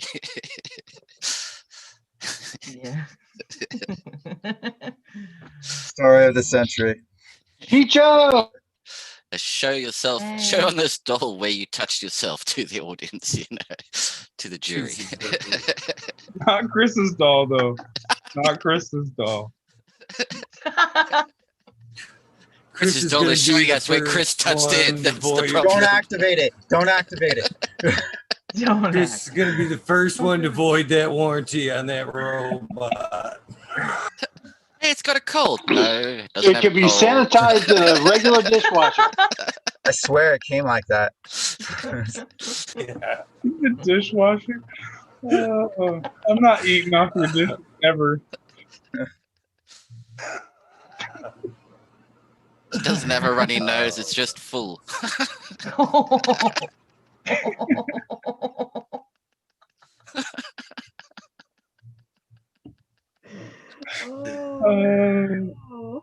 Yes, but you were wrong. You were so wrong.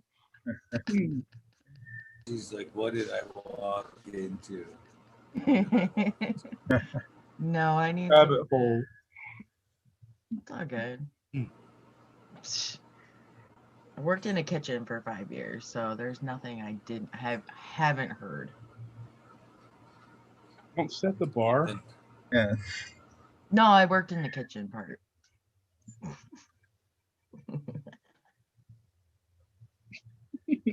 Ian, you can't take this panel anywhere. I know, right? What the fuck? 3, 2, 1, gutter. I'm sorry. So how quick can you get it down to that level? Yeah, it's all good. It's all good, including like the email. So when you right before Pete logged on earlier, you seen me probably like head down typing. I was jotting off a bunch of emails to prospective guests. So, some pretty big names. Hopefully this isn't maybe the first one they jump on. As they look back on that link. All right. It's all good. Actually, I think some of them have looked back and got a laugh out of it because there's been some squirrely ones. Mr. Soul was one. Right before his invitation, the rabbit hole was like fucking really squirrely. And I like sent him a link, you know, hey, check out the show and shit. And then I thought back, I'm like, what did we talk about? Maybe I should send him a link to a better one. In particular show, yeah, not just a link to the channel. Well, that's like the acid test, you know. If you still show up after watching that, then we're in for a good chat. If you Right. don't, then it's like, man, you weren't going to make it. It's good. Yeah, trial by fire. Here's the worst of it. Now, do you still want to come on the show? Yeah. Right. I try to Yes. explain the rabbit hole in the spotlight.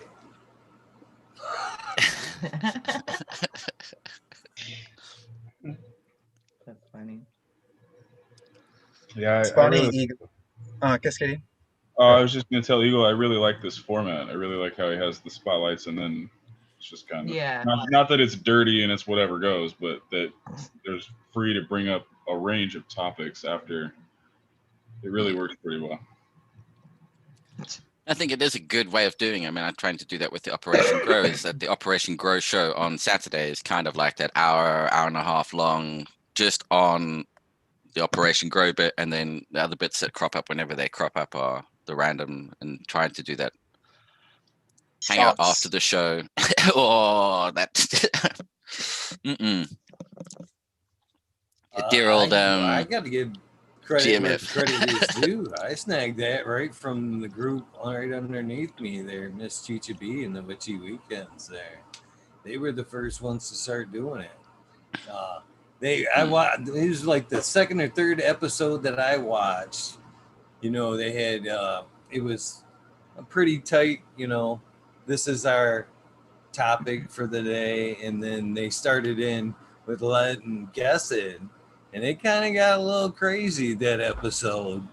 And then from then on out, they were all like, okay, from this point on out, we're gonna stick to our topic, and then we're gonna come check out and come right back. And then any of you guys want to, you know, kind of protecting their episode, which made perfect sense to me because I was, you know, having shit taken down by like after the guest was on. I would get into these conversations or, you know, play some music on the in between while people were coming in. And then I was getting copyrights and it was, you know, taking down the guest episode. And I thought, man, how friggin' rude am I being? These people are, you know, giving me their time. And then I turn around and I play music and get my episode struck down or whatever. And the first one, the worst one, the first worst one was Wolverine Grower. He came on, just dumped out a ton of knowledge, you know, made it, you know, just, it was a great episode through and through. I didn't think about it. I played, in fact, this is when this all transpired. I played some music afterwards. Yeah, that was a great episode, Wolverine Grower, because there was only like a short amount of time between the sign off and, you know, so I just fucked off on air. And next day, that episode got pulled because of a copyright on that song. And it took me forever to go back and scrub just that song out and make that episode available again.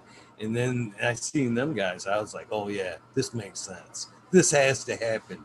So at that point, you know, it's respect for the guest to shut it down so their episode don't get fucked with. And then we can come on and have some fun. And if we swear or get off topic, we had some fun. You know, hopefully it's something I can fix in the end, but the spotlight, you know, the reason for tonight's episode stays up no matter what. You know, I respect that. Not that I don't respect all this, but, you know, it's like it's one of those things, enter at your own risk, basically, on the rabbit hole. Right. You Yeah. know. You got to protect the knowledge. That was one key thing about us separating it. It's like we don't want to do all this information and then it get cut down because someone stupid. And that's also when all the trolls started coming in and it was just like we might as well just separate it just because.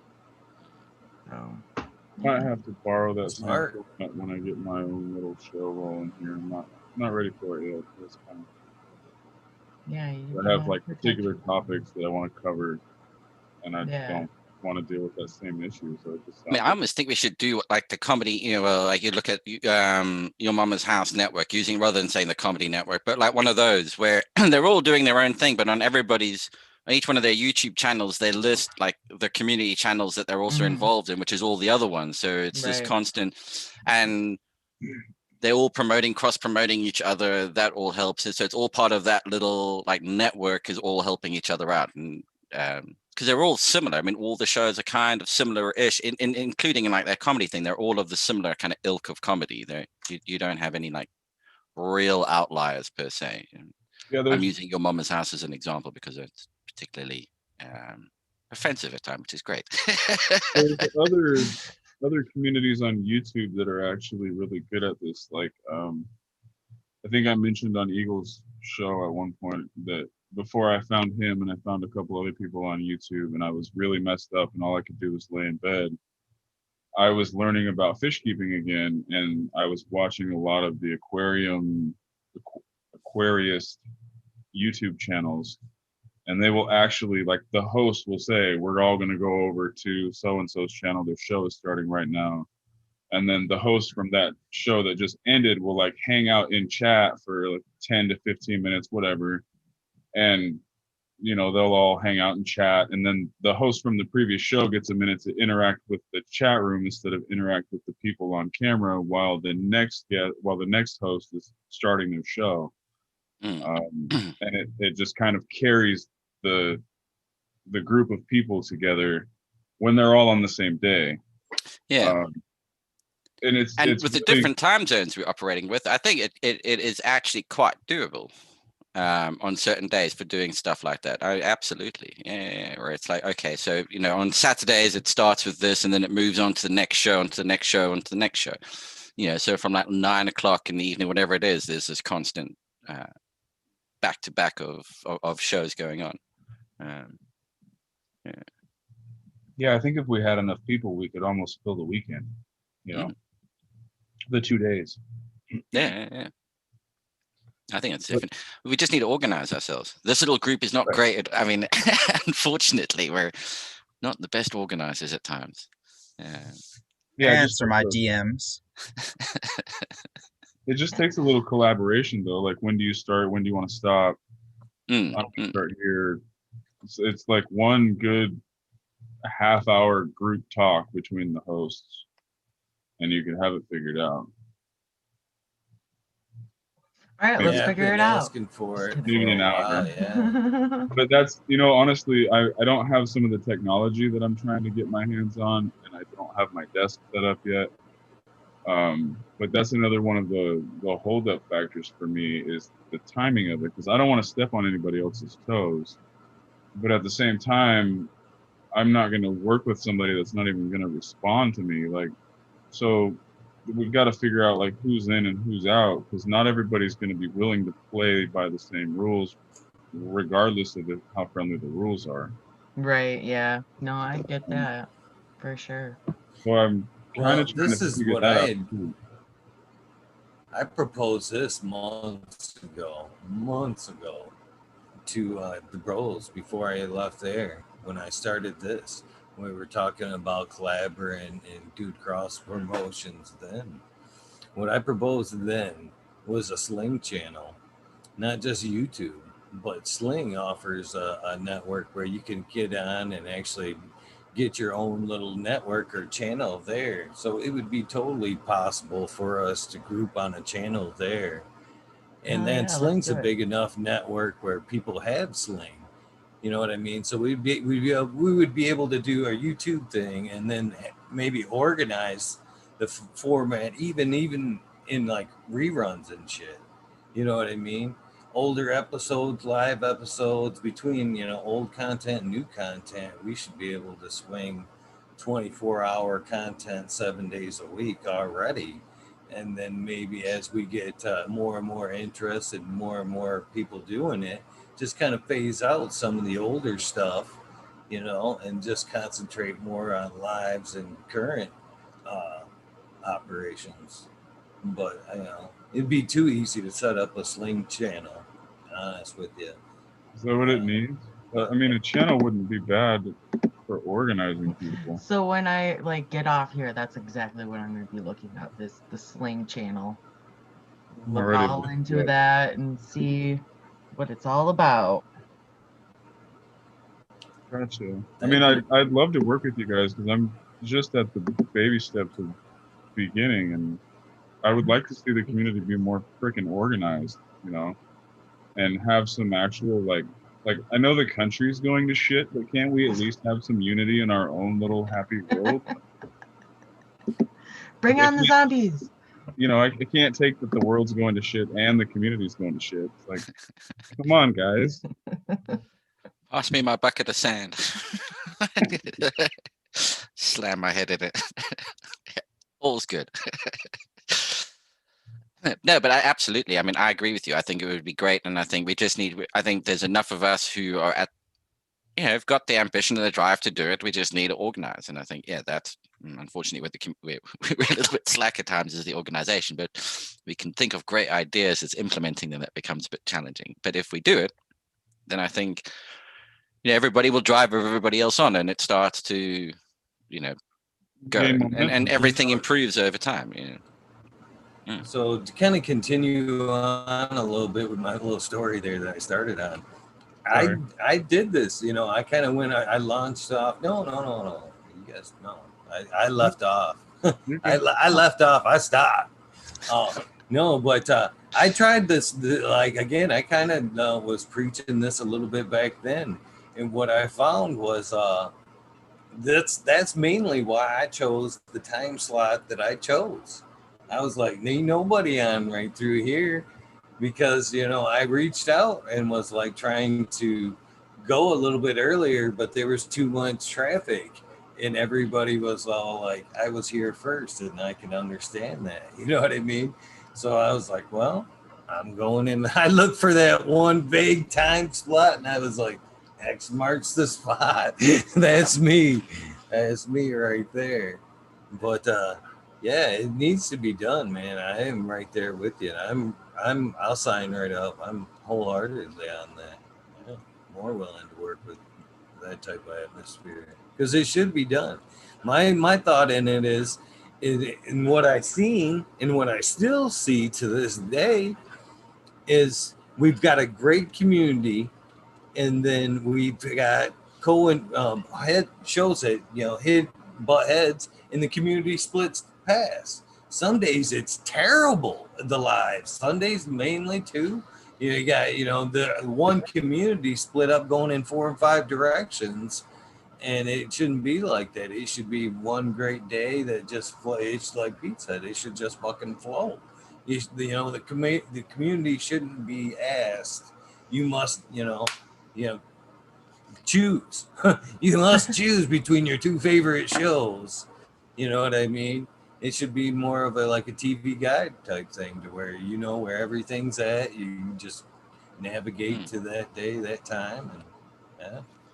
And it's what's frustrating about doing it from this side of the pond is that most of the people who can actually participate in it are all in the US, to be honest. I mean, I don't really want to put people at risk by being overly open and stuff on our channel at times. It's like, I'd much rather the people who were growing and doing all of it were doing it in legal states, etc., where there's no real issue for them. I'm much happier for that. But and then suddenly you have this catch of there's an 5 to 8 hour time difference. So when do you want to do it? And it's like Saturday afternoons, like Operation Grocer, doing that when we do it. I mean, it's Saturday afternoon for people. Thankfully, that's one silver lining to the COVID cloud is people aren't going anywhere, so suddenly they're around on Saturday afternoons. But it is quite a thing to ask people to participate. The guys on the panel, they give up every single Saturday afternoon to be there. In fact, full credit to them for doing that. But that is, again, that other to me dilemma. Works perfect. You guys that are across the pond there are AM shows. You're the AM hours. Yeah. You know what I mean? We come rolling in the PM after it's the end of your guys' day. All right. You know what I mean? That's how it works, I would think. It'd be too easy. I mean, I could easily do a show in the mornings like this, and then, but that's the weird thing. I mean, everybody can actually almost do 2 a day, 1 in the morning, 1 in the evening kind of thing for their local areas, where the morning show here is catching the tail end of some people in the US, and then the evening show catches the early risers in the US again, and then the same works as your evening show catches the early risers in the UK. Well, this side of the pond. You see the time? I'm gonna have to. It's bound to happen. It's bound to happen. We might as well be the ones to kick this shit in the ass. Yeah. About you know, if we see this in about a year from now, we're all gonna be kicking ourselves. Yeah, if we're still talking about it. Yeah. If it ain't happened and we see it, it's gonna be one of those deep regrets, man. Can't you do like group DMs on IG these days? Yeah. You can? I think Yeah. so. You can add in Oh, multiple. yeah. Yeah, well, didn't IG did like this big update like the other day or some shit? Like, yeah. It was a while ago. I know there was a messenger thing. It actually was even better though. It was like now you can do stickers and fucking preset return messages and blah blah blah. But yeah, you most certainly should be able to do group chats, add and remove people at will. You know, It might check be yourself worthwhile out of to, it if you don't want to be in there. might be worthwhile to start one between the hosts just to try to figure things out. Oh yeah, you can.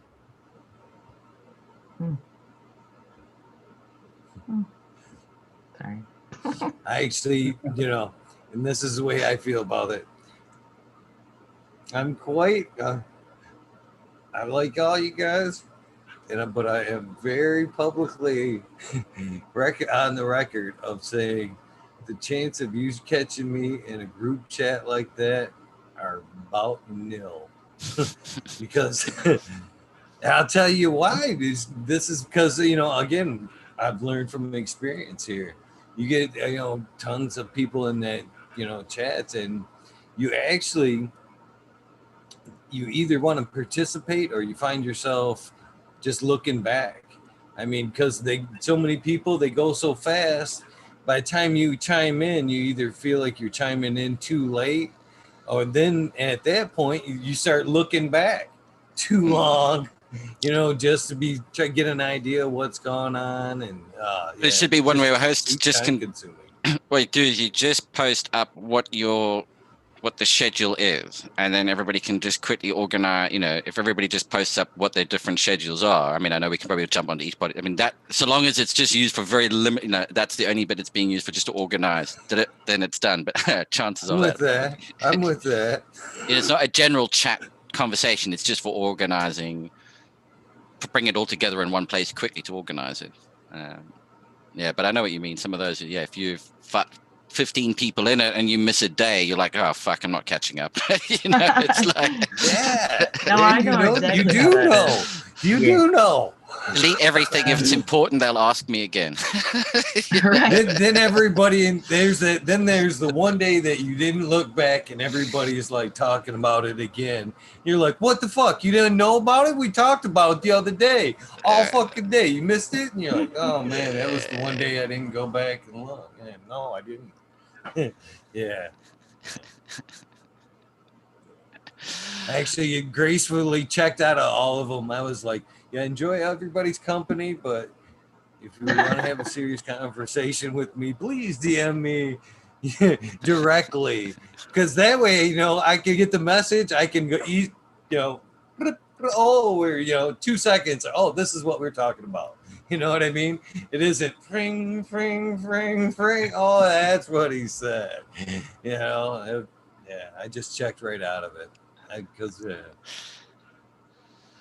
See what, I'm going to bail. I'm going to go do some Saturday morning chores around the place, get some shit done, get ready for the rest of the day. Thanks for the inspiring conversation, as always. Great start to the day.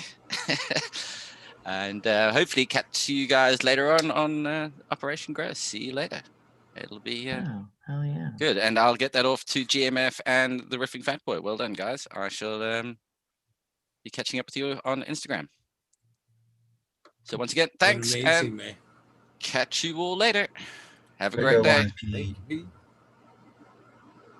Thank you, Pete, man. What an amazing guy. Who pops in and just drops off, you know, does like 2 video giveaways and shit. By the way, can I love the message too. Do you mind? Right. randomly popping in and hooking people up, Santa? No. I'll have none of that shit on this show, god darn it. Who the fuck None of do it. you think you are, Pete? Just waltzing right in, giving shit away. Taking Being the all rest of the nice and bet. shit. No, man. Thank you very much, Pete, for dropping in and, you know, hooking up to the community. That's amazing. Amazingly nice. Perfect example of what this community could be, can be. Not could be, can be.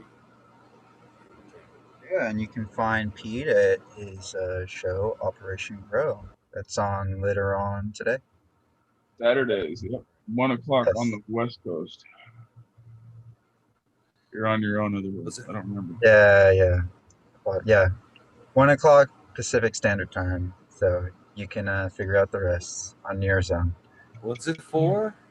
Oh, Operation Grow.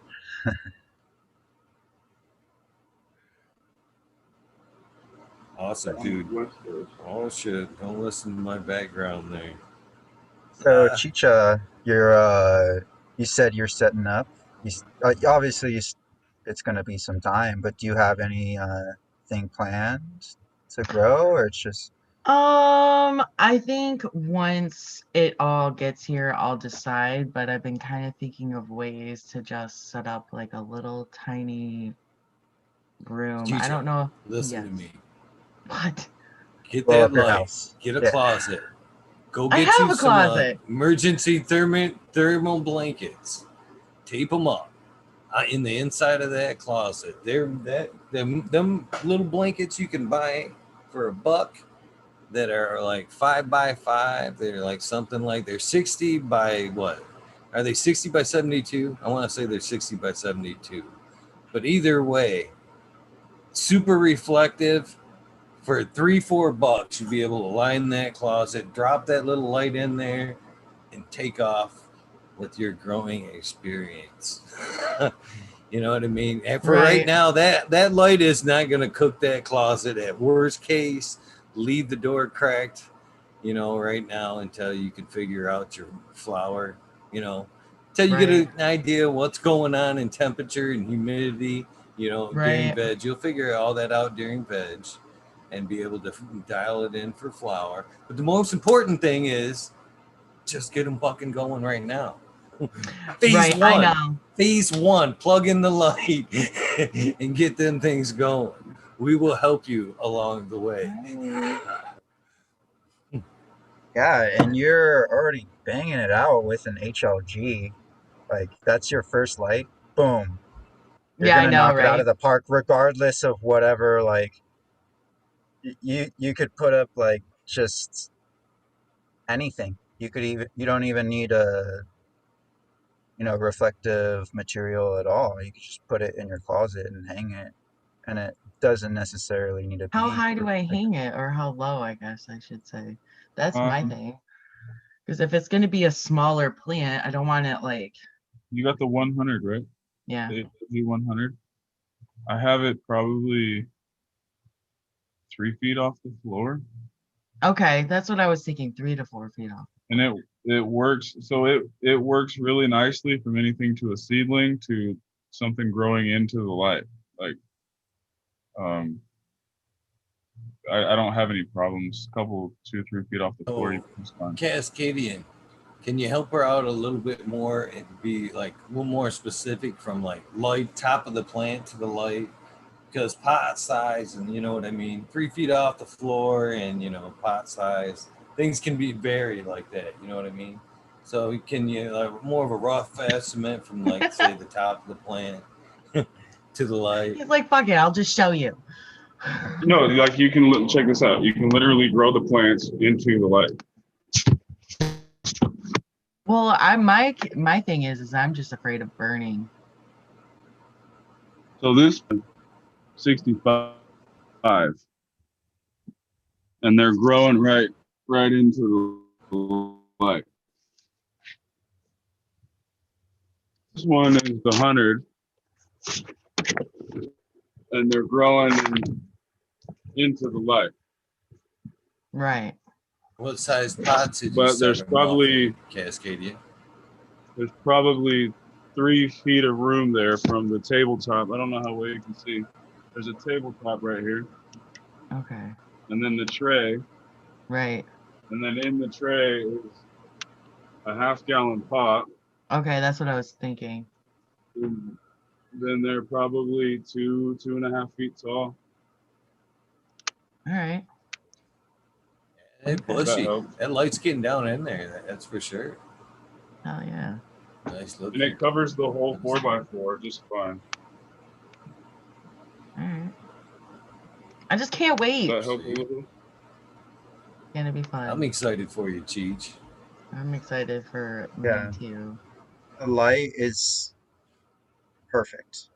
It's perfect for a beginner because you could put it so close and you don't really have to worry about burning, but still keep Okay. that the height that Cascadian mentioned. Right. Yeah. You know, Yeah. I and mean, just that's kept like a decent sized plant. It's just me. yeah, I just yeah. don't know if I want to do one or two, or start one and then start another one. I don't know. I'll probably do two. Well, you have the numbers, so why be stuck with one smoke? Oh, this is the way I see it, Cheech. Hopefully, this is the beginning of the end of you purchasing cannabis. Yeah, I know. Why I did you want to get stuck with that one strain? So at least kind of have two to Well, juggle, right? true. Right. True. True. We'll just see. I know I got the one kind. I can't remember. I'll have to look it up, but I don't know if I'm gonna get any different ones or what. I'm pretty sure you can find some seeds. You know people with seeds. Oh, I know. I know. The thing is like where I'm living right now, I can't just like grow. I have to have almost like autos just because it needs to be a fast. I can't really have the stink because I have close neighbors. So that's why I'm kind of well, that's where a carbon filter can come in. And you can yeah, get but to do that, I'm gonna have to like it be a build. yeah, I mean, it's not as hard as you think. You just That's you why go ahead. Yeah. no, that's why I just when I move, I just want to have my room so I know what I can do with it and I can lock the door. That's This fair. is just gonna be like a practice, like, okay, you've been growing some house plants, you can do that. Now you have this opportunity. Now let's grow. And then once you actually get into a situation where you can grow more than 2 to 4 plants, now you have a little more knowledge and you can expand and do all these wonderful things. Right now, I'm just looking to see if I can grow it and how it like, just see if I can grow it. Yes, just start off small, gain confidence. Right. Oh yeah, for sure. It's a good attitude. Yeah. Hell yeah. I can't wait. It's gonna be Is fun. there anything you have your eye on in terms of seeds now or in the future? I know I definitely want to try to grow some white widow. I know everybody's like, that's kind of been around, but I haven't had it in a while and I like how it grows, so I just want to see how it grows. Blue Dream, I hear, is really easy to grow, especially for first time growers. Really, I'll try anything. Why not? Eventually, I definitely want to like breed, I guess you would say, because I want my own strain, sorry. Yeah. Cultivar. Yeah, People something get like too that. See, technical that's the these thing. It's days. like Yeah. that's the thing. I don't know all the technical terms. I'm just like, yeah, so I just grow this weed and then it's great. Yeah, it's great. You know what? That's part of the fun, though, learning all Right. that stuff. For me, it was. That's that's what got me super hyped up for all this. Was first I started watching videos like this and like tutorial videos, Mm-hmm. and then I was like, okay, I'm really into this. And then I decided, well, there's a pretty decent horticulture program at my local That's awesome. community college. So even just taking an intro course, Chicha, at your community college, I think that helps out a bunch. And you don't even have to go. You don't even have to go there anymore. It's all online. Oh Oh, yeah, the, I know Yeah, everything's online. yeah. Everything. So you've got such a good knowledge of house plants already. I mean, the telltale yeah, signs yeah. of You're a good. what's going on in the house plants are the same. If you can read what's going Mhm. on in your house plants, you can fucking diagnose your cannabis plant.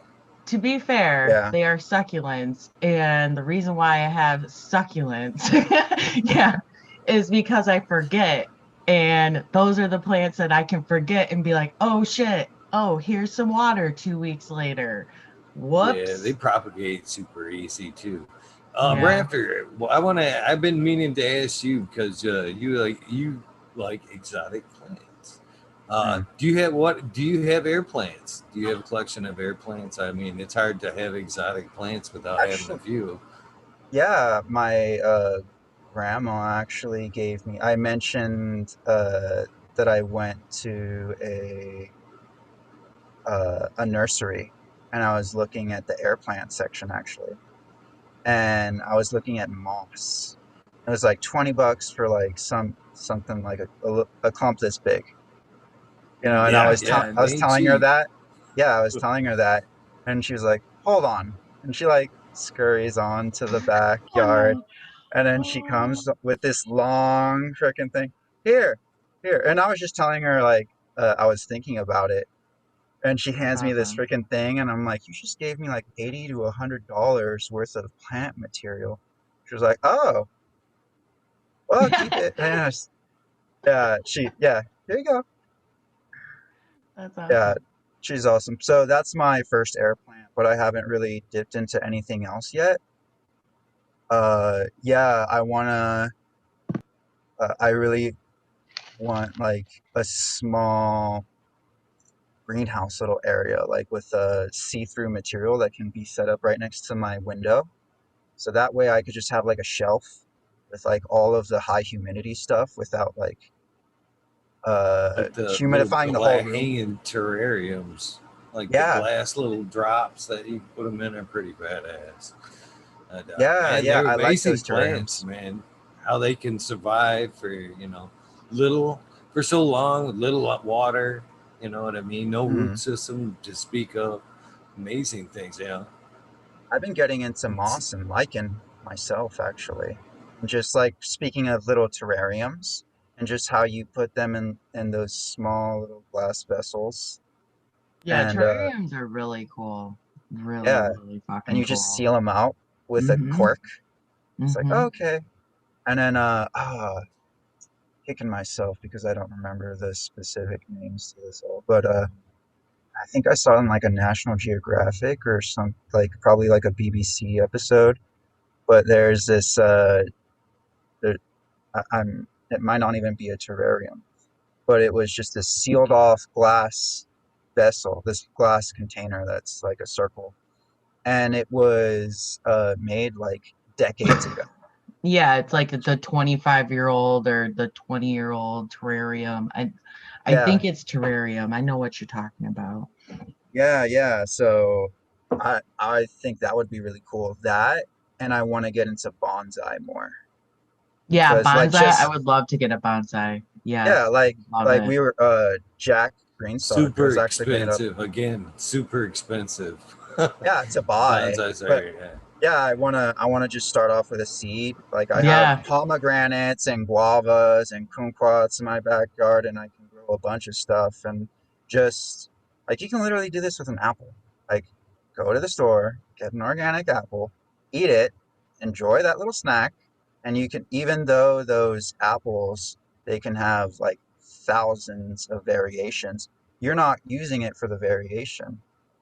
You're just some people do just decorative ones. but you can go for the actual variety itself and say, oh, this is a pink lady bonsai. And those Oh go for yeah. so much money, especially if you go into like that niche little thing. It's like, look, I actually, and you keep it for long enough for it to fruit a little bit. It's like, oh, look, it's a fruiting one, and beautiful flowers. Mm-hmm. Beautiful flowers off this little, desktop bonsai. I think that's what really excited me. Just like when I was looking at the pictures of everything, Mm-hmm. I really like that. So, just little hobbies that you don't need a lot of money to start. I want I to mean, set up the a little hmm? paludarium, which is basically it's a fish tank on the bottom and a terrarium on the top. So Oh, you have the soil in the water, you have the plants growing out of the soil, the fish in the water, and then Yeah. water line, and then you have another like soil layer, usually around the back side or the back corner. And then you have plants growing out of that are above ground plants. Sometimes they'll put like a waterfall kind of feature on it Yep. to make the fish tank water come up and water the plants that are on the ground. Um, I they get mean, really intricate and really cool. But it does sound cool. That does sound really cool. I've never there's heard a of it before. guy. There's a guy I follow on YouTube that builds terrariums, like all sorts of them. And like he did one video, he just went out in his backyard and just picked out just stuff that's around and built one. I have to find him.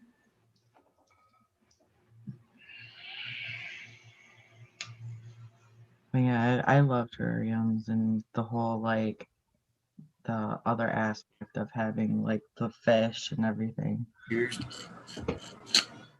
Cheers. is that what that was? Cheers, everyone. We missed about 2 minutes. Oh shit. We got deep I into jumped the in. moss and terrarium talk. Music's been playing lightly in the background. Oh, nice. I'm gonna say We're it's not the first time we missed the 20 tonight. I seen it. St. Bernard's observation booth caught my eye. And by the way, shout out to St. Bernard's observation booth, Pixel Monkey, Nutrient Shootout, all of which I recognize as long-term weed nerds, who I kind of consider to be family. I've just kind of seen you in so many chats, so many years. So I'm gonna ask you the same thing I said to Pixel Monkey, brother. When you coming on, St. Bernard? When you coming on? It's long overdue. It is long overdue. He puts in work. He earns his wrenches. There's a reason he gets wrenches on multiple accounts.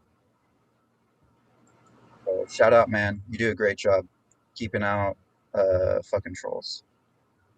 Hell And yeah. also throwing in some good jokes yourself. Hell yeah. Yeah, that guy dropped some bombs. Yeah. I should have my own SBOB folder.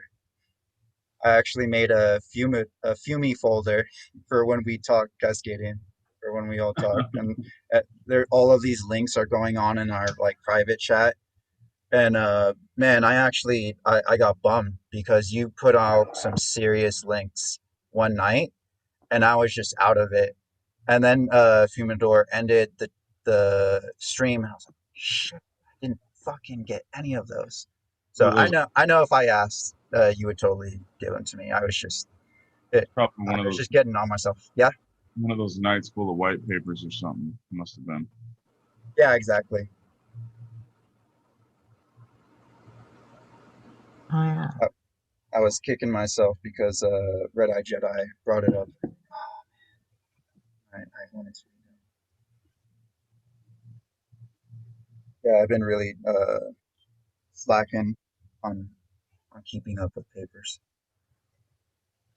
You're just out of school for a little bit, and then you get comfortable. But Yeah. I want to keep that sharpness. It I doesn't want to take keep. Right? Yeah. My sleeping schedule's already back to what it was before I went to school. It's like it's a shot, you know. Exactly. And then I'm gonna be starting Much up next respect for semester. you, Saint Bernard. I'm sorry. I always Oh, forget you're I good. abused my mic. Oh, you're good, man. Why am I? What? It's your show.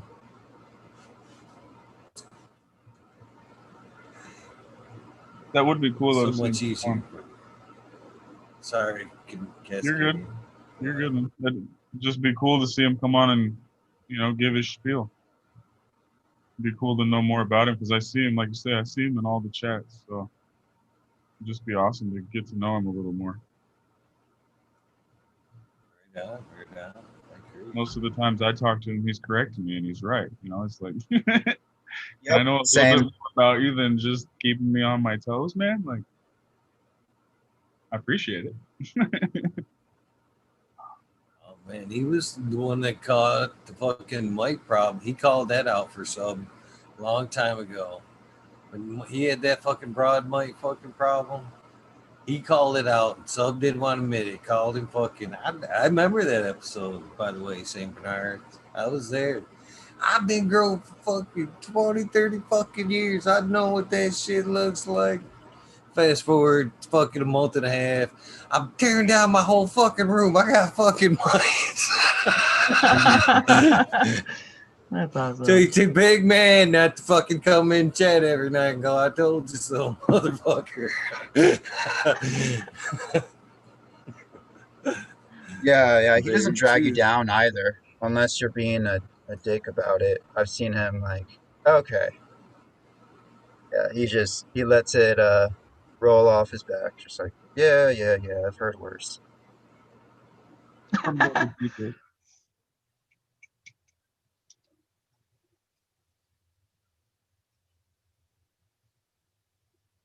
I do miss though. I do miss the chats with that cat.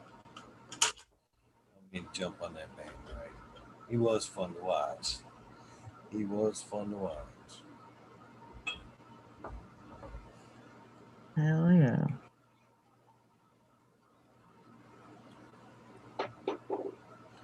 Enjoying some good ass French press coffee. Still. I'm thinking about going for another root beer over there. They're eyeing me sideways. Yeah, I mean, it's the weekend after all. It's not Fucking like if you're A. hitting the bar. And I already ate all the cookies. I laughed so hard when you had your first puff the other night, and you're like, "Ah, this is my girl." You were just munching on her stuff. I was like, "Yeah, that's proper. That sounds about right. Good puff. Good puff." Yeah, I don't eat in the daytime, so when we're doing these night shows, it's like I got to eat now or tomorrow night. So Yeah. that's why I'm always munching, whether I smoked or not. I don't know if you guys noticed it before I started smoking. I'd still be eating something. Yeah, you were still eating at the same time. And that's what I actually thought, that you were like, oh, he's got the munchies. Like, no, this is just cascading. See, this is as much time. But yeah, you see me too. I'm munching. Yeah. Dude, I love food. So Cascadian. Yeah, man. Have you ever considered carrying like a little vial of, like, say, some peppercorns in your pocket, just in case if you do reach that plateau where it gets too much, where you can break up one of them peppercorns and sniff it? It's actually supposed to be like the reversal. No, seriously, it's supposed to It's supposed to alleviate that anxiety. Like, seriously, look it up. I'll have to. It's supposed What the to fuck? help relieve anxiety, like, Okay. immediately. Okay, so you crush it and you smell it, or you crush it and you hit it like cocaine? No, I'm not. It's not like what were they fucking how many talking lines about do I have last to night? rail here? No, you just sniff it. I'm up to 15. It's what the beta carotenoline in it that brings you back. Gotcha. Even Kevin George talks about it. He's got a more of a concoction that says his concoction says brings you right back, snaps you right out of that type of over highness. But yeah, and there's tons of science to that. And I just thought maybe I'd throw that out there for you because like you were talking the other night about not wanting to reach that plateau, and I just thought, it's something as simple as carrying a little vial with something that you could crush up in your palm and smell, and snap you back out of it, and it's worth throwing out there. There's probably some essential oils that have high amounts of beta caryophyllene in them as well that you could do the same thing. They have these it's like 3 or 4 inches long. It's a little tube, and inside is a sponge, and sometimes there's even like it's almost like a little dripper you can fill up, and the little dripper sits on the sponge, and then at the top it has the vent, and as the sponge dries out, it pulls out of the tube to keep it moist. But you can fill it with an essential oil, and then it's like an aromatherapy tool, and you just smell it, and it does the same sort of thing. Yeah, I'll have to look into the beta caryophyllene plants and see what's out there, because I'm sure there's some. But that would be interesting just to formulate, even if it's not cannabis, to see if it works as an anti-anxiety. Right. Yeah, it's supposed to work, not just, like you said, not just for cannabis, but for anxiety as well.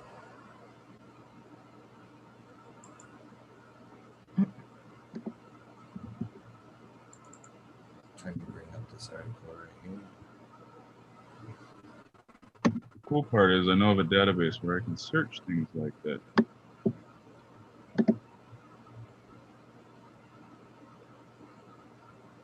Cool.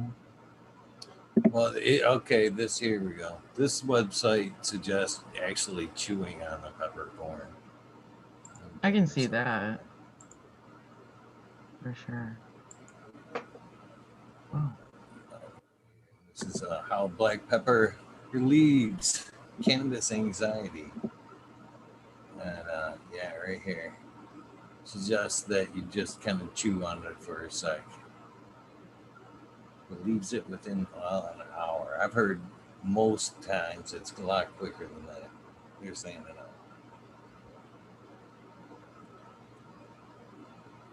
Well, I'm sure if you have like a handful of peppercorns and you chew them up, I'm sure it's probably more of an instant effect.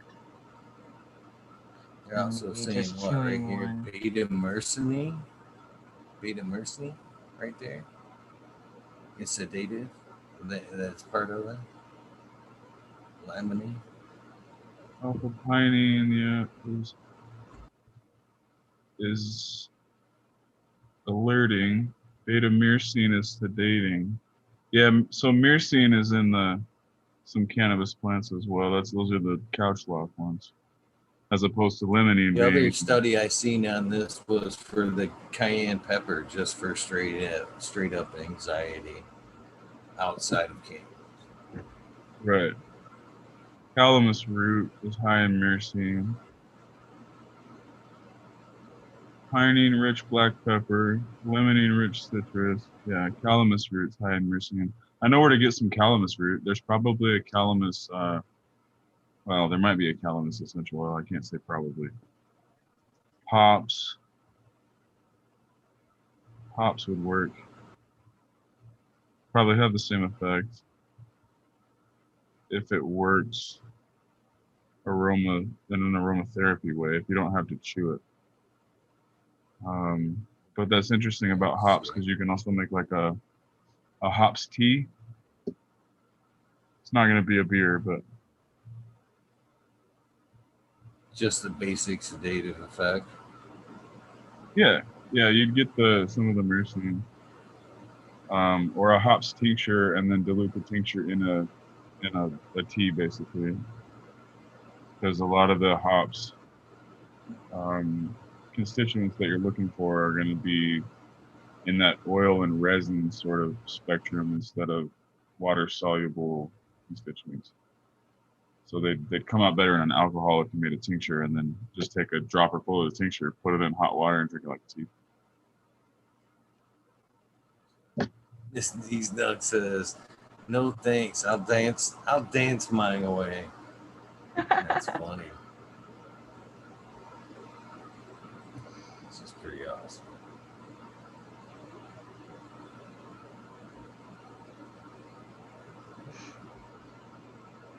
That is funny. Got a little chat. Holy cow, I can't believe there's still 55 watching. That's pretty dang amazing. I'm curious though if there's a hops cumulus lupulus essential oil. Probably. I I don't feel like see it why should there be. wouldn't. Right. Okay, there's one. It ain't cheap. Jesus. Of course it isn't. Well, even in the land of essential oils, it's not cheap. And yeah, essential oils. Well, I mean, yeah, that's they can I get would up there figure that's like depending on something. what you're getting. Yeah, that's You exactly get what I that was cold about to say. first press, man. Ooh, that shit can be expensive. 25 bucks for 5 mils. Ooh. $110 an ounce. Damn. That's what I said.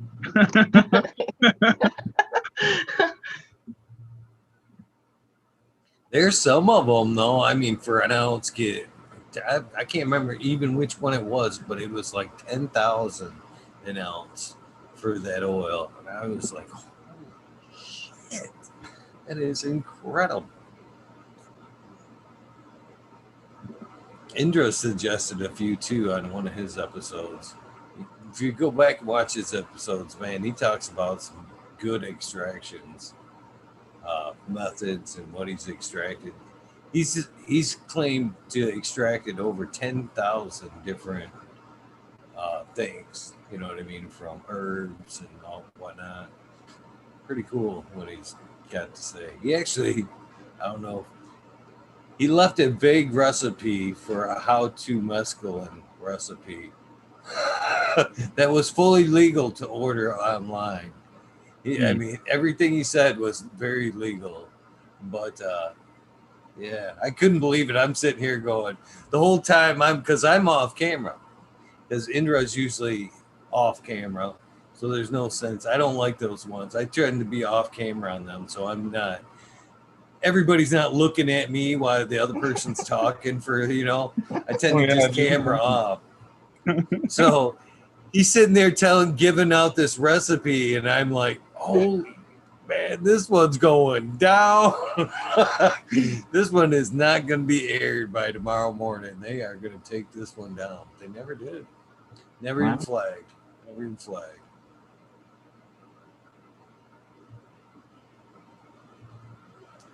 Yeah, I love some of the information that gets passed. Yeah, you can never not learn something. You should learn something every day. So a really cheap alternative is clove. I should have known that, but I'm high right now. It's high in beta caryophyllene as well. It's really high in beta caryophyllene, and clove oil is cheap. So to hell with the hops oil, in with the clove oil.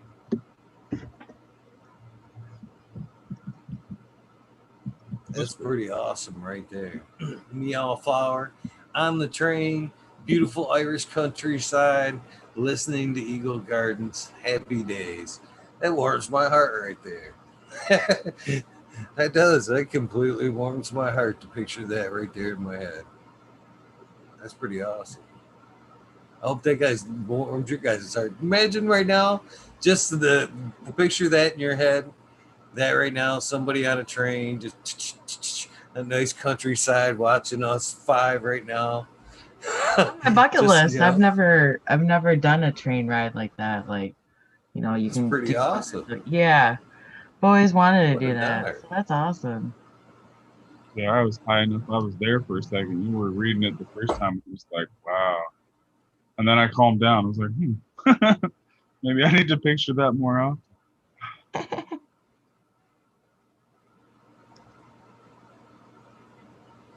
I actually like to stop and like try to put a visual on things sometimes. You know what I mean? To actually picture it in my head. The daydream. Not the erotic daydream, Chris Ganja. Shut him down before he even gets started. Yeah.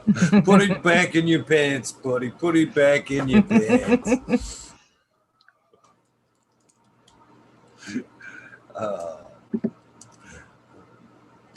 That's funny.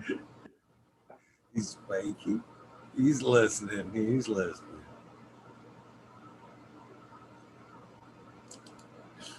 I just put that together with the chat, dude.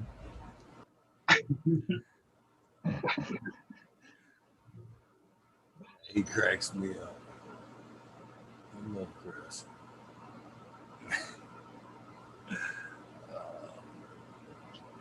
Man, what a great night. How in the hell did we end up with What a 5 good thumbs morning. What a great morning. Right on. What a great morning. I agree. I completely agree, Chicha. Mm-hmm. What are you smoking on over there? Some Agent Orange. I finally re-upped, so I was gonna say it. I was gonna say it too. yeah, I have a couple other ones. They're abbreviations. One's SD and the other one is AMSD, I think, something like that.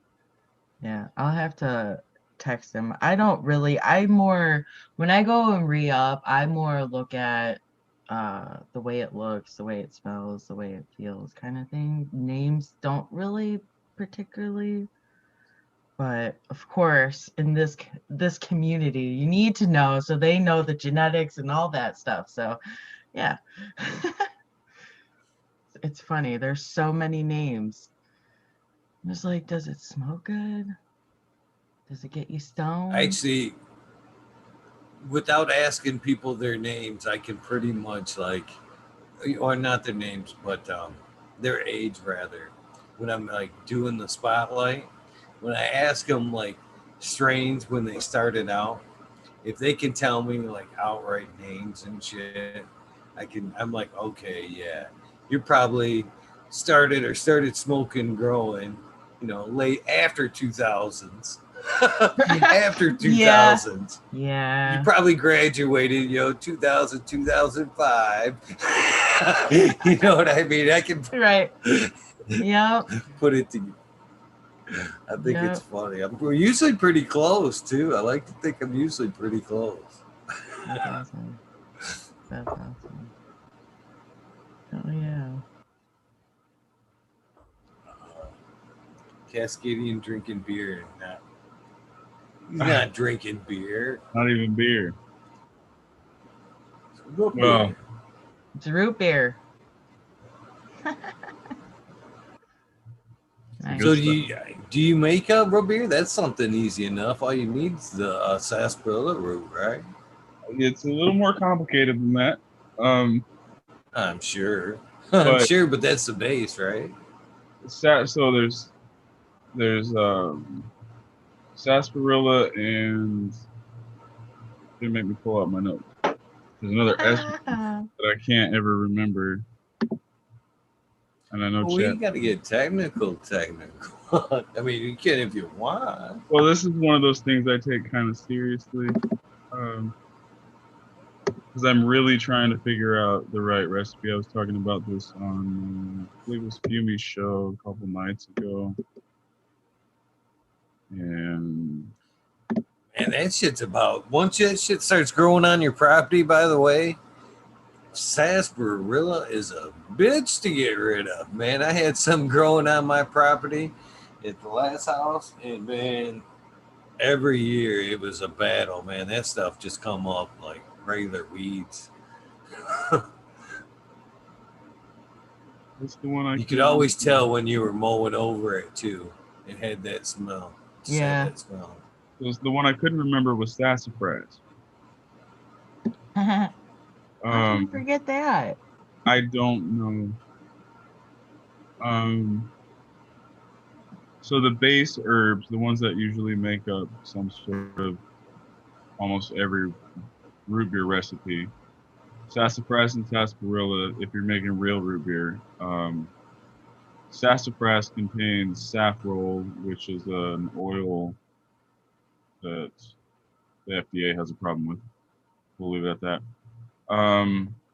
Then there's wintergreen, sweet birch, black cherry, dandelion, that can all bring like the base of the plant or the base plants for the flavor. Then you can spice it with plenty of different herbs as well to kind of give it your own sort of flavor. You can do fennel, clove, cinnamon, nutmeg, allspice, hops, mint, star anise. Star anise is one of the ones that I like. And then there's different herbs you can add for the foam to make the head on top, which sarsaparilla helps that. But you can also use, I guess you can use cassava. I don't know. There's probably more that I would have to look up. And then that's not to include like ginger, burdock. I said dandelion, but then you can also get into the mushrooms, the reishi, the chaga, the more heartier, woodier. They have like deeper flavor mushrooms that you can also include. So there's a lot to like making like my root beer and your root beer shouldn't taste the same because there's a lot of individual.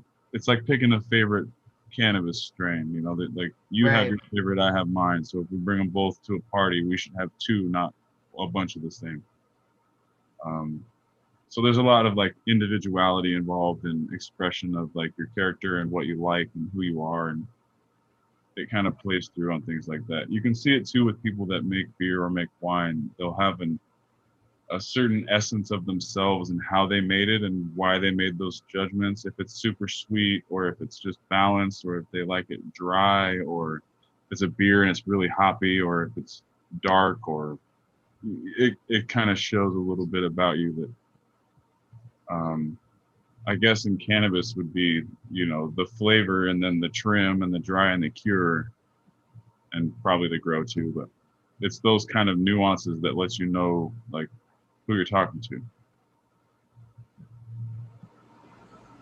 I gotta step away from the camera, right? I'll be right back. I am always listening though. Don't talk about it. I can hear you guys. You hear that, Chris? He's I'll be always right back. listening. He's always Yes. I'm All right, always Chiva's hot. watching. Since we're on the subject of sodas, how about you enlighten us on how we would get carbonation onto that homemade concoction? It's so I'll start off by saying ginger is never a bad thing. And the easiest way is to do a ginger bug if you want to do a fermented soda. Which it doesn't take a whole lot of fermentation to create enough foam to get it foamed when you pour it out.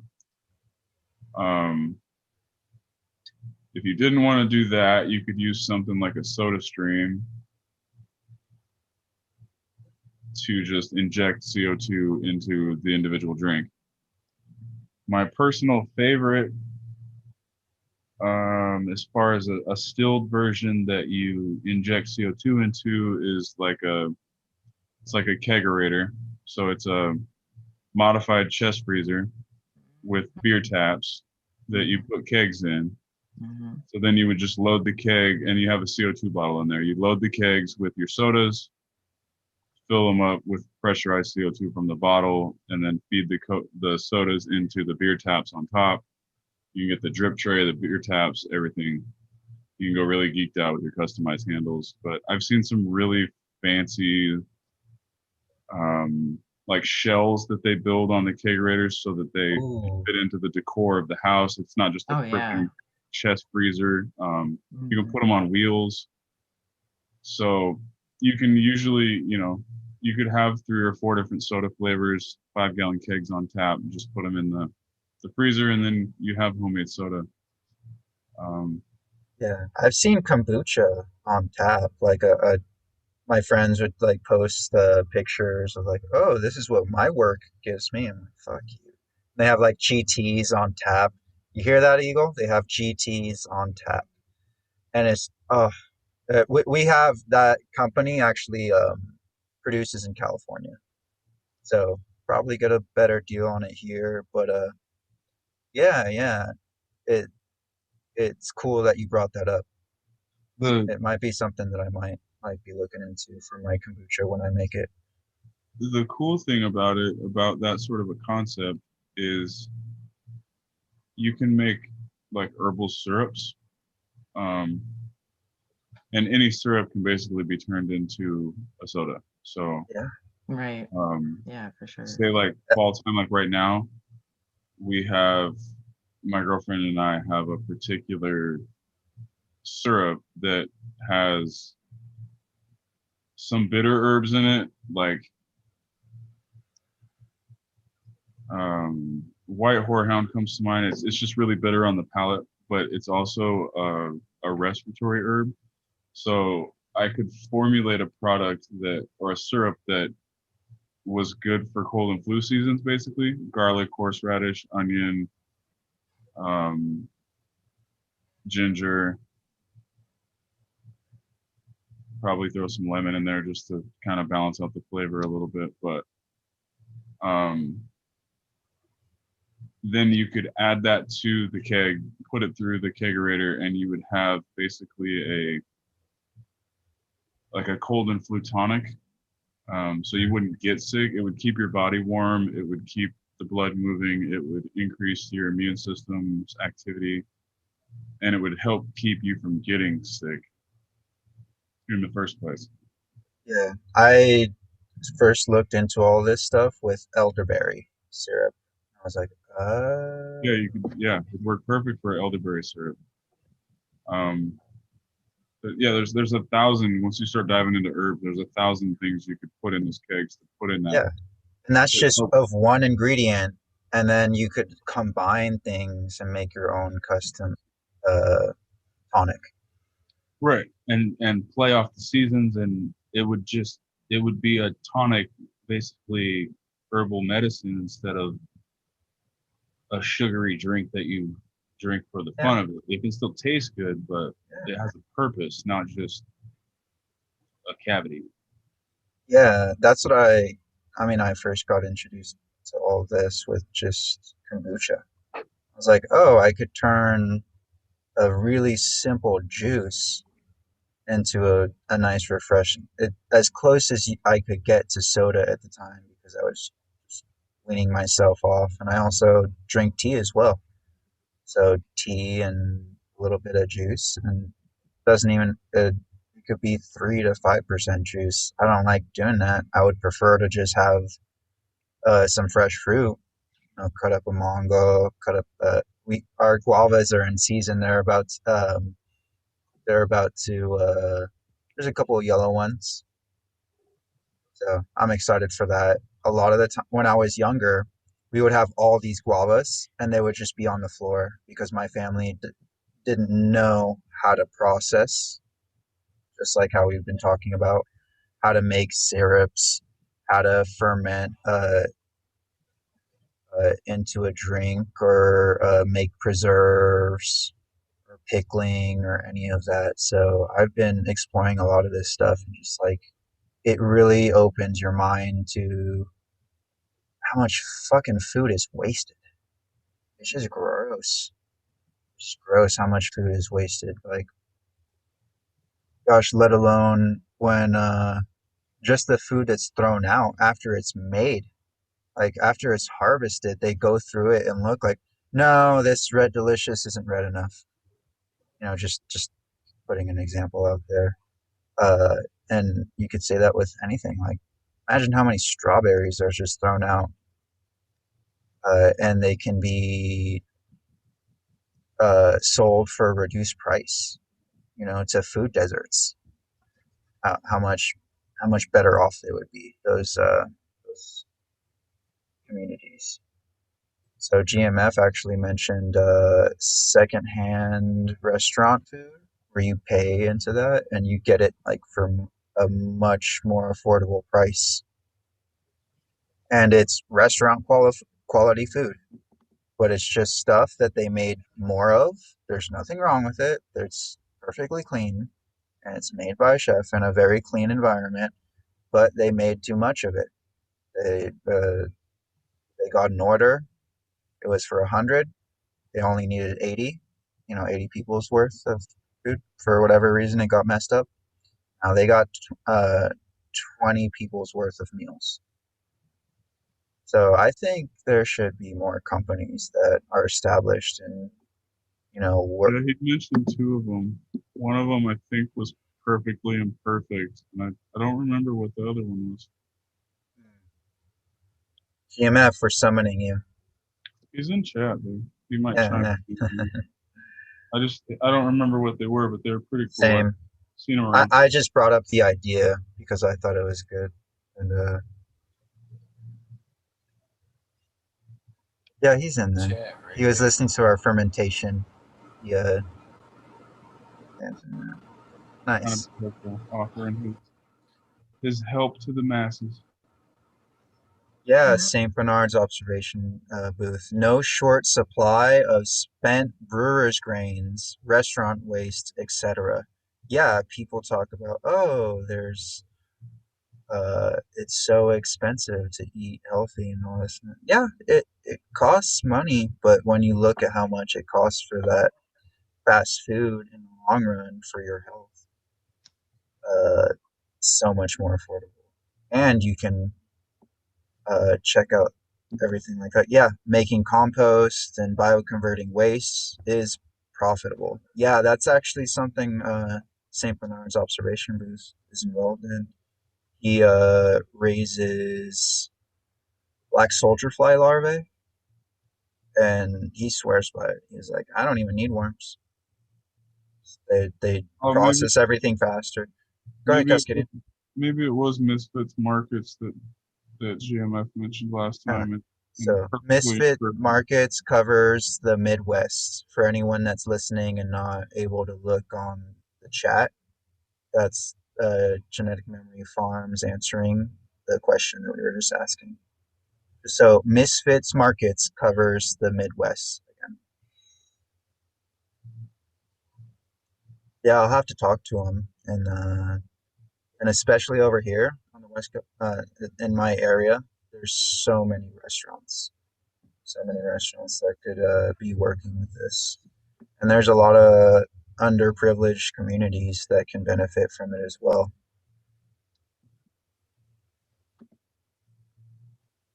Oh, yeah. Hungry Harvest is the other company. Nice. Good to support companies like this. I knew he was good for it.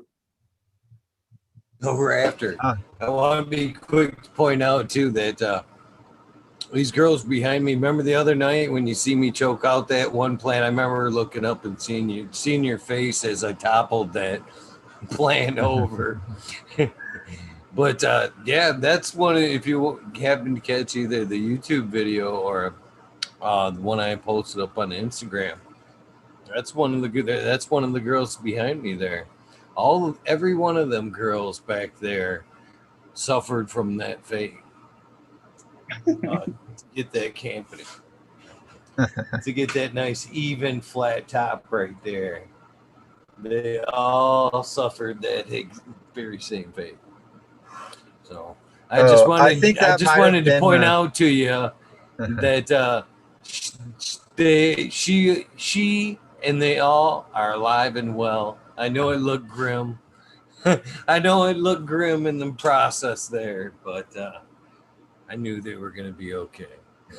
No, I think my mouth actually probably dropped from one of Ganja Grower's changes in his profile pic or something he wrote down in chat.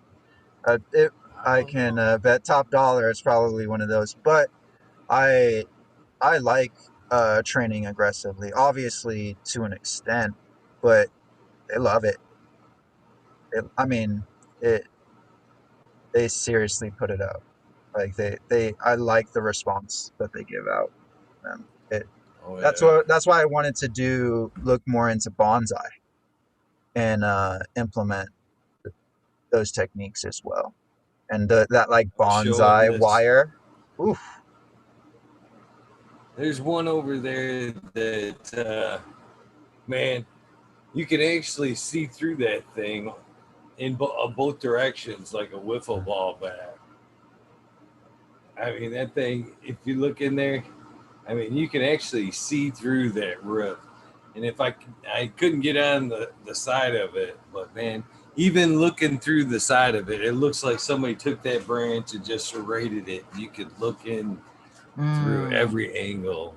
So do you And just you grow? would Go ahead. just looking at it, you'd be like, oh, there is no way that thing's passing water and nutrients, but that thing is just fine.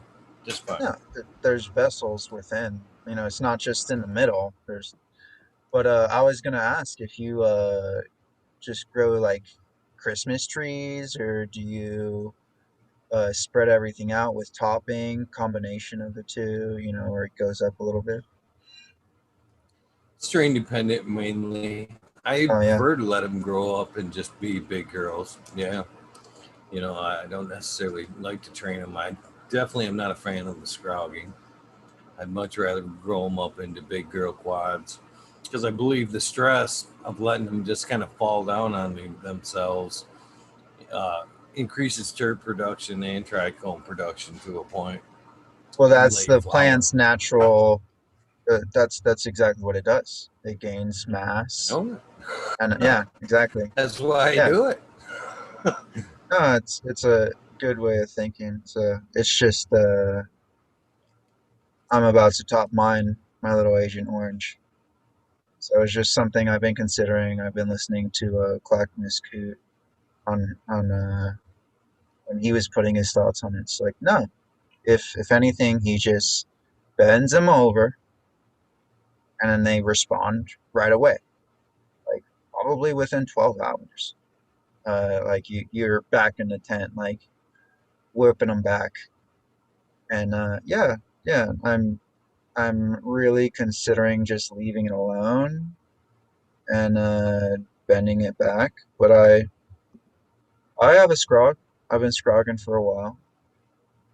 I like that I can spread out the canopy, but if I just bend it over like that, that's spreading the canopy as well.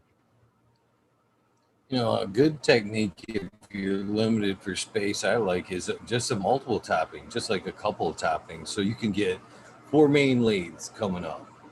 And then right before flower, you can actually stake them out on an angle, pull them out to an angle, and then open up the center of it and let all that grow up in early stages of flower. But I'll usually get some nice bushy girls like that just from the 4 leads and opening them up just before flower like that. Yeah. What's your maximum height that you would let them go? Or it's like, no, like this has to be Before, topped, yeah. well, it's again, that's strain dependent. Man, I had some, we're talking about Smoke. ethos tonight. I had some insane in the membrane. That strain was like, there was no, I couldn't even, I had to get rid of it because there was no sweet spot. I mean, I could honestly throw it in there at 8 inches, and it would hit the tent, the top of the tent every time, every time. And so It just had to go. It just wasn't a strain for me. I tried different techniques on it. I scrogged it out one time under LED, which made it somewhat manageable. But other than that, I couldn't control it. I didn't want it. I just wanted to stretch, no matter what light I put under it. So, height greatly depends on the strain. Sometimes But you might get a double stretch. Sometimes you can get to up to 3 times the triple. stretch. Yeah, that's some of the best advice I've gotten is like, okay, whatever you got in veg before you throw it into flour, double it or triple it. And like I've gotten because I got that advice, I make sure I like measure everything out with my lights and everything. And that's another benefit that I really like with the LEDs is you get them close. You get them close, and that saves in just I believe I have a 7 foot tent and the height. So every little bit counts. Every little bit counts. Uh, yeah, yeah. Have you? You're a pretty handy guy. I see you like working with tents. Why not make like do what Vader OG does with his breeding chambers? More permanent spaces that we're talking Yeah, about. so yeah. I mean, he actually rents. So the last time I kept up with his videos, I have not been keeping up for the last year. Or leases, I believe. Uh, and he just tears it down. He doesn't make it too. He just gets panels and I believe insulation boards, and he doesn't That's even just a cover the insulation fucking boards. price.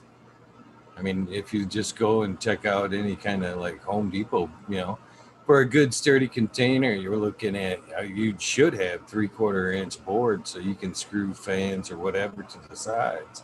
A Mhm. simple sheet of 3/4 now, even OSB, which I do not suggest because it's so rough and porous for water, would cost you right about $20 for a 4x8 sheet. You'd need, let's see here, two, four, six, 8 sheets at $20 piece. There's $160 right there without screws, hinges, or anything else. So you're probably pushing worried about $300 minimum for a container. And then now again, it's not even waterproof yet. It's just plywood.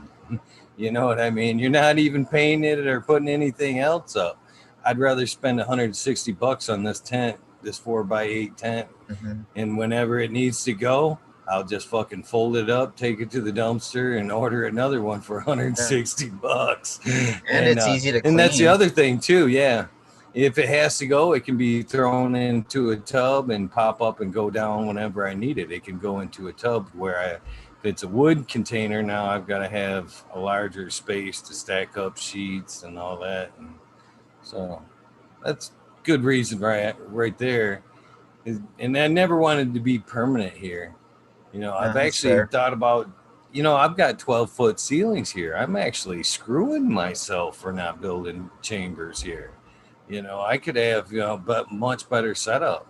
And I talked about that a long time ago with Smiley, just kind of setting up some chambers and going plastic routes, just kind of putting a cleat board on the ceiling and on the roof, dividing it up into chambers like that with plastic and making it a 5x5, 5 out and, maybe the 8 long and then divide it up, but 12 foot tall.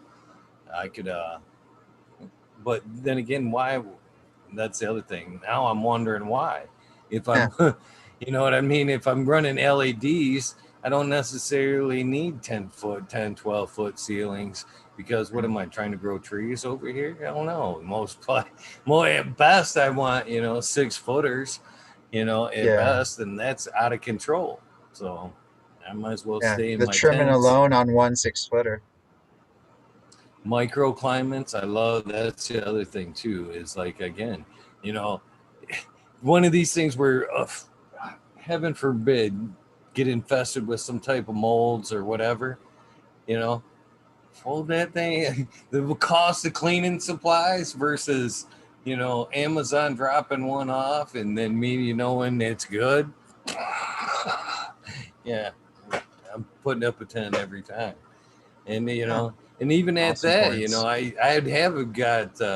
I have enough space to put up a couple of rooms here, but then again, now I'm locked in. I've divided up my space so too much, and man, I couldn't grow a perpetual any other way without these microclimates and things popping on and off all day around here. It would be a set environment, very limited. So couldn't be done without tents. No, all awesome points. That's why I wanted to bring it up. I'm like, I am not handy at all. So might as well talk. I've been considering this, the whole chambers, versus tents, and I wanted to get a viewpoint from someone who actually knows how to work with materials, cost, efficiency for those materials, and also you're a grower too with a lot of experience under your belt. So I'm sure you thought about this yourself. So I just wanted to pick your brain on it. I appreciate that. It made for good conversation. Yeah, that Well, too. I hope it anyway. I hope. I hope it wasn't just some random ramblings there. No, well, No, it this makes is a good lot of for, sense. yeah, for people that are starting up, like Chicha, Hmm. and even it's like I'm not even starting up. I've had a tent for years, and it's something that I was thinking. It's like, well, this one's getting. I mean, I'm not getting any light leaks or anything like that, but its day is coming eventually. What am I gonna do? Am I gonna get another tent? Am I gonna go more permanent? And then the whole thing with like breeding, that's what I was It considering depends on too. where the Yeah, light leak is. With the reflective tape, man, step in there, man. If you see a light there leak you go. somewhere, metal electric, that metal aluminum duct taping Oh, I got works that. great Yeah. for that. No matter, yeah, you can't even tell where the patches are, even if they're in the corners. You can just, seal it right up. The best thing to do is, like you said, stand in your tent and see how bad it is. Yeah, And I then heard that before, but I'm really glad I heard it on Rasta Jeff. So his Grow From Your Heart podcast. I was listening in one day and I heard that, and like that's such awesome news. Just be in your tent and shut all the lights off inside, have a light source on the outside of the tent, and see where if you can see any lights, make note of where they're coming from, and then cover them up. And then do another checkup. Do the same thing again. Okay, are there any more light leaks? Yes, no, fix them, or you're fine.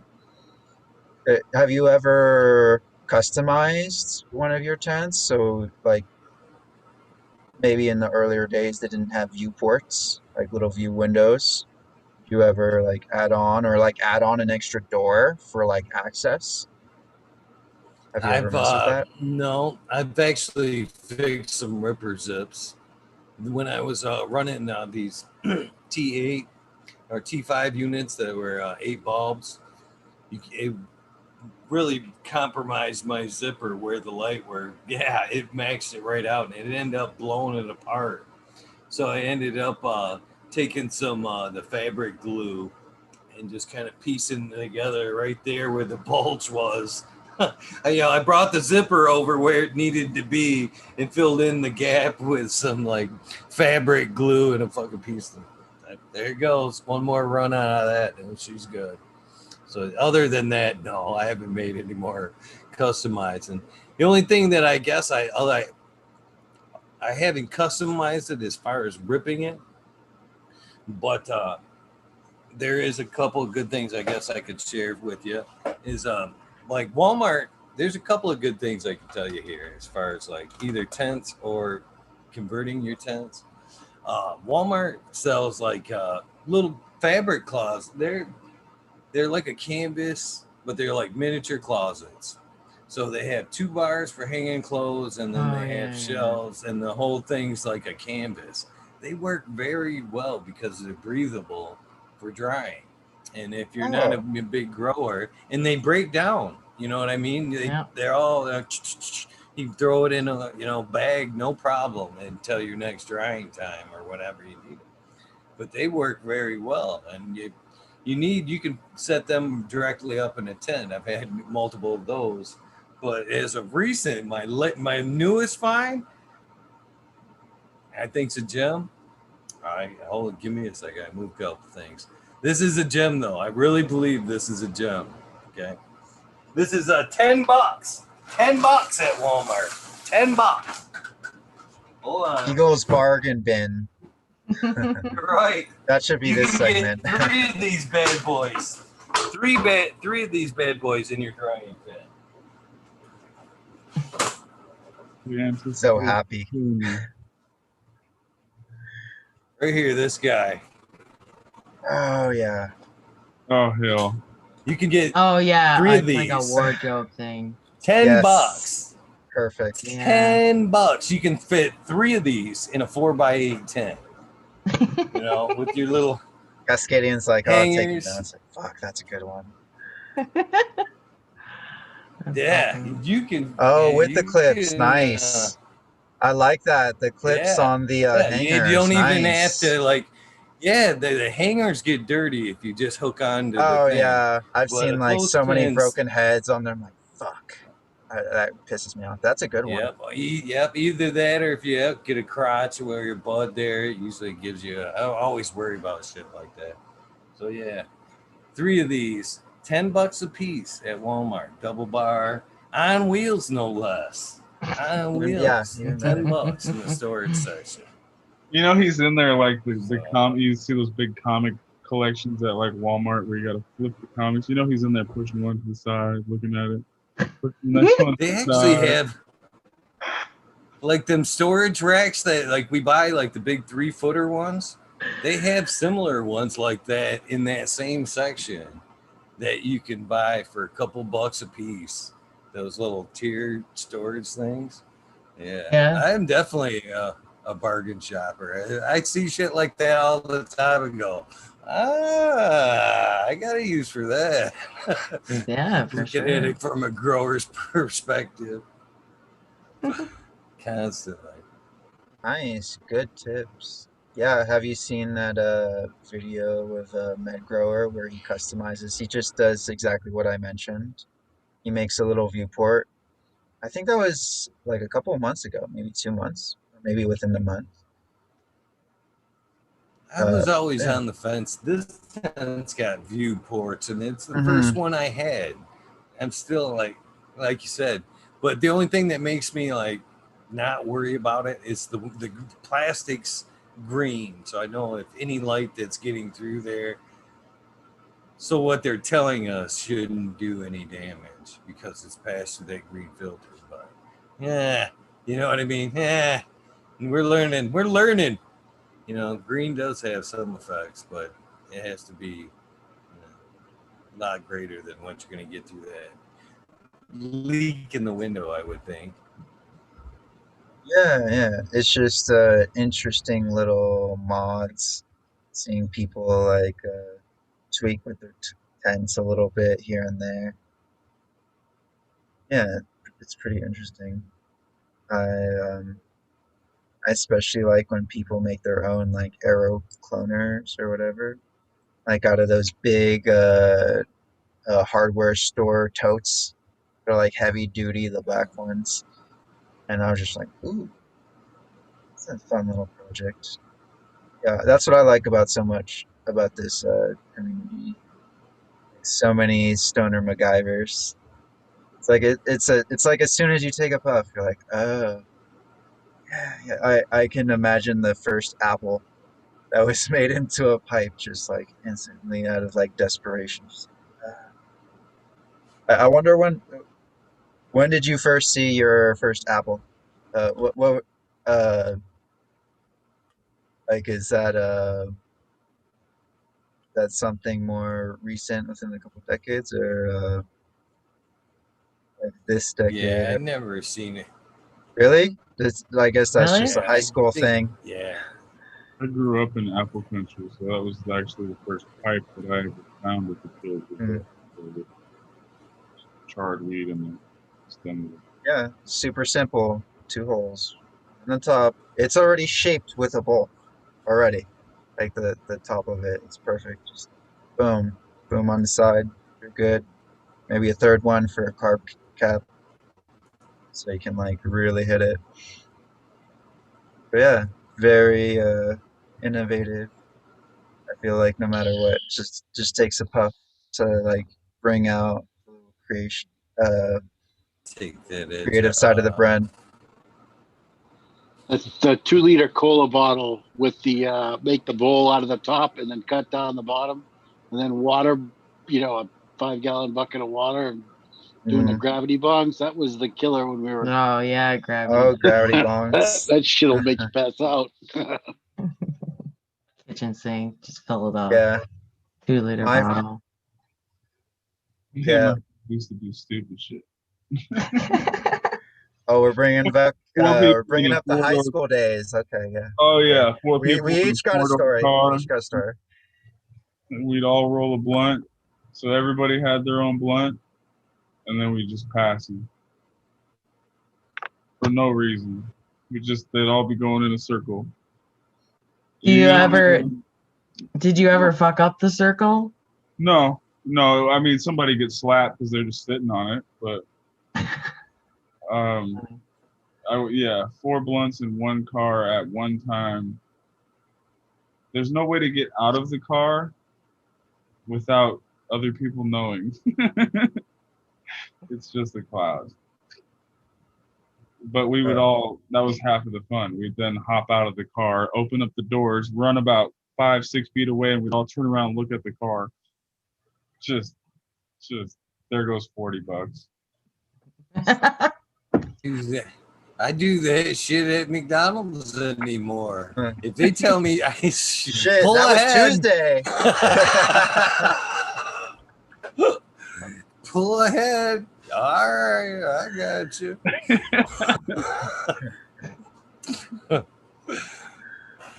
I can imagine how many employees have went back in going, could you believe he was just smoking down at the next window? Hey man, I've been in line at a Del Taco line where they're just passing back and forth a fucking blunt. Yeah, just here you go. And just pass it back in the fucking drive-through. Not standing line, drive-through. Oh, okay, some people get out. Oh, yeah, thanks. Good times. But go back to the gravity bong. I've seen the big water jugs, like the office water jugs of cut the bottom, put a fucking big gauge bowl in that. Oh man, you're done for the night. Just wrecked.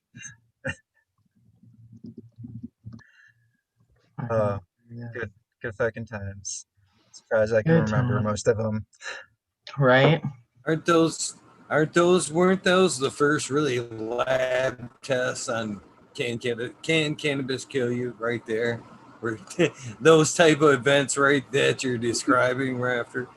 If you could take a 5-gallon gravity bong hit, you're probably pretty good. Yeah, no, I couldn't. No, I just remember hitting one the first time, just like getting through half. I'm like, no, done. Just tap out.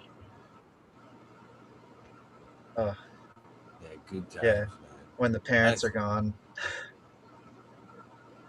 See, I feel like old in the fact that when you guys talk about, making pipes and shit, I'm sure Rafter, you probably don't even remember like going to a head shop and buying like metal pieces and making pipes like erector sets.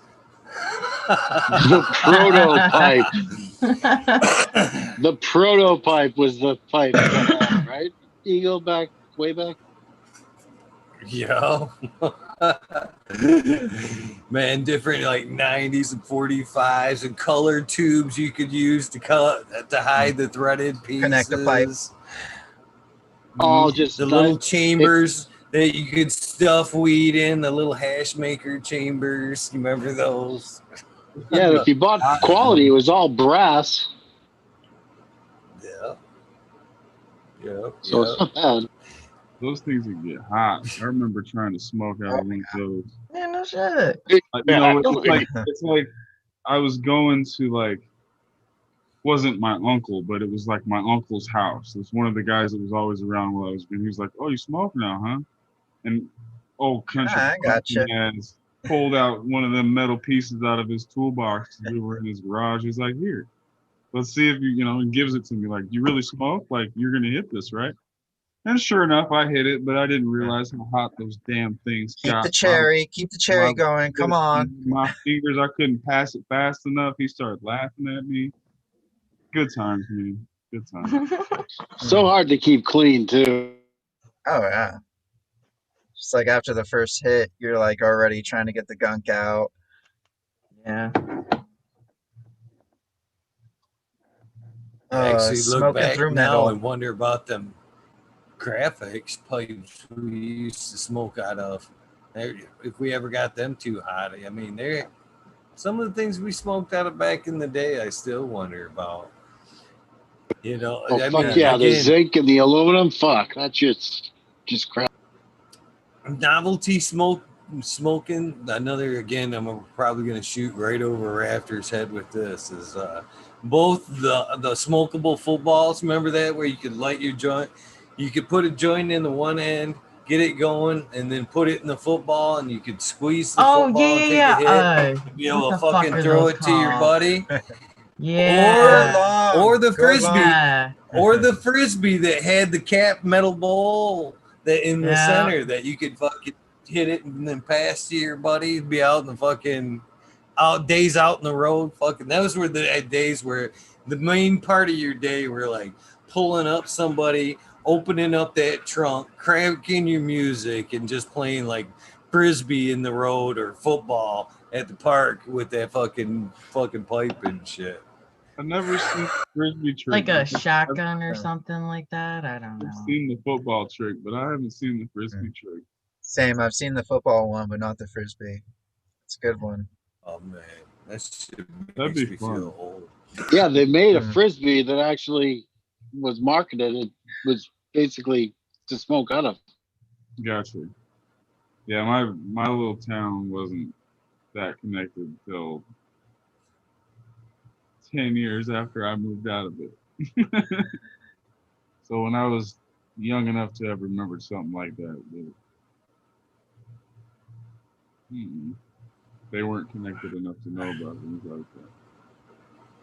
The good old wooden joint holders. Remember them? The ones that were all routed. You just like folded it and the joint was in the center there. You can still find those occasionally at the head shops. None of you guys remember those? The little one hitters me that there. hold in half? No. They were like a piece of wood that had elastic straps at each end, and then they were cut, and each side was routed, and you could put joints. It held your joints, and you could just like bend it and pull your joint out of the routed end on each end. But yeah, they were the original like joint holders. I've never seen that Put a one. joint in there perfect. A white rolled. A zigzag white would fit in there perfect. I would see one for yeah. I've seen the wooden ones where you just like it has a little hole in there and you just set it up and it's almost like so you could it's almost like a wooden roach clip. No. So you could like I'm gonna bring it. Okay. I'll have it tomorrow night. You got it? Okay. I'll show it. Yeah, I've got one. So there's the puff and pass, but before the puff and pass, there was the Busby. The Busby was the original frisbee ball. They made a new one though called the puff and pass. Check this one out. I've got a coffee cup that I've got one of those. What the fuck? I think it's right here. St. Bernard's observation booth says they were called dugouts, Eagle.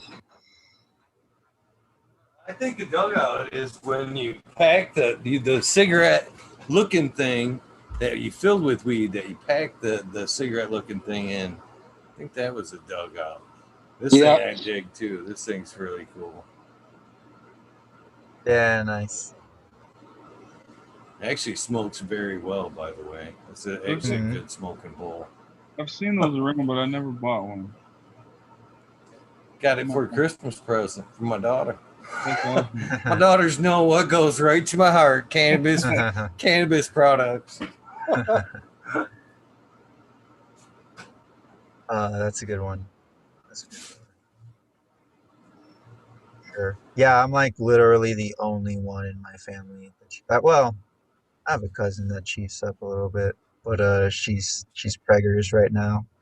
So I felt bad. I went to go see her like on the day that she was announcing, well, just that she was gonna let me know. And I bring her like this nice fucking frosty nut. It's smelling good. It's like here. I didn't even tell her at all that I was growing her, but she was into she was like selling edibles and like vape cartridges and stuff.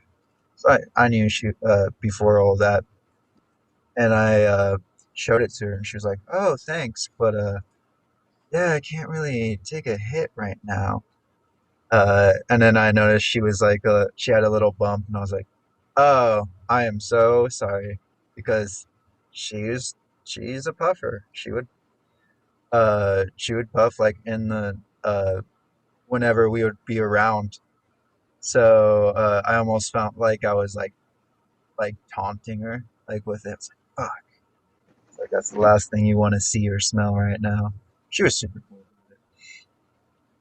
The thing I Eagle. was talking Oh, about, look, it's similar to this. I actually made this, by the way, which is walnut and Brazilian cherry. This is a business card holder. But what I'm talking about would look similar to this, but it was cut. And you would, here's the camera, you'd be able to bend it at the cut. And then a joint would be right here. But it was fastened together by rubber bands or something elastic here and here. You just fold it and a joint would pop out. You know, it'd hold like 8 joints in it. This in particular thing is a business card holder that I made. There it is. That you can either keep in your pocket or fold it back and keep on your oh, desk. And by the way, that's fucking that cool. is one of my original business cards right there with I don't know if you can read that, my business name on there, which is like 20 years old now, Eagle Eye Home Improvements, but still hold license. So it's like a joint Pez dispenser. Mm. Yeah, pretty much. Okay. That's awesome. Yeah, it'd be cool if you like design one, I think like a little I mean, spring. maybe in a movie or something, but I've never seen one in real life. But I do I've seen them somewhere. I know what you're talking about now. I've got one stashed in a drawer. I'll have it for you guys That's pretty tomorrow. cool, man.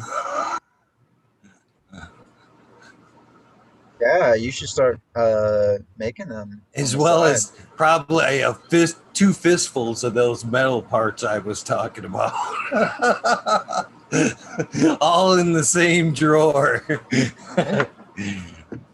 That's how it usually goes too. All that stuff you never use just ends up in it was my sock drawer, and now it's a cardboard box with my socks all smelled like resin, so I was like, maybe not. I got a pencil box full of like the older style like vaporizers, like when they first came out, and they're like single coil ceramic bowls with the little globes on top. Man, I think I was actually like kind of like semi addicted to buying them globes there for a minute. I had like all kinds of skulls, and oh man, I was a sucker for that shit. But I still got a pencil box full of all that shit. I'm I'm so still a distracted by sucker, man. ganja. Oh, he's I haven't seen that one yet. I was like, why is Chicha covering her mouth for so long? Yeah, that's a good one there.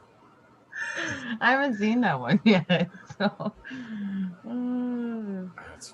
You gotta love ganja. That's the one Dr. Seuss book I haven't read yet. Yeah. Oh, the places you'll go.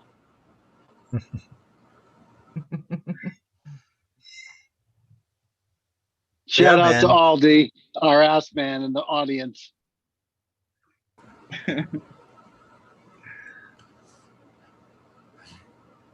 So, Chris, good laughs. not that there's a Chris here. Let that just fade out a minute. Ganja. Are you going to be offended when if I come double slinging Lysol cans before I sit down?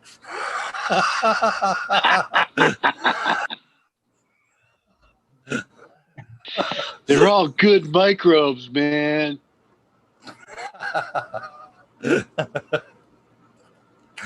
Oh man, I was watching that. I actually watched this fucking movie today, and it was that one movie where them kids were like, I can't even remember what the name of the movie was. It was where they were young kids, and they were trying to like get ready for this kissing party, and they ended up like stealing their parents' sex doll and the anal beads and shit, and their kids fucking actually. He goes up and he kisses this sex doll. And he goes to kiss it, and the other kid's like, "Stop! For one, you're supposed to ask permission." He's like, so he stops. And he looks at the doll. And he's like, "Can I kiss you?" And then he just plants one on this doll, and he pulls it back. He's like, "That's weird. The mouth's all sticky and it's got hair." He pulls a hair off his lip. He thinks it's a CPR doll. I was like, "Oh man!" The other kid's like strapping these anal beads around his neck. Oh man, it's hilarious. If you haven't seen it, man, it's a funny show. Funny show. Couldn't believe they would do that shit to some kids. Ganja. Oh, there you go. That's what I expected. What's up, pumpkin? Did you grow that on purpose?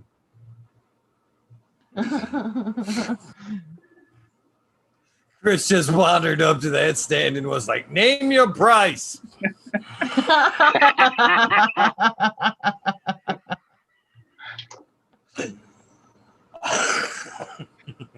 Who needs robots?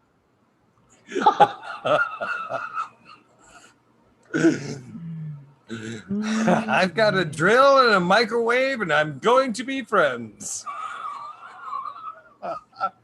Who needs a drill?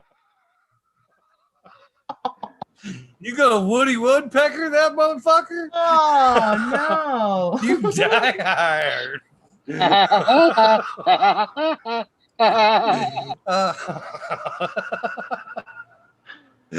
I can't.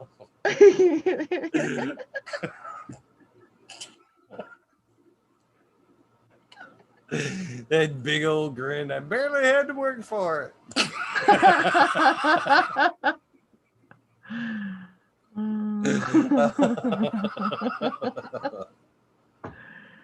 Wow. Oh. I always like the Kogel sign, the serve the curve signs. You ever see those? It's pretty fun.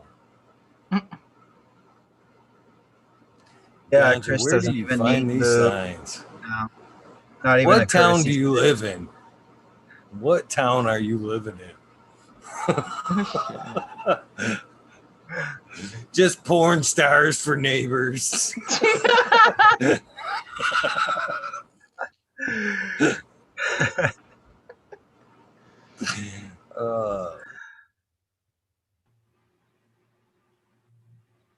Nice.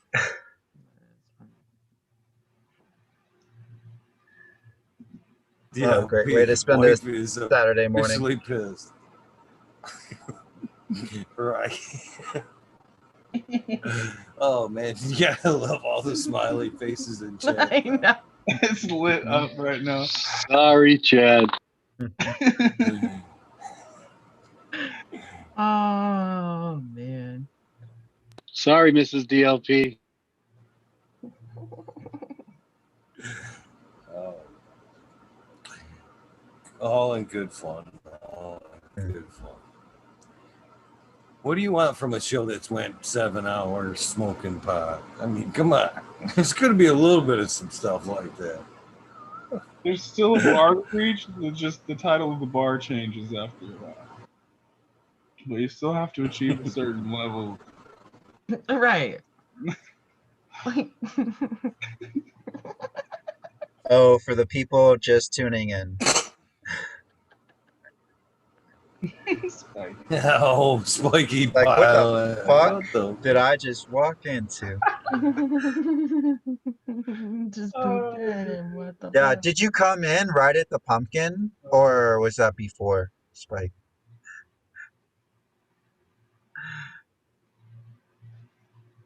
Yeah, DLP, I would say not it's that all worth funny. rewatching. Let me go back to sleep. Yeah, see, you should have waited. You should have let Miss D. You should have listened to Miss D's. Just let her get her sleep and show it to her in the morning. This is a good reason not to watch this show on your job site, though. Yeah, not safe for work, definitely. Okay for construction work, not safe for every Oh, yeah. other thing. I could just wear headphones. Yeah, exactly. But you're still gonna be laughing up a storm. Yeah, no shit. It's super quiet. Everyone's like, oh, just low on energy. They just hear you fucking bawling. Yeah, I can't listen to certain things. Like when I'm just in public, like I would just be shopping and I would be like catching up on some Eagle and I'm just fucking cracking up on like aisle 6. Mm-hmm. But yeah, it like I mentioned to Eagle before, it's like it's nice to have a fun voice, and in your ear, just talking as you're going about your day. And yeah, thanks again, Eagle, for being that cool voice. It's just like keeping me company while doing my couple hours of like shit I gotta do. Got fucking laundry done. Gotta go cook. Gotta do this. Gotta do that. Uh, it's nice to have all that material to go back on and just like, oh, what the fuck? He interviewed this guy. I've known this guy for years. What the hell? Can't believe I've been missing out for so long. So yeah, I got a lot of catching up to do, but yeah, no problem. Lots of free time. Appreciate those kind words. Mm-hmm. It's been a fun ride. Been a fun ride, that's for sure. Yeah, man. Imagine how many people like you save from boredom. Just like they would just be listening to fucking ads on the radio or something like that, or something like that doesn't. It's not even educating. Like, and it doesn't even have to be educating. You should just be having a good time, like we were just now, just a couple of laughs. And that could totally change someone's perspective for the day. Maybe they were having a really fucking shitty day, and then they're like, you know what? I just need to decompress and listen to something else besides whatever's going on in my psyche. And to hear someone, especially your outros, where you say, "Hey, I hope you're having a really good day." If it was a bad day, just whatever. It's done with now. Just go to Right. sleep, get some rest. Tomorrow's another day. Right. Like DLP says, my laughter gets her. So that works, you know what I mean? That's the way it should be. Laughter is very infectious. Mm-hmm. It is, yeah. As long as she's happy to see you happy, that's all that matters, isn't it? And you burn calories when you laugh. So there's that aspect. Just saying. Yeah. I don't know how many. I'm just saying. effect. Yeah. And just think about how that just instantly changes the mood. Mm-hmm. Even if you did have a good day, like you hear a good joke, makes it even better. Oh yeah, Right. it's a nice little cherry on top. You can go to bed with a smile on, and just relax. Like, oh yeah, didn't even realize that how good of a day it was until like they heard that and they got a good belly chuck, the kind of chuckle that you can feel down to your ribs, like where your ribs hurt. Just like, oh, that makes me feel so good. Yeah. Those laughs are the best. Where it's just like, I can't breathe. Right. I can't breathe right now. Right. Those Right. really invigorate me. It's just like, oh yeah, you don't realize how stressed you are until you get one of those laughs. Fuck, I haven't laughed like that this whole year. Right. Yeah, Yeah. Oh man, for I've had some good laughs this year. This year has been crazy. hi Yeah, kitty. 2021. Yeah. Yeah, it's been a ride. Mm-hmm. And here's the pumpkin. I think it was by request.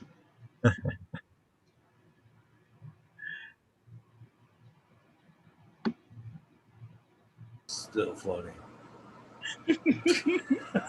I was trying to hold it together. Pumpkin, don't talk back. I mean, it's true.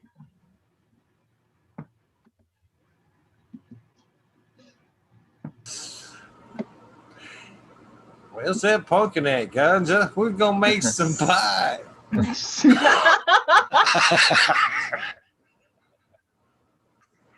Sure thing, Grandma. All right.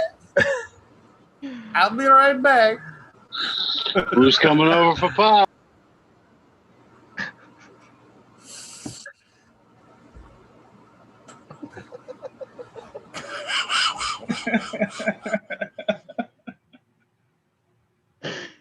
Oh man. Oh goodness. There's a pool and a pond. The pond would be good for you. Pumpkin spice drives me nuts.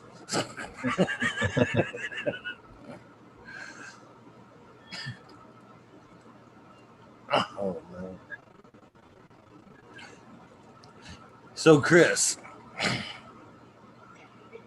you gotta be careful now. Can't go in on that pumpkin just right. You gotta be all right. I suggest you wear a Jimmy on that cap. You don't want to see it in your pee hole. It's gonna be painful. It's gonna be painful. You can pass on stones, but you don't want to see other than that. They're shaped for it. I knew it was all bad when you started that. So So it's not gonna get any better from there. I could feel the cliff of the roller coaster coming. And then you took us for a ride. Yes, you did, Eagle. That's a little better. That actually looks kind of good. fucking awesome. It does actually. I just seen that the other day. Some deep fried I leaves. wonder if it gets rid of the intestinal issues that comes with eating cannabis leaves.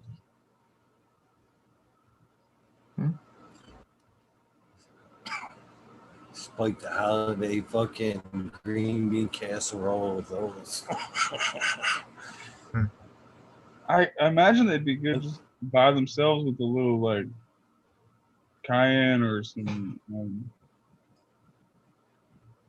what's that other one? It's also red. It's not paprika, roasted red peppers, red pepper flakes. Chili powder. Yeah, or some chili powder or red pepper flakes. I imagine those would be pretty good with a little bit of heat on them. Maybe that's just me liking deep fried food. I don't know. But Fry anything and it's great, right? Yeah. Have you ever I had can't a even. deep frying party? It's Is that like a not the fondue party? greatest. I can't even look at Gant's window anymore. I'm afraid to even look down. But yeah, no, I've been to a couple of deep fried parties. You just bring whatever and you just deep fry it. Like a fondue party. Yeah, like Twinkies or Pop Tarts, chicken wings, whatever, just anything and everything. Snicker bars.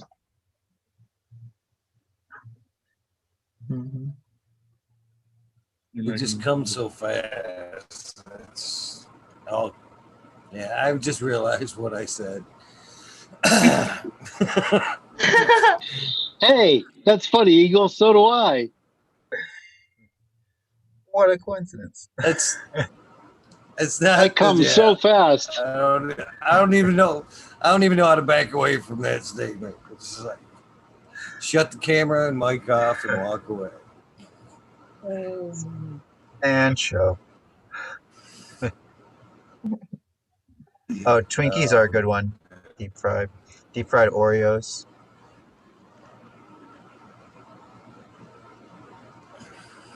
If it doesn't mold on its own, I'm not sure deep frying is going to make it any better. Can't do the Twinkies anymore.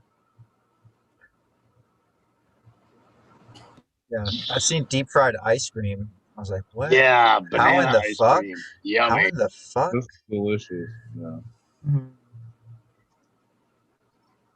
Yeah, obviously the batter is getting fried there, but I had to like stop and really think about it. Yeah, I missed the fair. I got a feeling Chris is just like searching for some more ice cream meme right now, just burning the fingers.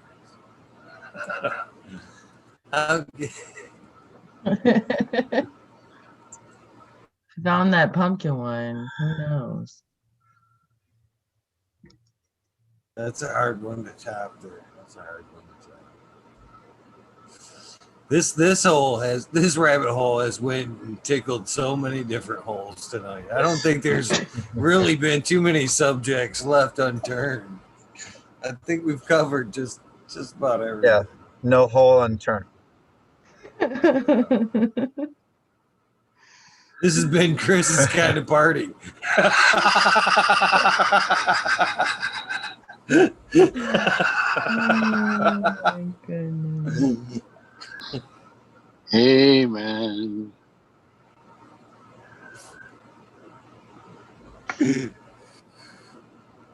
Oh man.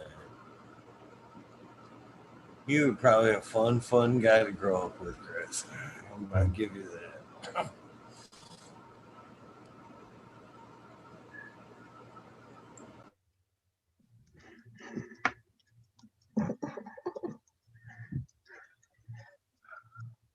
Please silence. Complete silence. See what you've done, Chris. Everybody's afraid to say anything. Let it marinate. It's Let got it to marinate. It just needs a minute to breathe. So funny. I could just imagine him giggling like a schoolgirl. You'll love this one. Exactly.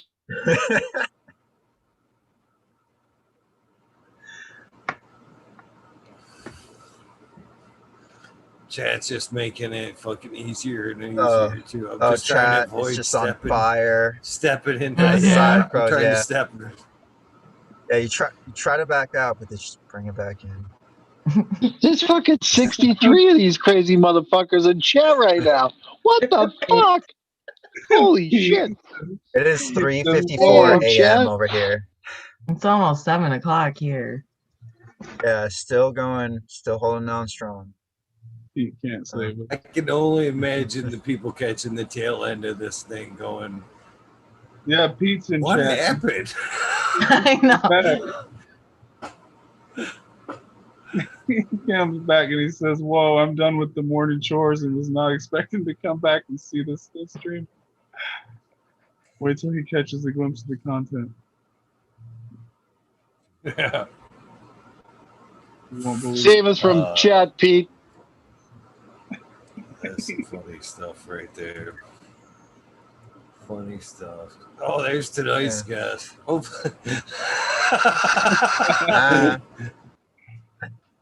Welcome to Can and Crate. Hopefully, this is, you can have a show like this if you want.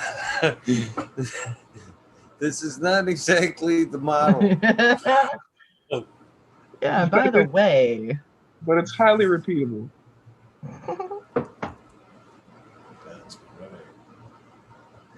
Oh, man. Good times. Call it a night here pretty soon. Yeah.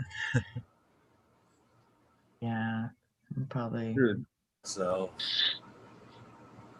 Y'all are some troopers for going till 7, man. I couldn't make it like that. You guys are definitely some fun people to smoke down with in the early hours. So I'll give you that. All of you. Fuck yeah. Yeah, I would just be up fucking watching some random shit. It wasn't for you. Thank you so much, Eagle, for again, lots of fun, lots of good laughs, sharing some knowledge, and good joke here too. Maybe more than a few of them too. And some quality meme action. Right. I guess I'll start off the lineup. Oh, no. Pete rolling it in. Rescue. I guess I'll spare 15 minutes. Nutters. Yeah, speaking of a bunch of holes, how's it going, Pete? Hey, going well, man. Going well. Morning chores done. Da, da, da, da. So yeah. Good morning. I can't believe you guys are still at it, man. It's crazy. You're getting more done than we are. That's for sure. It's some fun stuff. Some fun stuff. I want you to derate it. I thought I'd just quickly swerve through. 4 more hours. 4 more hours. Is this daylight savings time for you, Pete? This weekend? If it is for up, right? You guys are before us. No, I think this is the one that we do at the same time. It's the one. Oh, right. Switch over into summertime. That's at different intervals. Yeah. Get rid of that shit, man. It's just confusing. Just keep it on one. Right. That's funny. Koenig said he didn't see the show earlier, so he watched Borat. Well played. Well played. Culturally, similar.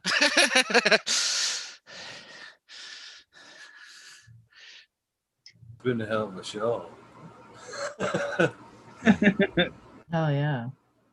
Just the last hour's been classic. It's been fun for sure.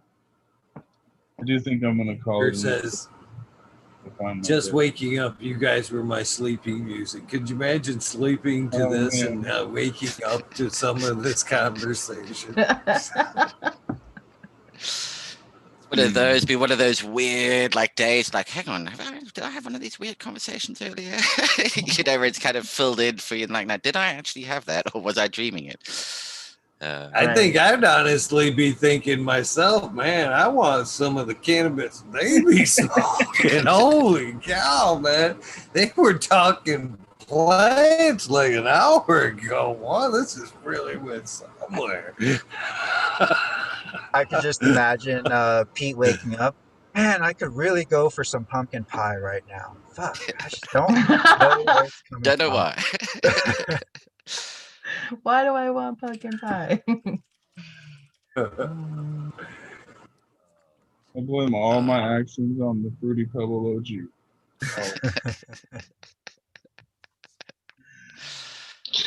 Cascading, this is your first week back, so you're getting hit heavy.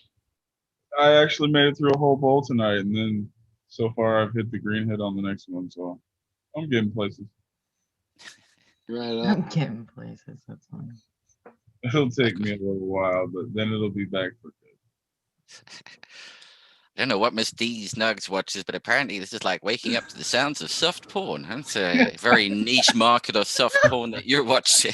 But okay. You missed a little I'm bit. not going to question people's choices.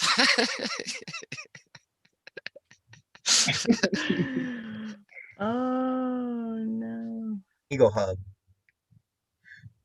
I'm gonna call it a night, though, guys. Thanks for having me, Eagle. Sure, later, man. Oh, thank Catch you you. later, dude. Thank you for Hopefully, popping in, man. feel Had a free to great jump in night. on the OG show later. Been a really nice. Yeah, well, see Night, if I make it Cascadian. this time. What was that? All right. Good night. Cascadian was waiting. He was waiting for the joke at the end. Yeah, I missed it. I love you, man. It's okay. It's okay. Have a good night, guys. Catch me on Instagram at Cascading Grown if you're looking for me. If not, I'll see you in the next rabbit hole. Cheers.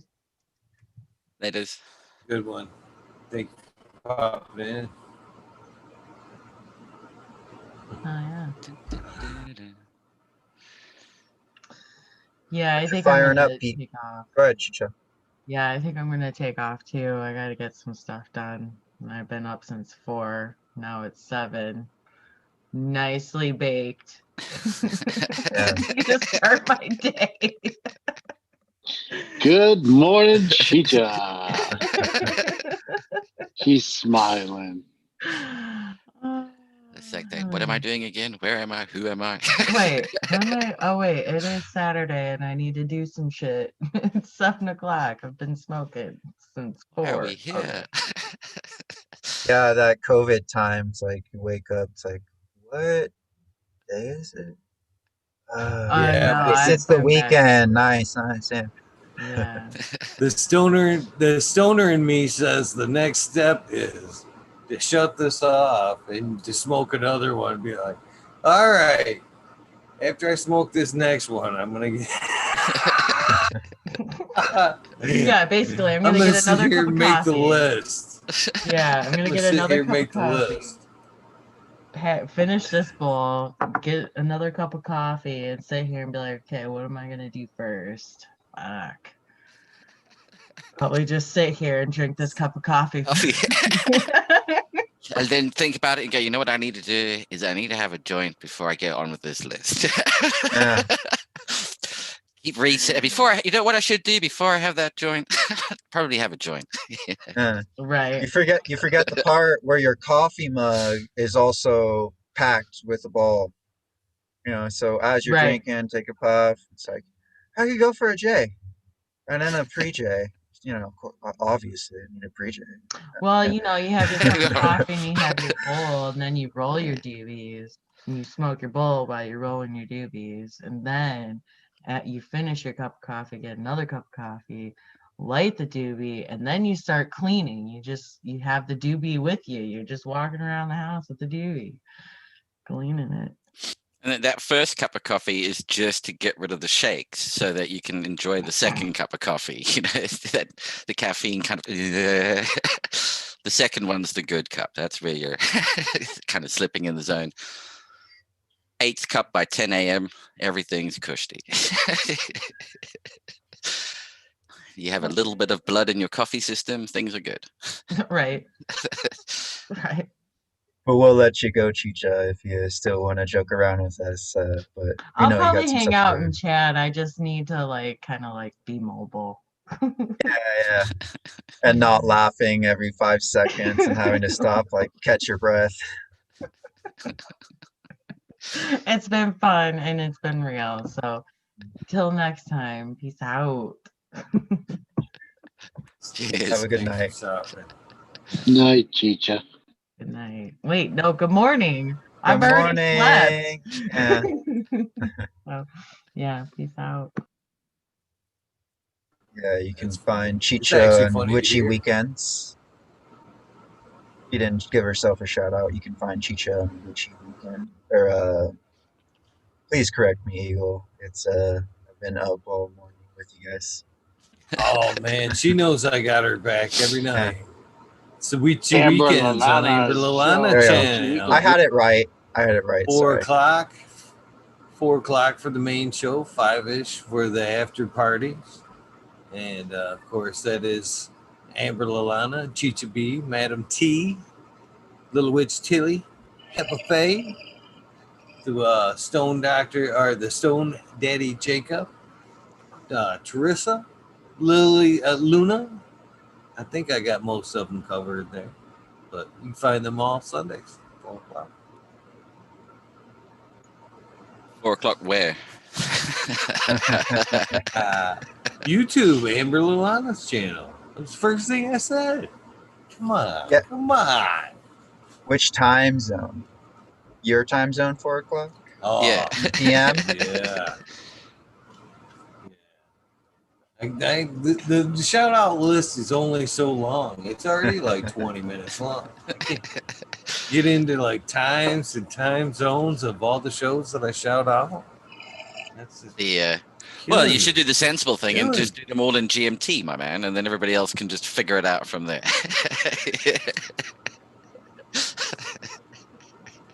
No, I think we need to like commission an artist to just do a shout out, of the main people and have their times and zones.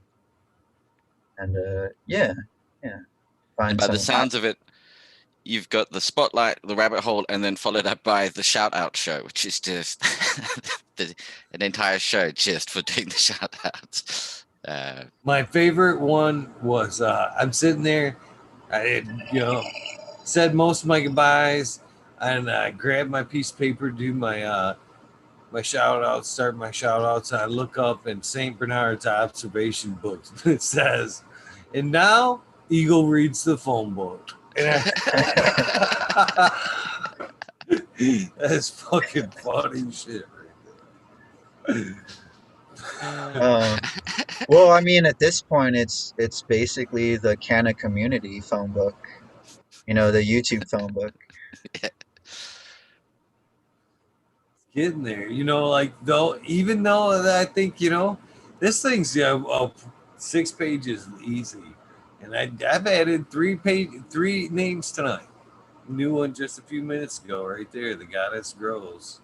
That's a new one, first timer. Good to see you, Goddess. Been seeing her around. Man, I can't wait till we can travel again, because it would be kind of cool to do like a road trip. Bounce from one YouTube show to the next across the states, from this end of the pond, from the different ones in the different places. Yeah, it's the most annoying thing. Fuck, to travel again. Pissing me off. Yeah, meeting all you ladies and gentlemen has been awesome.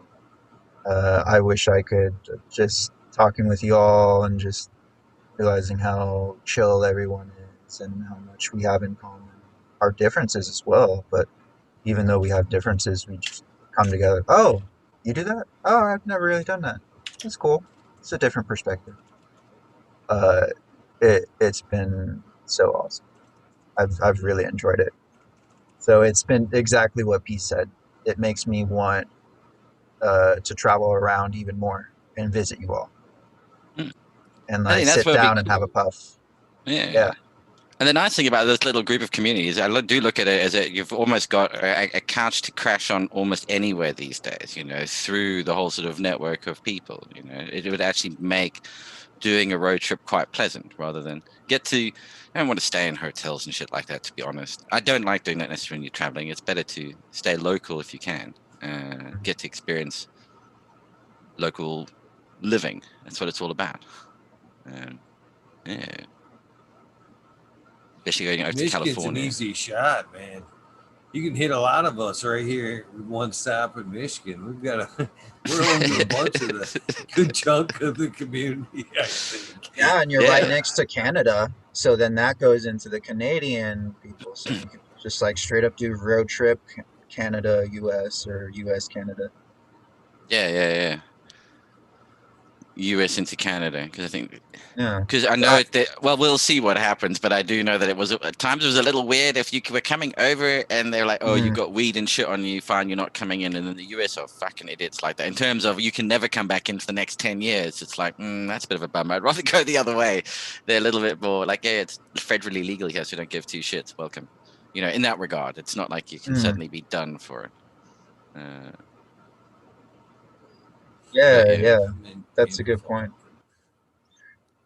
Like when we flew into Canada fog. Oh, Canada, I'm sure.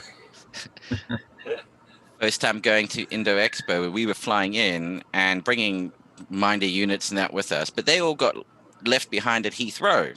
Yay! You know, I'm the first person on the plane. I thought I'd get there nice and early, get all my luggage on, all the shit. It's not going to be a problem. It's a direct flight, no changes, no fucking luggage.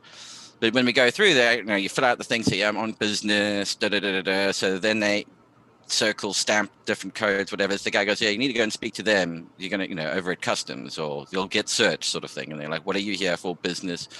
What show? Now, thankfully, this was just after hemp had been made federally legal. Okay. And so it was like, excellent. We're going to go down the hemp angle. We're not going to mention cannabis. And it is the Indo Expo Hemp and Cannabis Expo. So we're going to focus on the hemp part here. And they just went, oh, yeah, the hemp expo, blah, blah, blah. Oh, right. Have you got product with you? And I went, yes. And of course, they instantly thought, you know, like hemp product. And they're like, ooh. Product. And I went, well, it's electronic devices. And, you know, as much as I'd love you to be able to search and go through it, it's still currently in fucking London. At which point they laughed and went, all right, off you go. It was like, whew. But yeah, it was like, oh, I'd love to show it to you, but it's currently sitting in London. And trust me, I'd much rather be showing it to you right now than having it sitting in London. But there, the whole little cannabis community came together because I let people know, like, shit, this has happened. Guys took out their own systems to bring to the show so we could put it on our stand. Tenacity bought a tent, brought that long, brought lights, everything that we needed. I mean, eventually it did arrive just in time. But I mean, I had, you know, what was incredible was to see people using the product. Said, hang on, I'll just disconnect it at home, bring it along so you can at least have some there to show and display. Any other kind of trade show, you just get told, fuck off. It's like, no, it's not happening. You forgot to bring it? Ha ha. That's sort of the attitude. That sucks. How much did you pay for the booth? Oh, yeah, well. How good are you at charades? How is your mime performance? Yeah. Are you? Do you have all that dusted off? You're good. Yeah. Oh man, I wish we could all meet up at the Emerald Triangle, the Emerald Cup. This is where VR technology has to get to being really good, where we could all be sitting. I mean, you know, if it was at that point where it was that full sensory submersion event, like the holodeck, where you can sit and get up and walk around and talk to each other, that would be kind of cool. But it has to be a good representation of yourself, a photorealistic one, not just blocky avatars walking through. Or what's like that new barbarian one? That's, you know, a brony barbarian. You're like, yeah, okay, cool, mate, but that's not you. I get you identify that way, but I some like giant dragon walks in. Hey, how's it going, guys? I just think, oh fuck, acid in the drinks. Oh shit, should have checked.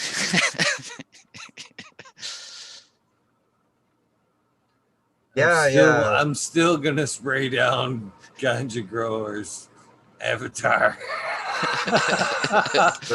Nerd sploosh. Yeah, he's changing it every 30 seconds. That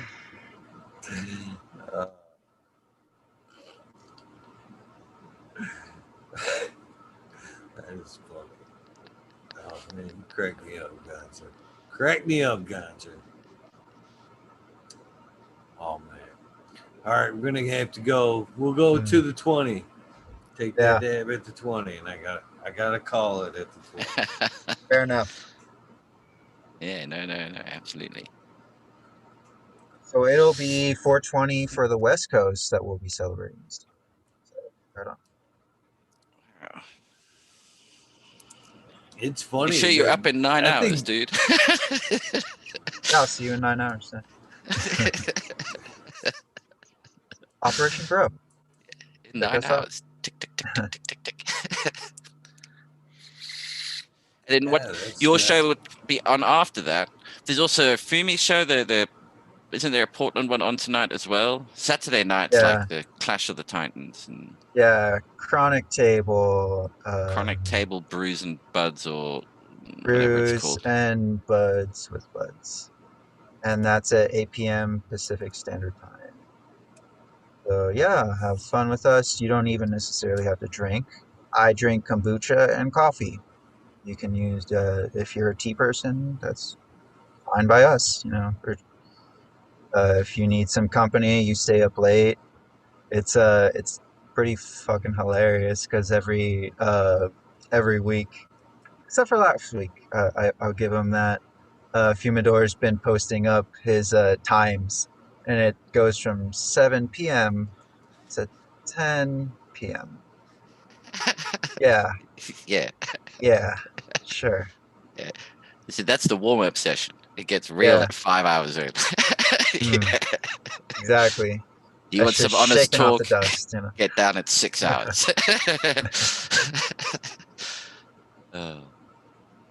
Yeah. Always good times though. That's actually how we got GMF. He was listening in. Fumi put out the link. That was the first Brews and Buds with Buds, where we were just meeting up and we were starting to talk. We started talking about beer, and got in the topic of it being made. And I was like, you know what? I don't really know that much about it. Fumidor was like, oh, I don't know that much about it either. And I wasn't sure. I can't remember who brought it up, but it got brought up like, oh, hey, open invitation to chat to whomever brews or anything. Damn. Like, I think within 5 minutes we got Genetic Memory Farms on. And he started going off about hemp and how it's related to cannabis, and how if we really wanted to, we could graft a cannabis plant onto a hemp stock. That would be a cool. That would be a cool little segment. Genetic Memory Farms. I'm sure you got access to some hop vines, and I actually have access to it too. So I need to check the price on that. But up in Pomona, Cal Poly Pomona. Yeah, they have a little nursery where they sell hops too. So that totally surprised me. I think that's where I first saw GMF.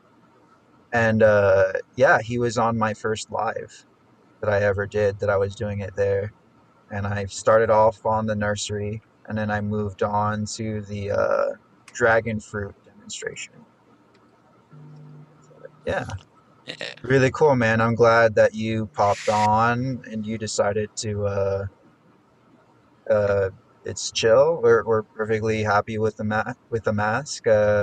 One day I'm sure we'll see you without it, or you're just like, when we meet up, you just keep it on. Keep it going. Yeah, especially these days. That was the strange thing. Like yesterday we went fly fishing. I mean, I haven't been out much at all. So I went fly fishing yesterday, and you get there and I see the guy whose lake it is wandering around with a shotgun, and I'm like, ooh, okay. Wander over, morning. You're like, farmer, just to make sure everything's on the up and up, and having to do like, you sort of instinctively go for the handshake and then going like, no, like, it's still a bit weird that. Yeah, I did that like the first month. I was on a small job helping out my hemp farmer friend, and I was like, I went up to like shake his hand. He was like, oh shit, fucking, that's right, Future fuck porn. that. Yeah. Oh my God! Look, Oh, they're they could shaking feel. hands. Yeah. Ugh. They're not wearing masks. Dirty, dirty.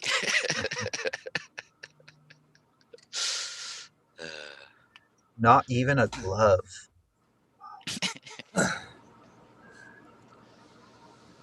Yep. That is the cool thing is that, you find that people sort of naturally start to gravitate towards each other.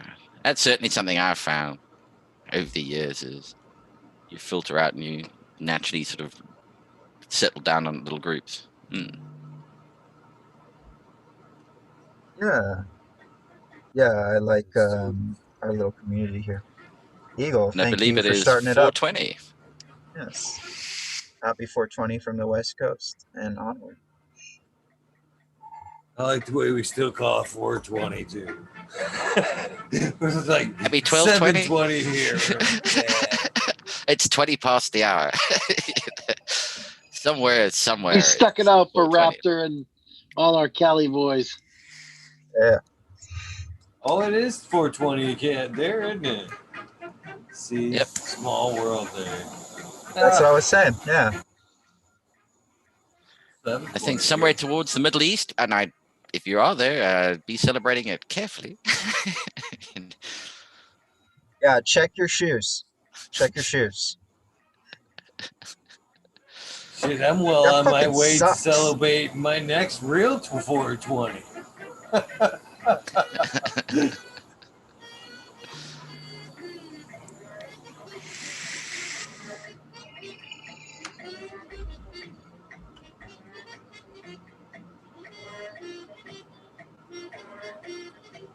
Good shit. Good shit.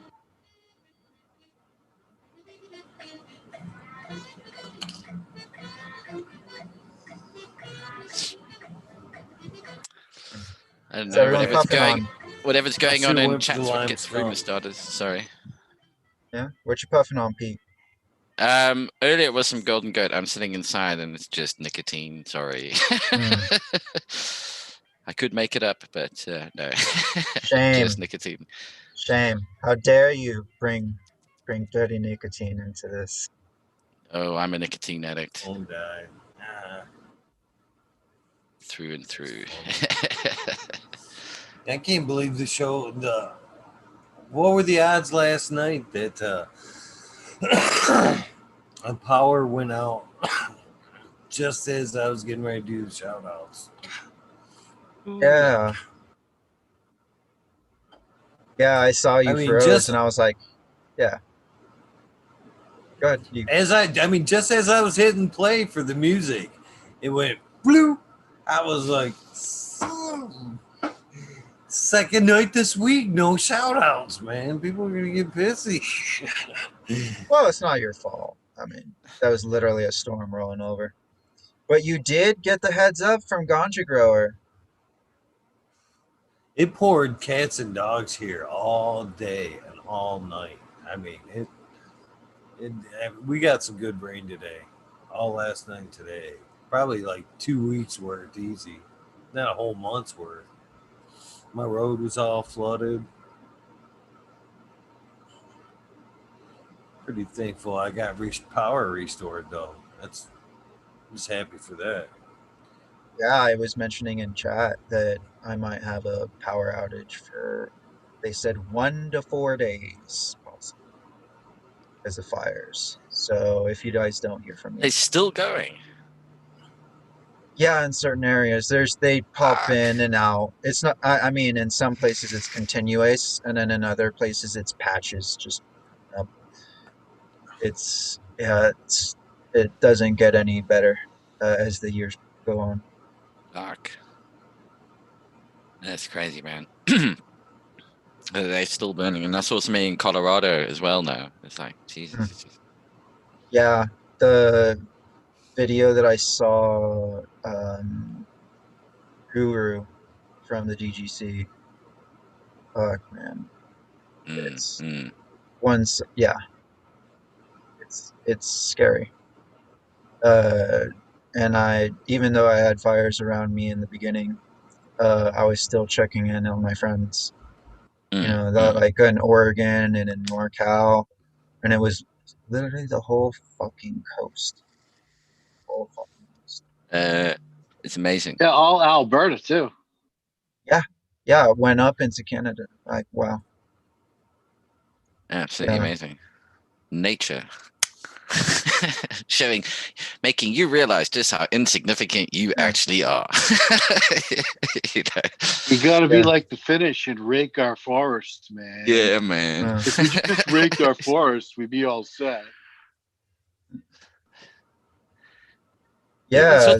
You see, now they should do it the good old Monty Python thing. Go, it's not to be taken literally. You're talking about general forest management.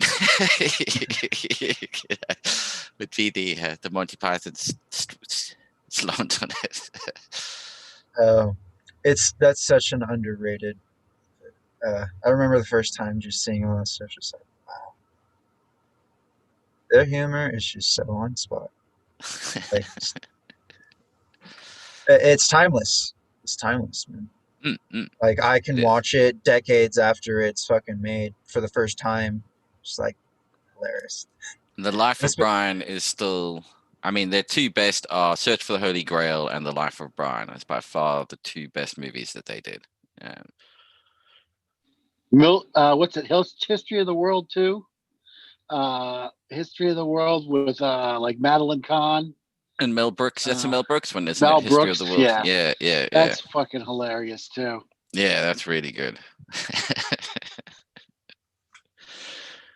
That comedy back then was just so spot on.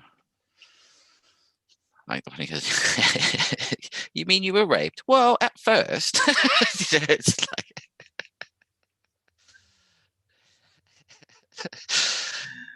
Oh, they cut no shit. They cut no shit. Yeah, that'll be tonight's soundbite. That'll be that's the perfect soundbite for all of the fucking commentary that's been going on. You got Madeline Kahn in that movie too, where she's like, she does the royal check of the penis of the guards.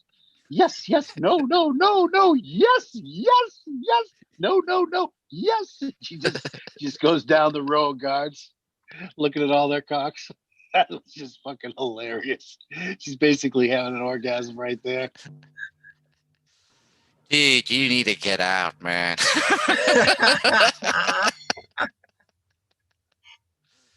That's some bromide tea or something, dude. You know, your robot really deserves at least some kind of steak dinner. A new Tesla battery. At least give her an oil change. No, he'd let her rust. He'd let her rust. He wouldn't care. New latex. He'd still go for it, yeah.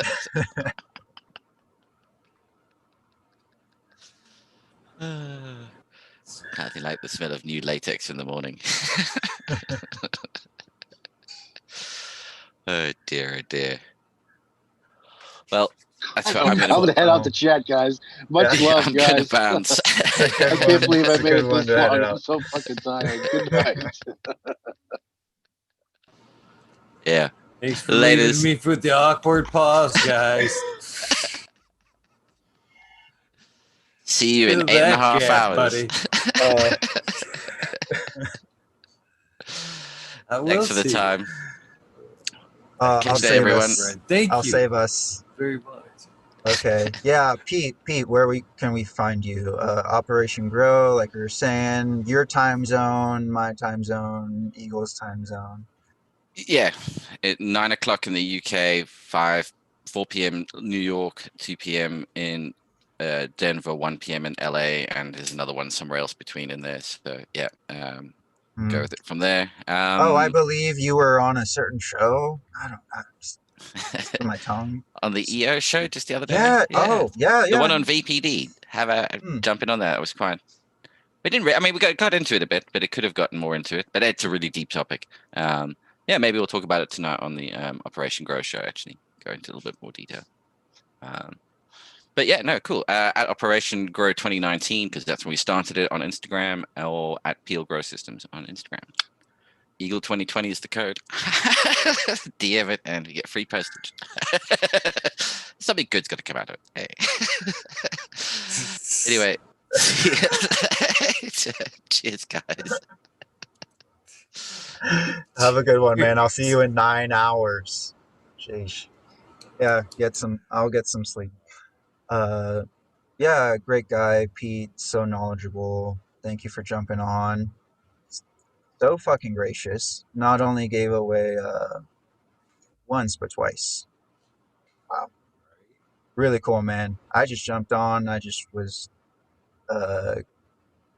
did not expect that. Really cool. It's really cool to also see Rasta Jeff jump on too. I unfortunately missed that. But yeah, always a good time talking with you, man. Again, thank you so much for the open invitation for all the past guests. And all it takes is just being a guest to come on here. So you know, I don't think I ever said that I was how surprised I was when you invited me. I was like, I'm fucking new here, like shit. Like I'm just popping in and chat. And I think I was watching for like 2 or 3 weeks at that point. And then Purple Thumb just like, yeah, I want to hear from him. And then I just see like a wall of people like, yeah, yeah, yeah. Why? What? I didn't realize that was interesting. Okay. And yeah, just was such a fun night. Great interview. I was really happy with the overall feel of it all. Uh, didn't had no clue how big your following was, and how long you were doing it for. And once I realized that, it was like a couple hours before the show, like probably like 18 hours before when I was supposed to do it. And I was like, huh. I thought I was just gonna chat with like a couple people, but no, no, no. It's just like or like how I normally chat with other people, just like talking with one person. And then yeah, I was like, maybe I should put some thought into this. I was like, how should I approach it? And I was like, just fucking be yourself. Just talk normal. Talk, talk like if you're talking to a friend. And I'm glad I can call you friend. Thank you so much, Eagle. You're such a gracious person. Oh, you're on mute if you're trying to talk. Yeah, I was. Thank you, my friend, for popping in. It's just the feeling is just the same, man. You popping in, dropping some knowledge, and I greatly appreciate that. You know, not just Yeah. here, but on other forums too, man. You're very active, and I know we all thank the knowledge, the trails that you're leaving. Yeah, man. Thank you again. I just like to have fun with it all, and it's fun showing people the crazy stuff that I've been reading and like looking up and learning about for the last couple years, and like bringing it all together. Same thing with GMF, like it's doing the same. But yeah, I'll keep it short and sweet. All of the shows and places have already been named. So again, have a good night. Hope everyone has a good morning, day, night, whatever your time zone. Yeah, have a puff on me before you head out too. Later, everyone. I will. Have a great day. I'll see you in a bit. Thank you guys for all hanging out. Thank you, Chichibi, for popping in. I greatly appreciate that.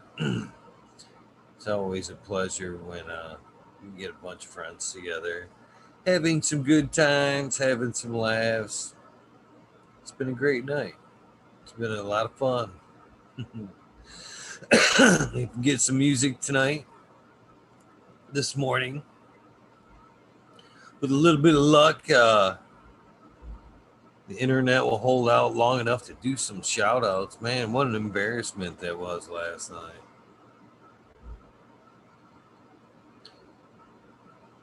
Trying to get to my tunes. I'm almost there. Don't go. Here we go. Oh, which one do I want to play? I'm going to start there. DLP 2372. Holy shit. Some good audio there, eh? All right, without further ado, let's get these shout outs going. Boca King, Raz, Pop Little, Slow Roll, Spiky Pilots, Matt Steelbird, Indo 11 and the Breeders Collective, Stephanie V, Shark Pulley 989, Von Braun, Sivan Garden, Stoner Nations 420, Painted Lady, Frank Booth, Fuel House Farms, Jay Myers, Schmid, Duh Chat, Mr. Manny D, Bag Seed, Dr. DTC, Jeff, Shredder 911, Dutch Grows 420, Scallywags, Abolish and Mrs. C, Skill Bill 1, The Can of Kate, Met Grower 1, Empire Breeding Co. for Growley, Lost Leaf, Pedro, Leah Mass, Danny Danko, Breeder Steve, 8, or I'm sorry, B, Bear 7, Ali, Allah, Noble, sorry, Allah, CK, Tom Trinidad, Dog 16, Jamit, Lonely Jester, Smoking in a Small Town, Tim S, Mr. Lazy, White Feather Grows, Rafter Grows. Thank you for popping in, Rafter. Automation is Freedom, Rob, and Robert Hazelton, Dwarf Miss Concord, Double Tap, Bob Groves, Mr. Green Thumb, Bomb 420, 808 Rooting Prospects, The Cannon Bus Driver, Hate and Life, Kenny 710, Operation Groves, today, 4 o'clock, do not miss it. T-Ben, who the heck is that? TM42696, Rude Nut 619, Dr. Scrambles, VB Moonrocks, GHF Double J, Stealth Grows 56, Bio Greens, Hanky Stanky 420, OG KB, Georgia Joe, Ganja Nana Yo Mama, Roy Rodriguez, Jim Seagulls, Bob Grows again, Nature's Best Nugs, GR 420 Community Videos. Thank you, GMO, for being so gracious on today's contest. Great dude right there. You're not following the Grow Room 420 community videos. You should be. Great community over there in the UK. Check them out. The Lone Stoner, Bee Growing, Killer Bee Rose, Ganja Wizard, Husky Gardens, Nut Tree 420, Dr. Ooh, Soil Life 420, Bully Life, Pedro, or the Jeffro 420, Dr. Franklin Booty, Beavis 698, goddamn I'm baked, the Rippin' Fat Boy, congratulations, Ted Nugent's test, and again, thank you, Pete, for the giveaways tonight. Operation Grows, P&L Grow Systems, pretty awesome of you, brother. Jack Greenstock's in the growing with my fellow home growers. Sunday, 7 o'clock. It's Jack. We got Brandon Russ, Matthew Gates, P Breeding, Aaron the Grower, Noah the Grower, Spartan Grown, Dr. MJ Coco. I think I got everybody over there Sunday nights. Sundays, 4 o'clock on the Cheap Homegrown Network. Check out Jack and the crew over there. 420 Spartan Grown. Boom! Smiley's Gardens here tonight. Thank you, Smiley, for popping in. Always a pleasure, my friend. Charlie's Farm 420, Aldridge 25, JD's Miss These Nugs. That smile is gold. Smoke and Grow Frazier, Grokowski, Twisted Roots is in chat currently. What's up, Twisted? Check him out Sundays, Weed Church, Frequency Fridays. Do you even grow, bro? The Ganja Michigan, the Michigan Ganja Misfits, Twisted Roots. Faded Farmer 420, Jeff Jarowski, Genetic Memory Farms. Congratulations to you with that win today, brother. That's pretty amazing. Thanks again, Pete. Amazing of you as well. Evolve 420, Cameron, Bagseed, Jill Carter, Mystic Marks, Mystic Grower, Ginger Snaps, I Kill, DT, TWE, Rose, Rick Wolf, DLP 2370. 2372.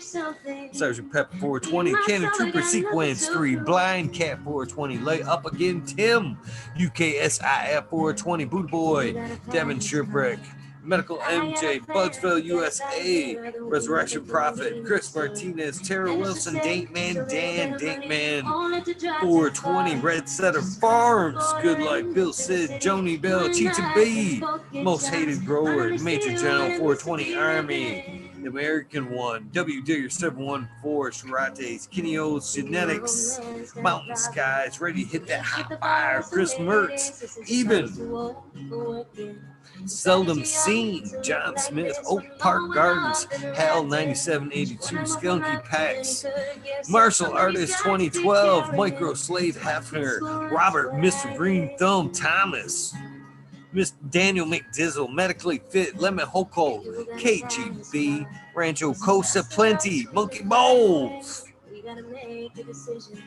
Andrew Chaplin, Bobby Lynn Means, Mr. Mac, Bill S., Trench Digger, Peace, Weed Peace, Tonya Like Blown, Tater Delicious, Minty, Country Roots, Higher and Fire Genetics, Earth Creeper, Billy Ray 420, Tommy Trey Combs, Teeny 101, Buds and Hazards, Bearded Man Farm 616, Mr. Club 14, Mike Brower, Noah Up North, Max Scrum and Ruby, Levine Sharp, Timothy McKimmons.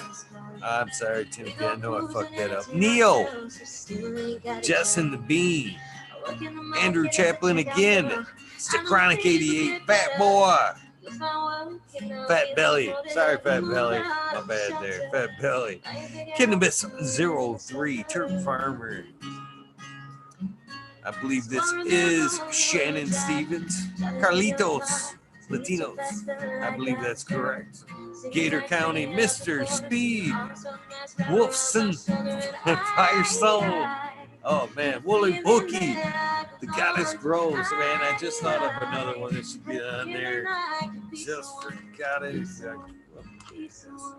Shadow Warrior, Valley Green 514, Mila Jensen, that is the Hash Queen to me and you, Oz Indica, Dr. MJ Coco, Brandon Ross, Matthew Gates, D's Bag, Strong Star, Shotgun Willie, Dane Yoda, Jay Simmons, Sure Bro Grows, Clackamas Coop, DJ Connolly, Michigan Grown Buds, Aaron the Grower, Yo Boy Roy Boy, Delta 9, Jay McDaniels, Clackamas 420, Stinky Colas, Dylan Steinford, PFC Farms, Krusty Socks 1975, Mr. Hanky, Sun Grown 707, C8 Drones 420, J420, Joey Y, Cascadian Grows, thank you for popping in, Tito's McGee, 4 Plants, 8 Weedworks, Captain Scrog, Skunk E Buds, Hans Warrior, Jackie Young, Tara Lee Live, McGaster, Tempe, Annie Ann, Date Brownie, The Urge, Green Jr., Leon from All Purpose Plus. Check them out if you're looking for some IPM in your room. All Purpose Plus, Leon. Green Goose, 11 Smiles, 11. Bindu Roots, or Bindu Buds, My Rasta Grown. D's House of Dank, Mama's Lost 710, Scarecrow 420, Joey Y again, Green Thumb Bum, Christina MG89, Unplugged 705, Medically McGullicully, Rick T the Rebel, the 9G207, Fabian Salinas, Dave's Not Here, Tom Spot, Gray Walker, Mendo Dope, T-Dog, Dun Beetle, Red Eyed Jedi, Grows, Mother Nature's, Justin Conway, Jabriz Aldi, Run Boy 7426, Justin Gooder, Strongman, Okie Grower 75, Corey Trevor, Michael Wallace, Mole Vision 420, and Jabriz Aldi one more time. Who's your cat daddy? Taco Don Slug, Rick S, In the Bushes 827, Jay Simmons, Kevin Hahn, World's Last Hope, Pete's Fan, Pat's Fan. Why do I keep saying Pete's Fan? Pat's Fan 420. I'm so sorry, Pat's Fan 420. Bio Minter, Dirt Road Dude, Canna Shiva, Jose Ramirez, Dirt, Red Eye Rustler, Dab Goblin, Dr. Buzz Lightyear, Acetone. Please check in, my friend. Please. Ken Queen Genetics, Stabby Tanazi, Fumdor Date Man Dan, Keith of Black Sales, Mr. Bacillus, Zen Premium Gardens, Rasta Bob, Rasta Jeff. That is, of course, Embracing Organics. Thursday, 9 o'clock. What's up, goddamn, I'm baked. I just said your name. Check them out Thursday, 9 o'clock. Great stuff over there. We have Soiled Roots, Small Tubes, Tyler and Tyler Teasley, North Michigan Micro, Ouija Buds, Dub T. Roy, Big Jar Grows, JC John, Modern Genetics, Last, PPJ15, SoCal Weed Nerds, Lexi, Brittany, and Courtney. Those are my baby girls. I love them so much. Brittany, I can't wait to see you. I can't wait to see you, Brittany. I love you so much. Green County Grower, CJ Apple, Perfectly Imperfected, Dollar Tree Grower, T1 Productions, Dane Grower, DOA Grow Meds, Miss Nudie Grows, I Grew Some, Johnny Candace, Johnny, I hope you're all right, my friend. Nutrients Shootouts was in chat tonight. Naughty Nikki, the couple of great people right there here in Michigan. Hated Lady, what's up? Good morning. I haven't read your name yet. I don't believe so. Naughty Nikki, Zoe and Slammer, Pixel Monkey, St. Bernard's observation booth has been hanging out tonight. So it's been so monkey. Fucking awesome, man. High Spy, Aldridge 25, Miss Madam TX. I did say Painted Lady. I'm sorry, Painted Lady. I did already call your name. High Spy, Aldridge 25, Miss Madam T, Stu Moon, Mo Grower, the Cannon Crate will be here tonight.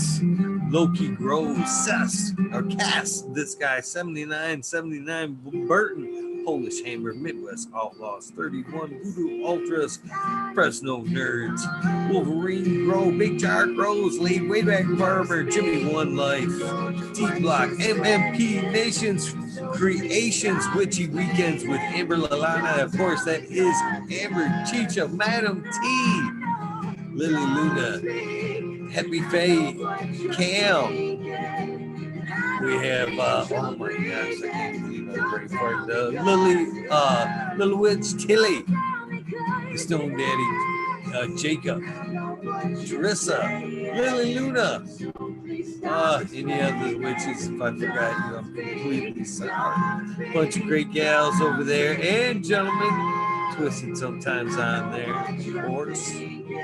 4 o'clock on Sundays on Amber's channel, on Amber Lalana's channel. 5-ish for the after parties. Of course, Psychedelic Warlock, the artist LD, Sir Sticky, Rob, Big Dave, 420, Brent Window, Big Ed, Metal Waddy, G3, the Green Clay J, K Triple G, Mr. Sprinkler, Brittany Teasley, Lisa G, John, Be Too Crazy For You, BGWG420, Dr. Budsville, Dr. Budsville, no USA, Purple Thumb OG.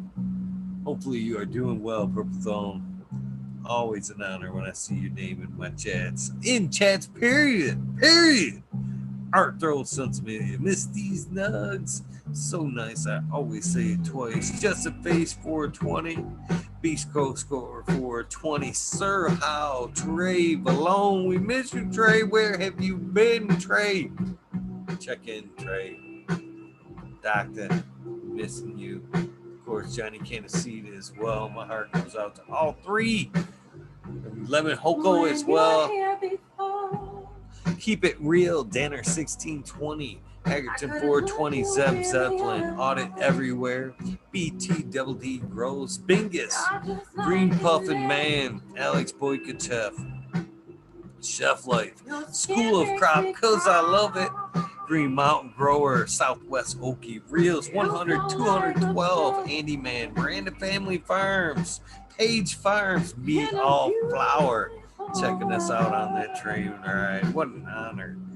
Ryan Henderson, late 1978, and of course our friend G13. Big ups to you, my friend. Always an honor when you check in. New Sail by Winds, Kingdom Aquaponics, that of course is Leighton Morrison, has contributed much to this community. Michigan native, Mary Jane's Med Garden, Dreamer 77 Double D. Indra one more time. That is, of course, John Davis. Bad Bunny Nutrients, of course. That is Chris and Adrian. What a power couple over there, making it happen. Man, I love when I can say that, see people doing that, working together like that.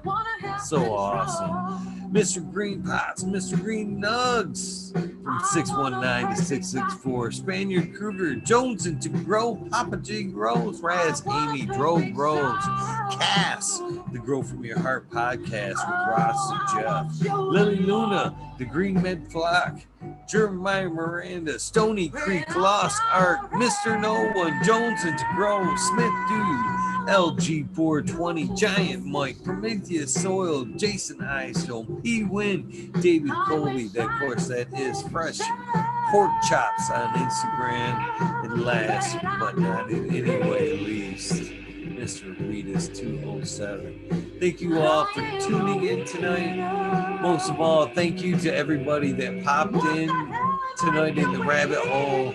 So many great names, man. Jack Reese, Cascadian Grove, Rafter Grows, one of my personal favorites, Smiley's Gardens.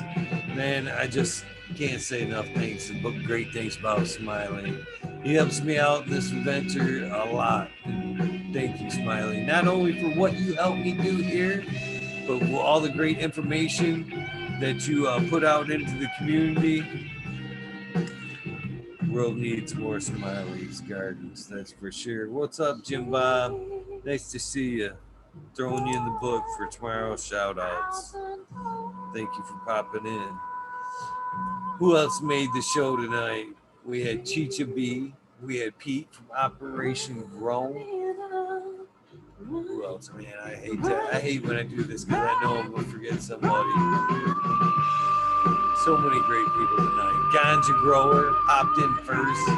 Well, always so much fun when Ganja's in the house.